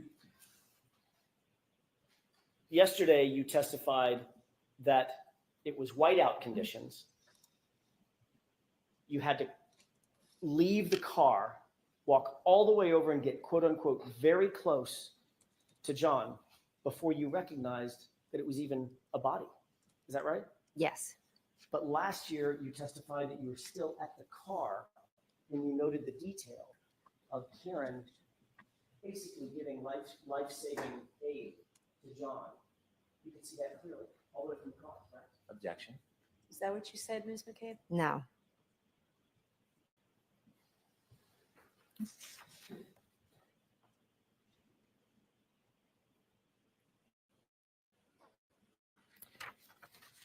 Is there a reason, Ms. McCabe, that you might wish to improve your testimony this year than last year, over last year, with regard to the distance that you could see Ms. Reed engaged with Mr. O'Keefe? no, Are you trying to suggest or improve your testimony to suggest that you had no idea that there was a body there and nobody reasonably could have even seen a body there as you drove up? Objection. Is that what you're trying to say, Ms. Reed? Ms. McCabe. McCabe. can you repeat the question, please? Not sure. I'll give it a shot. I'm sorry. Are you trying to improve your testimony this year over last year to suggest that reasonably nobody could have seen where John was from the car? I'm not, What you're trying to do? I'm not trying to improve my testimony, no.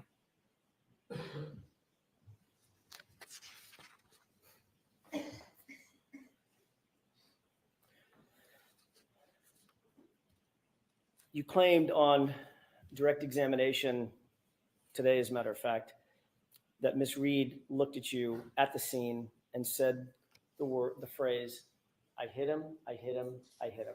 She said it 3 times, very distinctly, according to your testimony, correct? She did, yes. That was so impactful that it had the effect of putting you in some sort of shock and horror. Is that right? I was in shock the whole morning, but that statement definitely was a lot. And that's an incredibly memorable statement for you to have heard and now recount to us in this trial, correct? Correct. Something that you wouldn't easily forget or overlook. Is that right? Something I wouldn't. Something you would not easily Correct. forget or overlook. Is that right? Correct, yes. Matter of fact, some might say it's the centerpiece of your testimony. Objection. Sustained.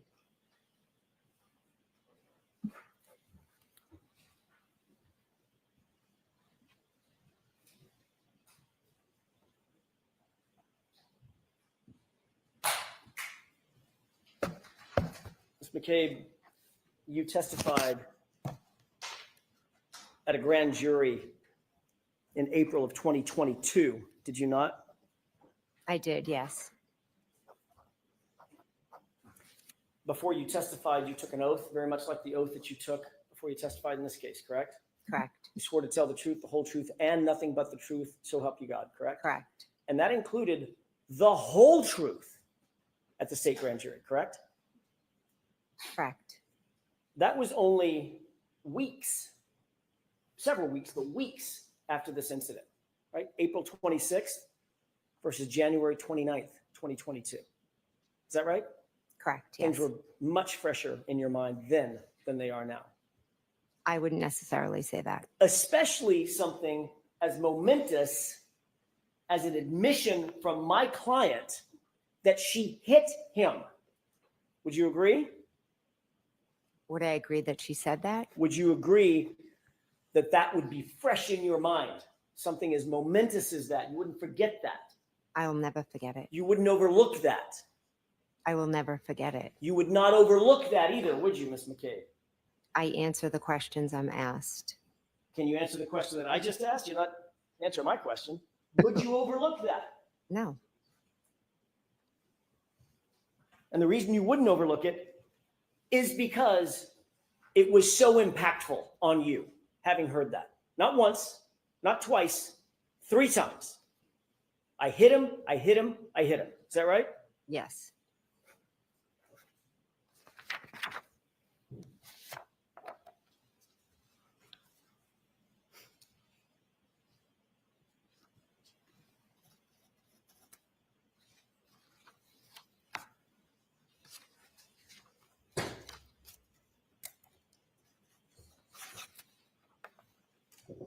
May I approach?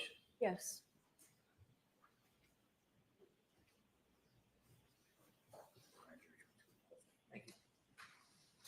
Thank you. Take a look at that document and tell me if you recognize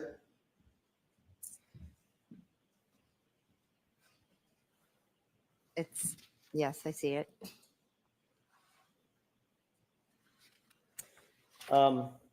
Is that a transcript of your entire testimony at the grand jury in April of 2022? I believe so, yes. You've reviewed it in the past? I have read it about a year ago, yes. You read it in anticipation of your testimony a year ago, correct? Yes, I reviewed it. Have you reviewed it in preparation for your testimony today? No, I haven't. Yesterday. Ms. McCabe, turn to the page or pages in that transcript where you recount to the grand jurors that my client said, I hit him, I hit him, I hit him. This is over 227 pages. Take your time. How long did you say it was, Ms. McCabe? 227? I'm not going to let her read 227 pages. You reviewed it before, haven't you? I reviewed it a year ago, yes. You read the whole thing cover to cover, didn't you? I skimmed through it. One of the most important points in your testimony yesterday and today is recounting these jurors the phrase, I hit him, I hit him, I hit him. Is that right? Objection. To the form of that, I'm sustaining it. Was it important to you to tell these jurors that you heard my client say, I hit him 3 times? I answered the questions and I'm telling the Was it- jurors what I know. Was it important to you before testifying today that you recount to these jurors the phrase, I hit him, coming out of my client's mouth? Your client said she hit him, yes. That's not my question. Listen to my question, Ms. McCabe. I'm sorry. Was it important to you before you testified to tell these jurors under oath that my client said, I hit him 3 times? As a juror, as a witness, it's important to tell the truth and to answer the question you were asked. And in point of fact, in your entire grand jury testimony, you never said, my client said the words, I hit him, did you? Again, it's 227 pages. Ms. McCabe, you were there. They're your words. I'm not asking you to rehearse something. You were there. Did you tell the grand jurors that my client said I hit him? I have testified a number of times, but I was there the morning of January 29th when your client said, I hit him, I hit him, I hit him. Did you tell that to the grand jurors? I'm not sure. It's because you didn't, did you?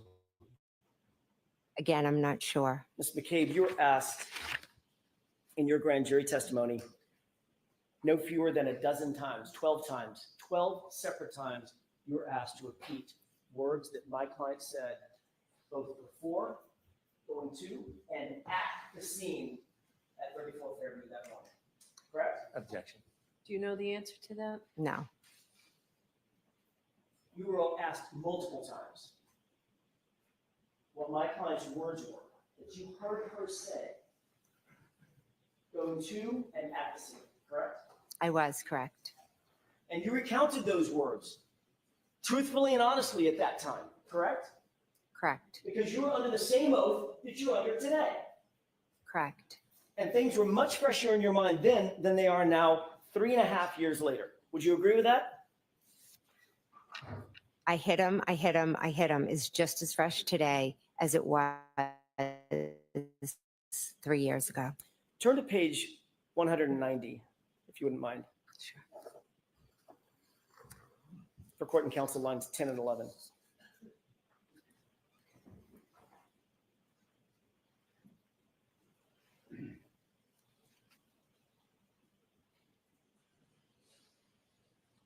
Which lines? I'm sorry. 10 and 11. Oh, okay, I'm sorry.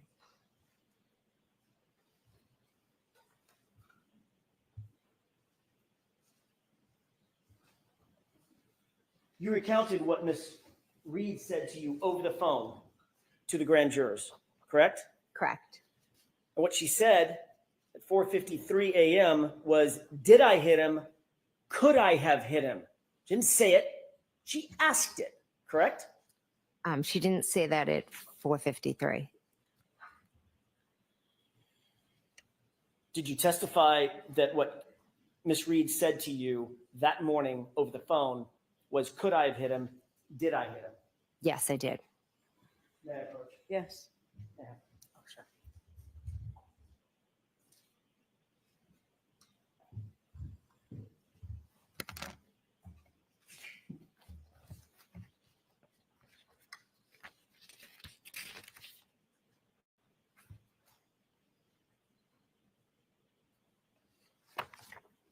Just wanted to verify a page number, Your Honor. May I approach? Yes. Why don't you tell Mr. Brennan the page number? I will, with each one.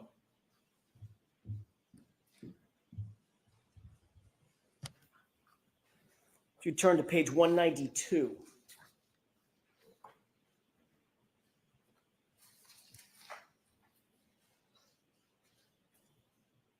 Line 4. What did you tell the grand jurors my client said in that answer? Foundation. What are we talking about? I'll ask it a different way. Did you answer a question on page 192, line 4, concerning my client's statement? Did I answer a question? You were answering a question, correct? Oh, yes, yes. All right. I'm sorry. And the answer that you gave to the grand jurors was, she said, could I have hit him? Correct? Yes, that's part of the answer I gave. Turn to page 193. I'd object. So I don't want to have to see it sidebar. We need context in order for this to be admissible, Mr. Jackson. I have no idea what that said. Your Honor, everyone, The answer is. I can make an offer of proof at sidebar if you Okay, wish. why don't you come to sidebar? Sure. And bring them.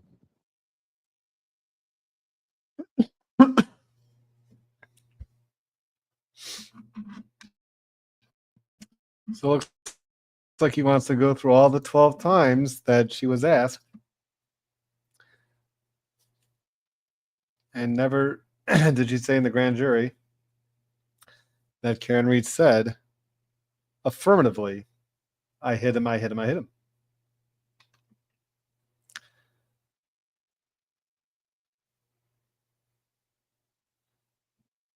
And North End and Andrea, have they gone to 2:27 a.m. yet? Not yet.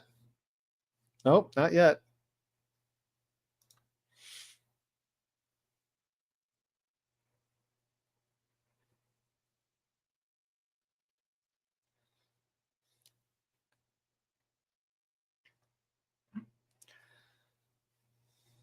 But I mean, the way that Alan Jackson set that up, I mean, this is the difference between good attorneys and average attorneys and bad attorneys.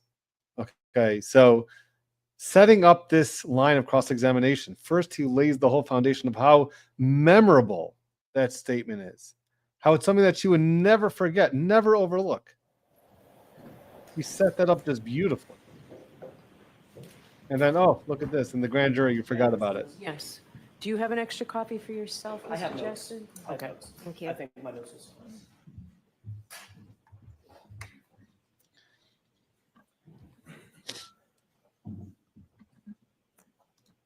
On page 192, line 4, for context, were you talking about a statement that was made in Karen's car on that morning before you got to the scene?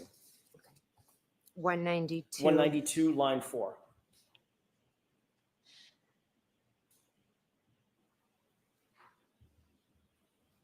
Yes, that was a comment you made in the car. And she said the phrase, you recounted that she said the phrase, could I have hit him? Correct? Yes, that was part of my answer. Take a look at page 193, line 1 through 2.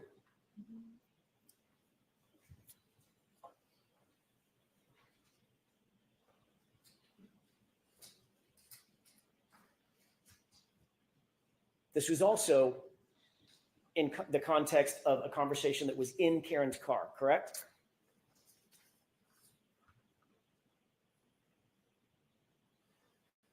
Yes. And the phrase that you attributed to my client was, could I have hit him? The question, correct? Yes. Page 193, line 23.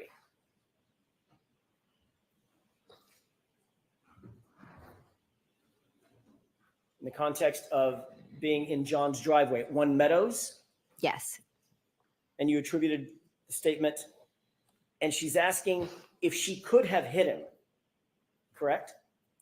Yes, when she showed me her tail light. Page 201, lines 23 and 24.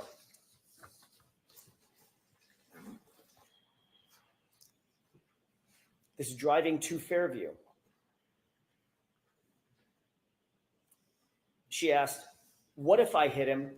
Could I have hit him? Correct? Can you tell me the lines? I'm sorry, lines 23 and 24. Page 201. Okay, sorry.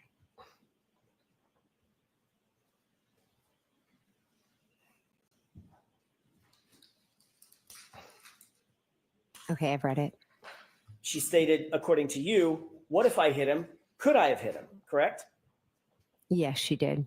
Page 202, top of the page, line 1 and 2.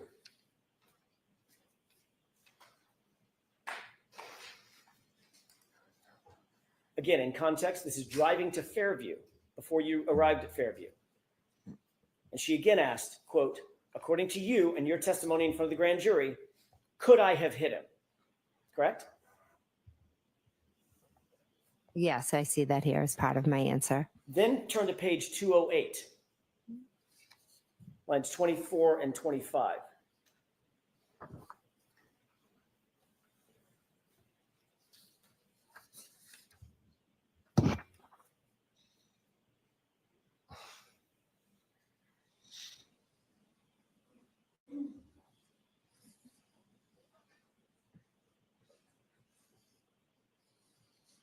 I'm sorry, what lines 24 and 25? Lines 24 and 25, let me know when you've I've read them, thank reviewed you. those. For context, this is at the scene outside Fairview. Yes. And you told those grand jurors under oath, she asked, did I hit him? Could I have hit him? Correct? Yes.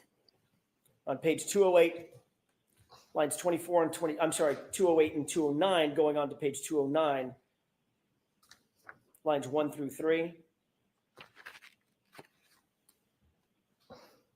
You actually recounted to the grand jurors a conversation that you said my client had with a female EMT standing right there, exactly as you testified to today. Female EMT.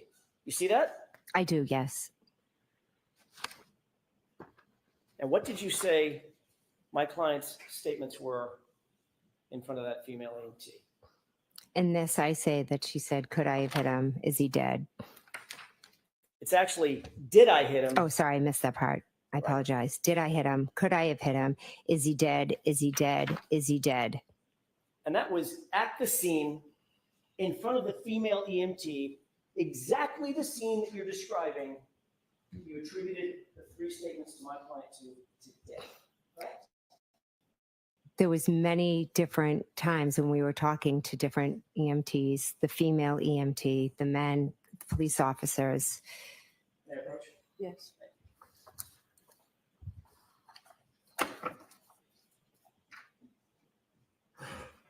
Yeah, just a moment, Your Honor. Sure.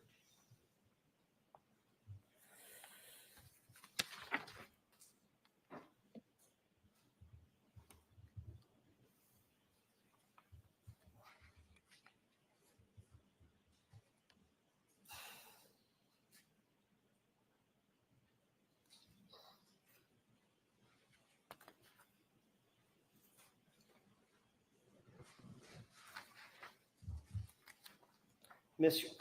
McCabe, your full statement at page 208, starting at lines 22 through 25, going on to page 209,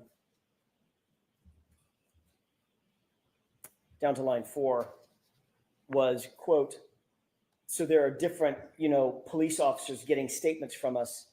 And at one point, I'm standing with Miss Reed, and she's saying, "Did I hit him? Could I have hit him?"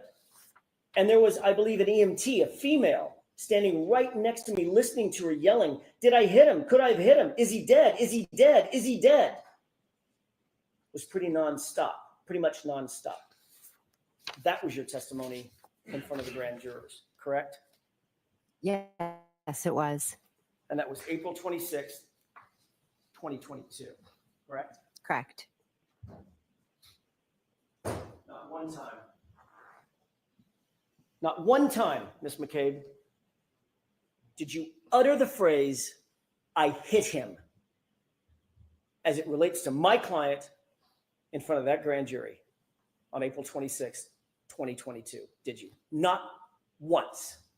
I'd have to read through the 227 pages to see. As you sit here today, do you remember ever saying to those grand jurors, she said, "I hit him, I hit him, I hit him," in front of a female EMT? I've spoken to in a few grand juries.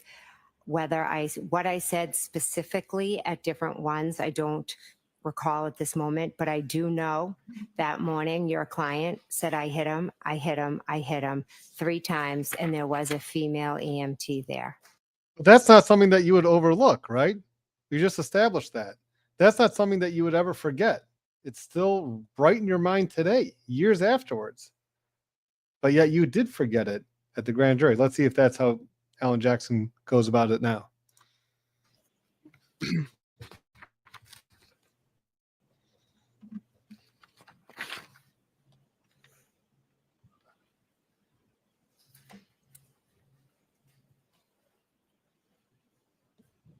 You spoke with Trooper Proctor just the same day, right? January 29th.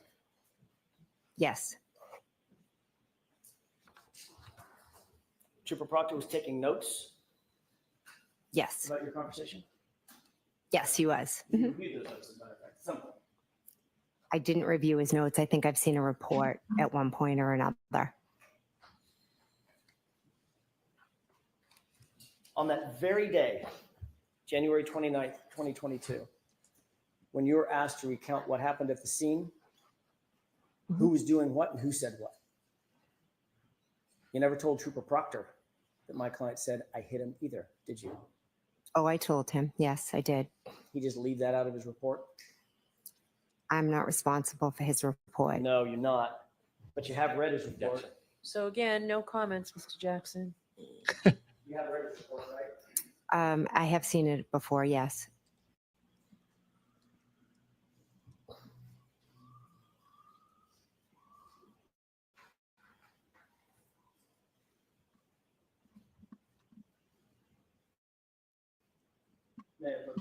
Yes.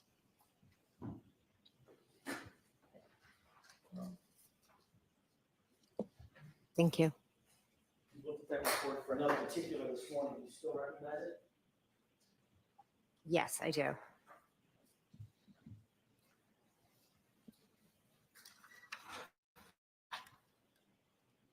Can you review that report, scan it, and let me know when you're done? Okay, is there something specific I should be looking for? I don't think you're going to find it, Ms. McCabe. Right, so again, jurors disregard the comments. So it's question answer format only. My question is, do you see the phrase, "I hit him," as it's attributable to my client in that report? Objection. System.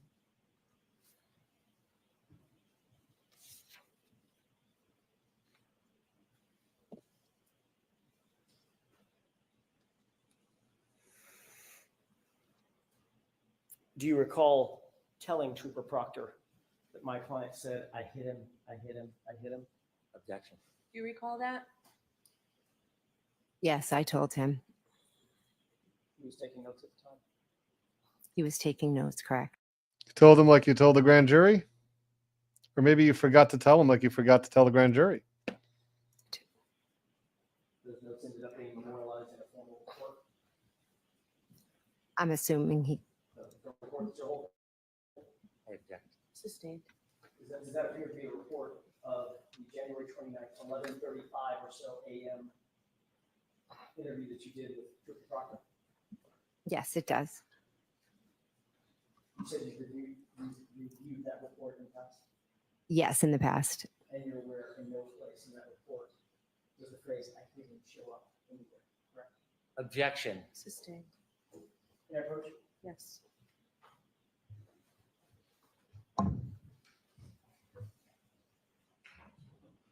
Oh, I'm sorry, I'm gonna approach the witness. Sorry, Mr. Brennan, I'm sorry. I'm being vague. I was just grabbing the report back. Sorry.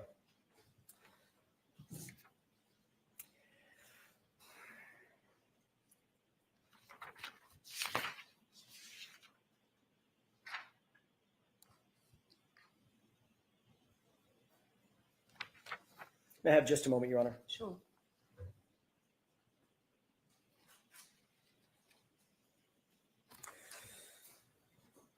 I want to draw your attention to the very early morning hours of January 29th, around 4:53 a.m. when you indicated you received that phone call from Kaylee's phone.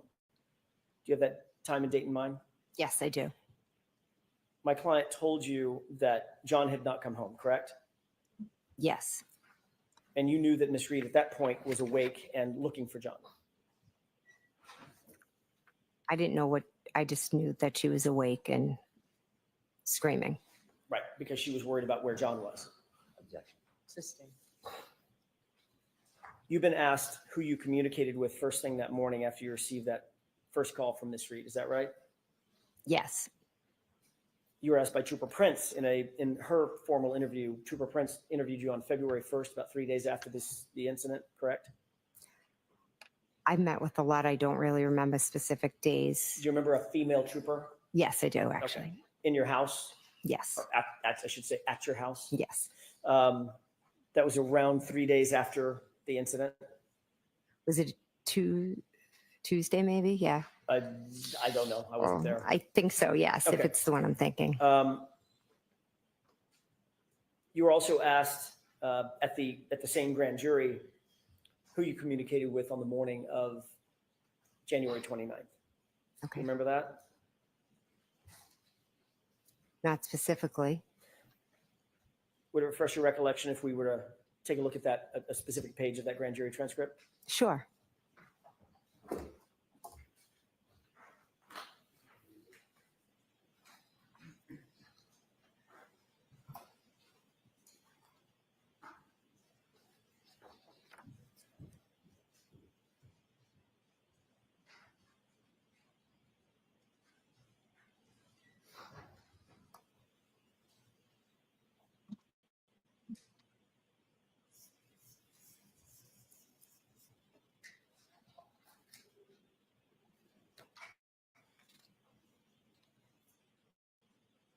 Do you need a couple of minutes, Mr. Jackson? I do, Your Honor. So, jurors, why don't you stand up and stretch, okay?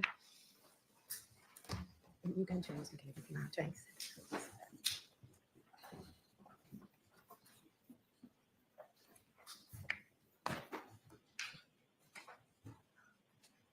Mr. Jackson, do you want a 5-minute recess? Sure. We're still going to stop at 4, so really 5 minutes, folks. We'll have you go back. Okay, really only 5-minute break. Really. Okay. So it can only be really 5 minutes. I actually need a 2-minute break.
Back in session, you may be seated. All right, you all set, Mr. Jackson? I am, Your Honor. Thank you.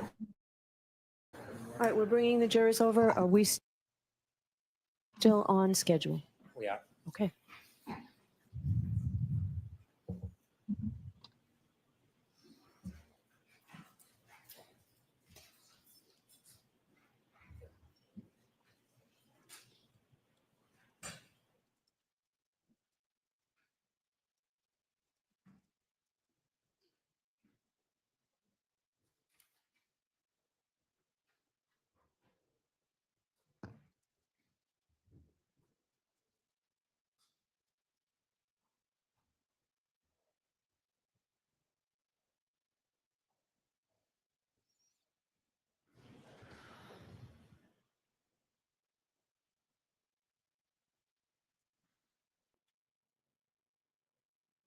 Jury.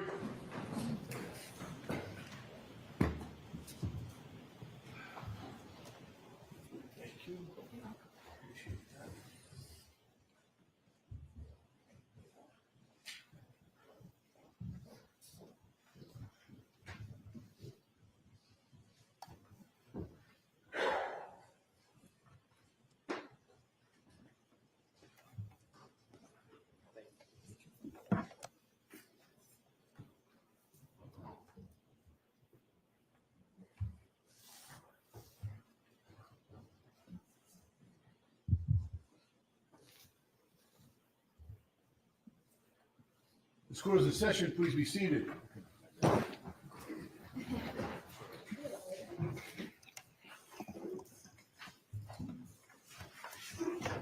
right, whenever you're ready, Mr. Jackson. Thank you, Your Honor.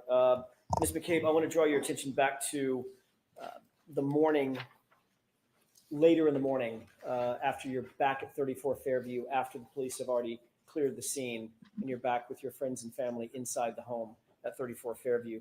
We've already talked about the fact that the witnesses were not sequestered in any way. They were not separated in any way by the police. Is that right?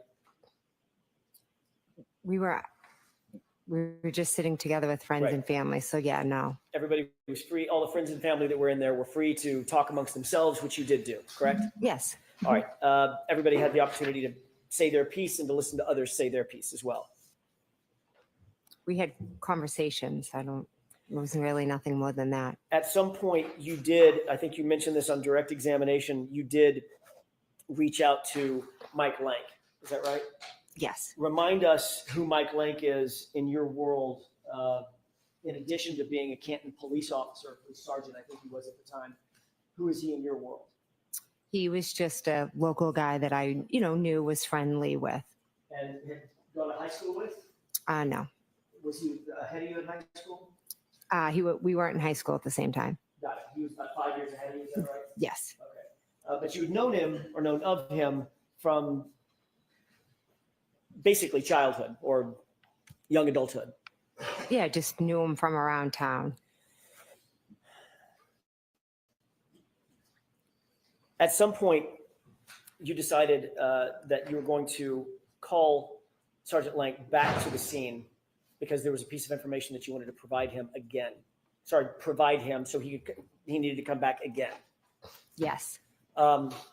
Ultimately, you called him on his cell phone, right? I did, yes. So you were close enough that you had his cell phone number. He had your cell phone number. No, I didn't have his cell phone number. Where'd you get that number? I asked Julie Albert for that number. So Julie had his cell phone number. Yes, she did. And Julie is Chris's wife? Yes. She was at the location? Yes. What, Chris? He came at some point. I don't know if he was there when I called Officer Lank or not. As was Brian Higgins, correct? Yes, he was. He came back over to the location as well. Yes, he did. As a matter of fact, it was Brian Higgins who suggested that you reach out to Officer Lank. I'm not sure if it was him who suggested it. Someone suggested to you that you reach out to Officer Lank. Is that right? As I was sitting there remembering things, I believe, I can't say who did or didn't. So as you were sitting there remembering things, you weren't just remembering things, you were remembering things and then telling others things that you remember. Oh, absolutely. So Yes. others were absorbing whatever information you were providing to them and vice versa. No one was really providing me any information because they didn't know what happened. So you were, sorry, go ahead. Okay, I'm sorry. I was just sitting there trying to recount what had transpired since I got that 4:53 phone call. And one of the things that you decided you wanted to tell Sergeant Lank was a statement by my client. Yes, So you call Sergeant Lank on his cell phone, and you're able to get a hold of him, correct? yes. Whatever he's doing, I'm guessing he was busy at the time. I don't know what he was doing. He was the first responder on a death of a police officer case that was just hours old. So he had to be busy. I would assume. I, again, don't know what he was doing. But in fact, after you got your phone call, you dropped everything and headed back to 34 Fairview, correct? Yeah. Sustained. Did he come back to 34 Fairview quickly? He was there fairly quickly, yes, I would say. And your request, Yes, I called him and asked him to come back. because you told him that you had information that was important enough that he needed to get over there so you could tell him in person what this new information was. I called him and told him that I was remembering things and asked if he could come back. And he didn't just say, "Guys, just tell me what it is over the phone." He literally said, "Okay, I'm going to get in my car, drive in a blizzard." It was still a blizzard, right? Yes, it was. I'm going to get all my gear on, drive in a blizzard back over to 34 Fairview, get out of my cruiser, come into the house, and get ready for this new information that you're going to give me, correct? He did not say all that, no. No, that's what he did. I have no idea what he did. I called him and then he came. Well, he didn't That's, walk over. I mean, he came over in his car, right? I would assume so, yes. Right. So he had to get in his car, drive over to a blizzard, get out of the car, walk through the blizzard, go to the front door, and get ready for this new meeting that he's going to have, correct? Yes, that seems like steps one would take. And whatever it was that you wanted to tell him, you let him know it was important enough to have a special additional meeting. It wasn't something that you were just going to sit on. You wanted to give him this information immediately without hesitation, correct?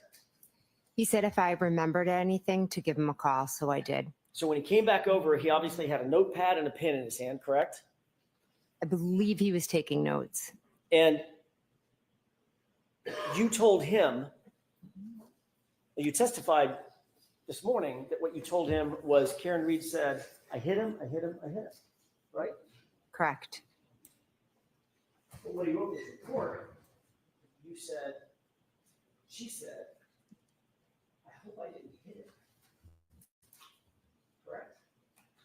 I don't have his report in front of me.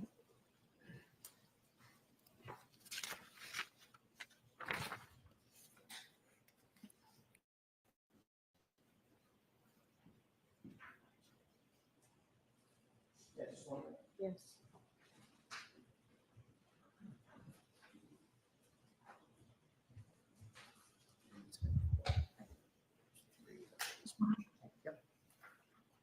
Thank you. You're welcome.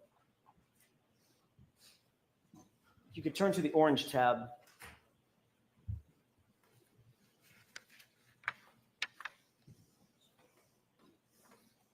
Do you see that? I do, yes. Okay, and you've had a chance to read it? Just the highlighted Okay. part. May I approach? Yes.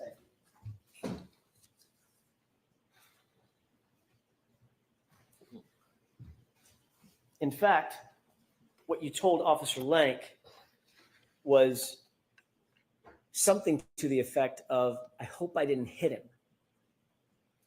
Correct? Incorrect. I told him that she said I hit him. He wrote in his report, that you just read, something to the effect of, Sustained. "I hope I didn't hit him." Sustained. Is this another example of an officer getting a report wrong? Objection. Is that report right?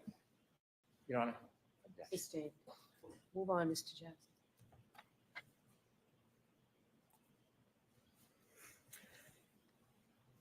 "I hope I didn't hit him," or something to the effect of, "I hope I didn't hit him." Sounds an awful lot like, "Could I hit him? Did I hit him?" Do you agree with that? It does sound similar, yeah.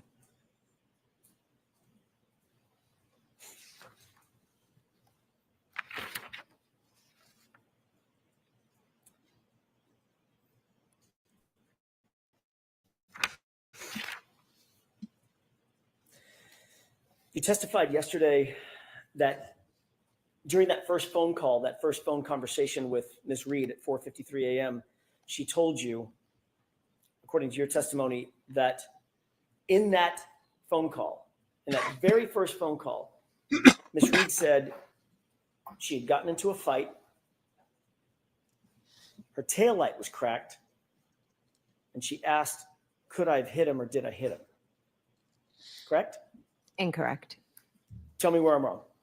In the first phone call, she had said we got into a fight and he didn't come home and I left him at the Waterfall.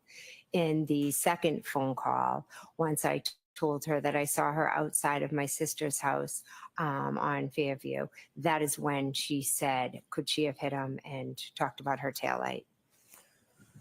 So 2 hours after Ms. Reed found John O'Keefe and began giving him CPR, you were interviewed by Sergeant Sean Good, correct? Objection. Ask the question differently, Mr. Jackson. 2 hours after Ms. Reed found Mr. O'Keefe, about 2 hours later, say 8 o'clock, 8:30 in the morning, after the scene was cleared, you were interviewed by Sean Good, were you not? Objection. Sustained. May we approach, Your Honor? Yes.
May I? Yes. Thank you.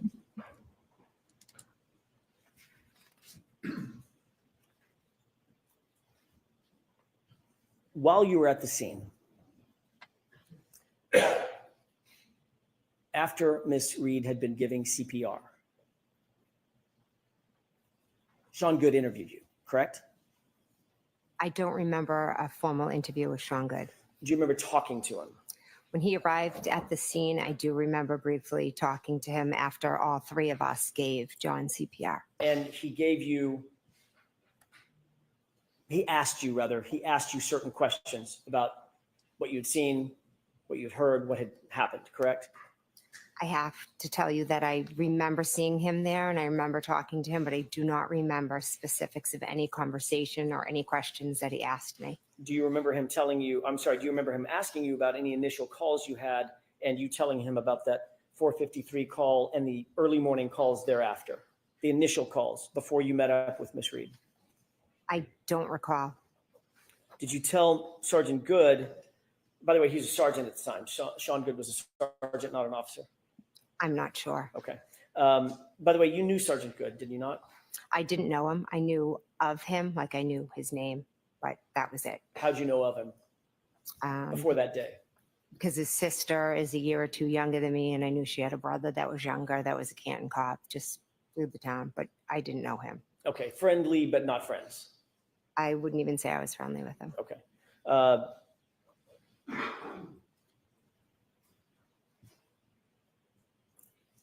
You actually told Sergeant Good at the time when he asked about those first phone calls that when Miss Reed called you, she was inquiring about John's whereabouts, correct? Again, I don't recall my conversations with Sean Good. You certainly never mentioned to Sergeant Good the incessant screaming and hysteria that you've described here in court.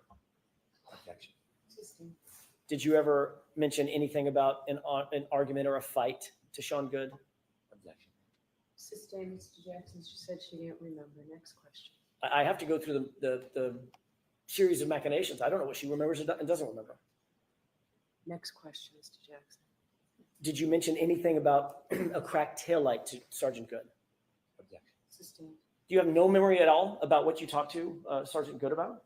There were many officers there. Right. And like I said, I know I talked to Sergeant Good, but I do not remember the specifics of my conversation during that chaotic scene. Okay. I'm Well, sorry. Let me ask a different question. There were many officers there and many officers were asking you questions, correct? Correct. Did you ask, did you tell any officer while at the scene that during those first few phone calls, first couple of phone calls with Miss Reed, that there was incessant screaming and hysteria? Again, there were many officers asking me questions. Most of them were regarding who John was, if he had medical issues or concerns, things like that. Right. It was a chaotic scene. I don't remember any specific questions about phone calls. I apologize. But you did tell at least one officer about the initial phone call that you received indicating that John may be missing, correct? I possibly said I got a phone call and that's why I'm here. We all came out to look for him. I apologize for not remembering specifics. Did you tell any officer at the scene anything about an argument or fighting that Miss Reed said occurred on that first couple of phone calls? Again, the conversations were very brief and they were with a lot of different officers. There wasn't yes or no. in-depth conversations. yes or no. Let her answer the question. Do you recall? That is a yes or no question. Do you recall telling any officer about a conversation in the initial couple of phone calls that you had with Miss Reed about fighting or being in an argument? Do you recall that? I cannot answer yes or no. Well, you either do or you don't. If you don't, I said just say there you was don't. many different conversations. I am not sure. So you don't recall. I'm not sure on specific conversations about that. I apologize. Is there a reason why you're not telling us that you simply don't recall making that statement? Sustained. Do you recall telling any officer about a cracked taillight that came up in one of those first two phone calls? At the scene, At the scene. again, I think all the conversations were about what was happening in the present time. And literally, this was a couple of hours after this incident, correct? When everything was freshest in your mind. These conversations were at the scene when Miss Reed was running around screaming. Were you also interviewed by Officer Mullaney? Again, there were many officers there that I spoke to. Ms. McCabe, do you understand my question? Did you understand the last question I asked you? If I spoke to an officer, Mullaney, Correct. again, I could have. I am not sure. I don't remember every officer. It was a chaotic scene. I had just found my friend on the ground. So the answer is, I don't remember. I Correct? don't remember speaking to him. No, sorry.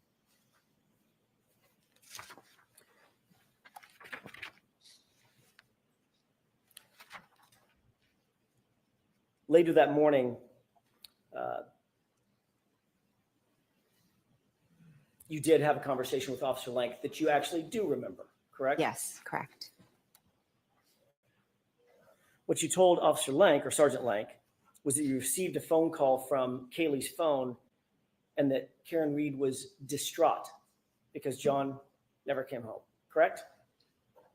I told him I don't remember the exact words, but I told him something like she was hysterical and screaming and said John never came home.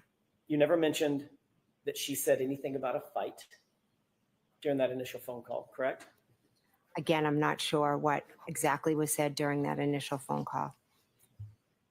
You never mentioned that she said something about a cracked taillight in that initial phone call or those two phone calls, correct? Are these phone calls with who? Who are these phone calls? Who am I speaking The to at this initial point? phone calls that Mhm. you had with Miss Reed, Yes.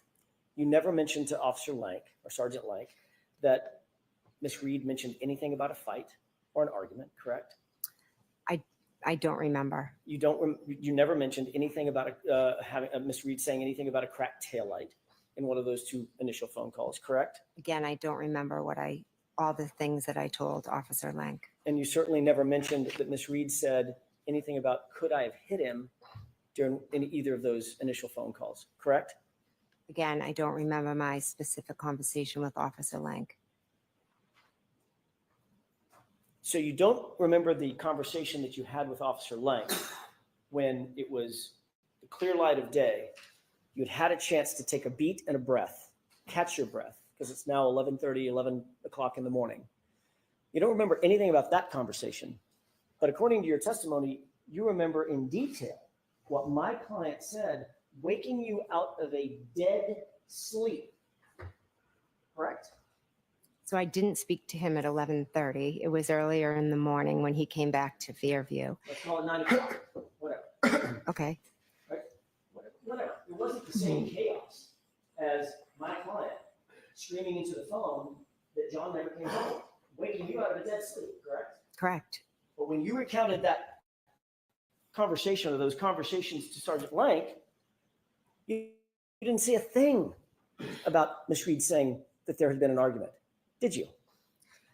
I'm saying I don't remember the specifics of my conversation with Officer Lank. I'm also saying that I was woken up out of a dead sleep.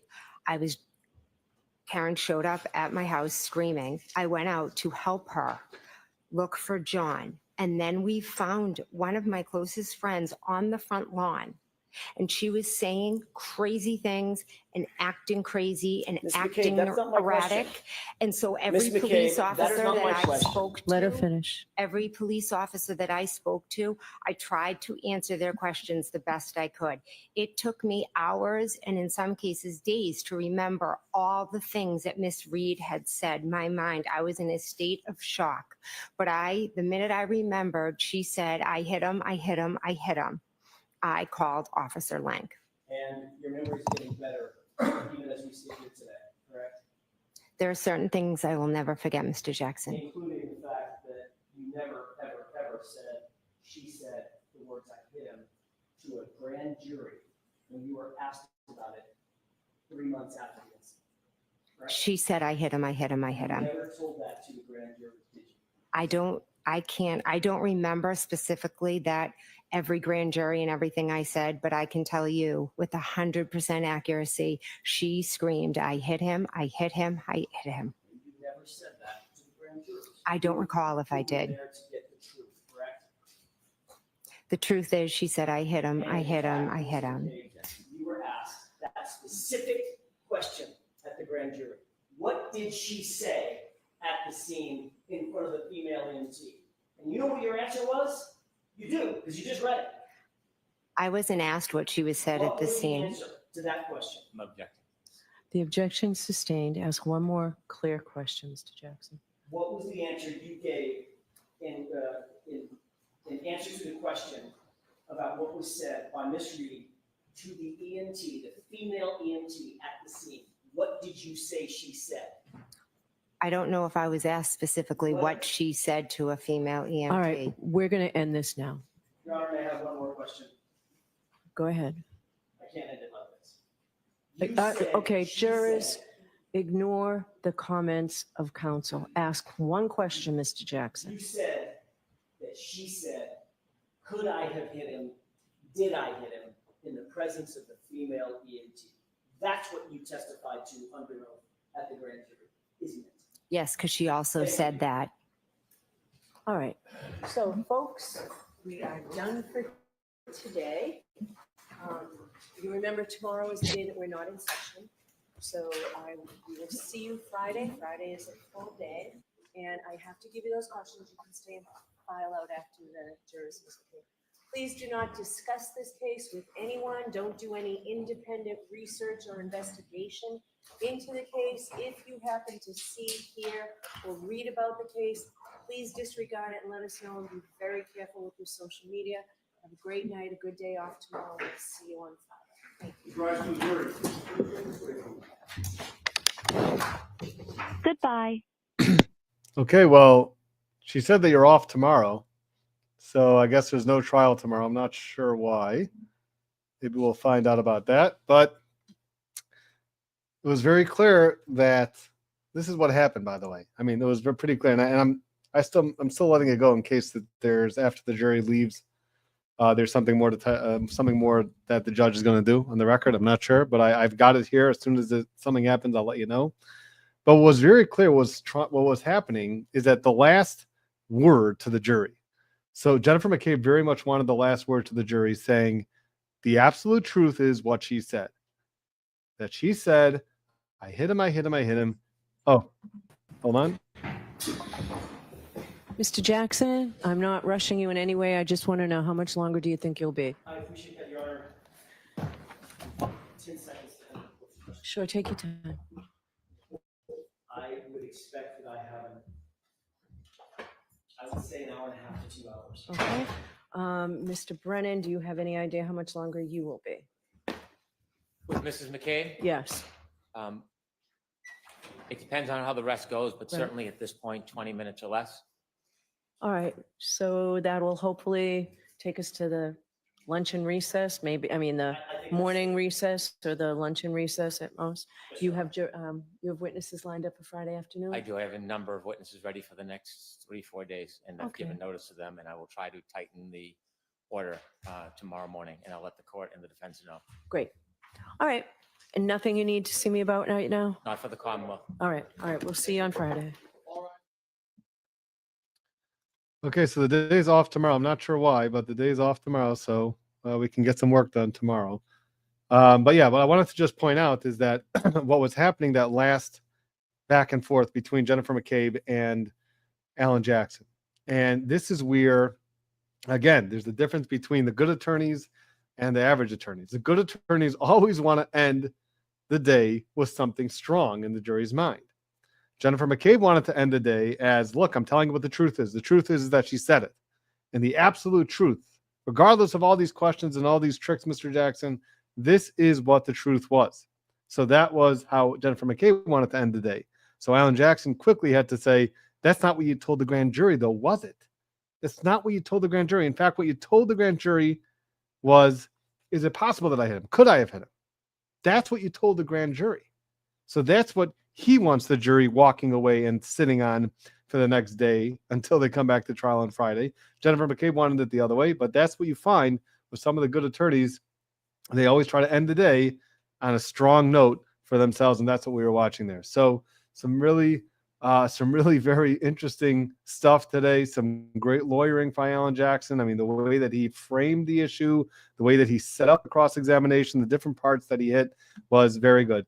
So as we can expect, I mean, this is what happens. So I thought there was a question. Okay. All right. Well, okay. So we're going to try to do the recap today. Definitely a lot to talk about. I'm going to be actually on NBC Boston tonight again at around 7:05, 7:10. They asked me to come on to give a little analysis there, so it's going to be a few minutes there. NBC 10 Boston. And other than that, we're going to leave it at this. So I guess we're going to see you all back here Friday for the live stream. Thursday's the day off, so we'll be back here Friday. And we'll continue with this trial, and we'll see what comes next. We'll have to finish up with the cross-examination of Jennifer McCabe, which is going to last another at least probably 2.5, 3 hours. And then we'll see who Hank Brennan has in mind to call next. So that will be it for today. Thank you all for joining. We had a good time here, and the trial goes on. So we'll see you all then. Check out the recap. Check out NBC Boston tonight, and we will see you on Friday.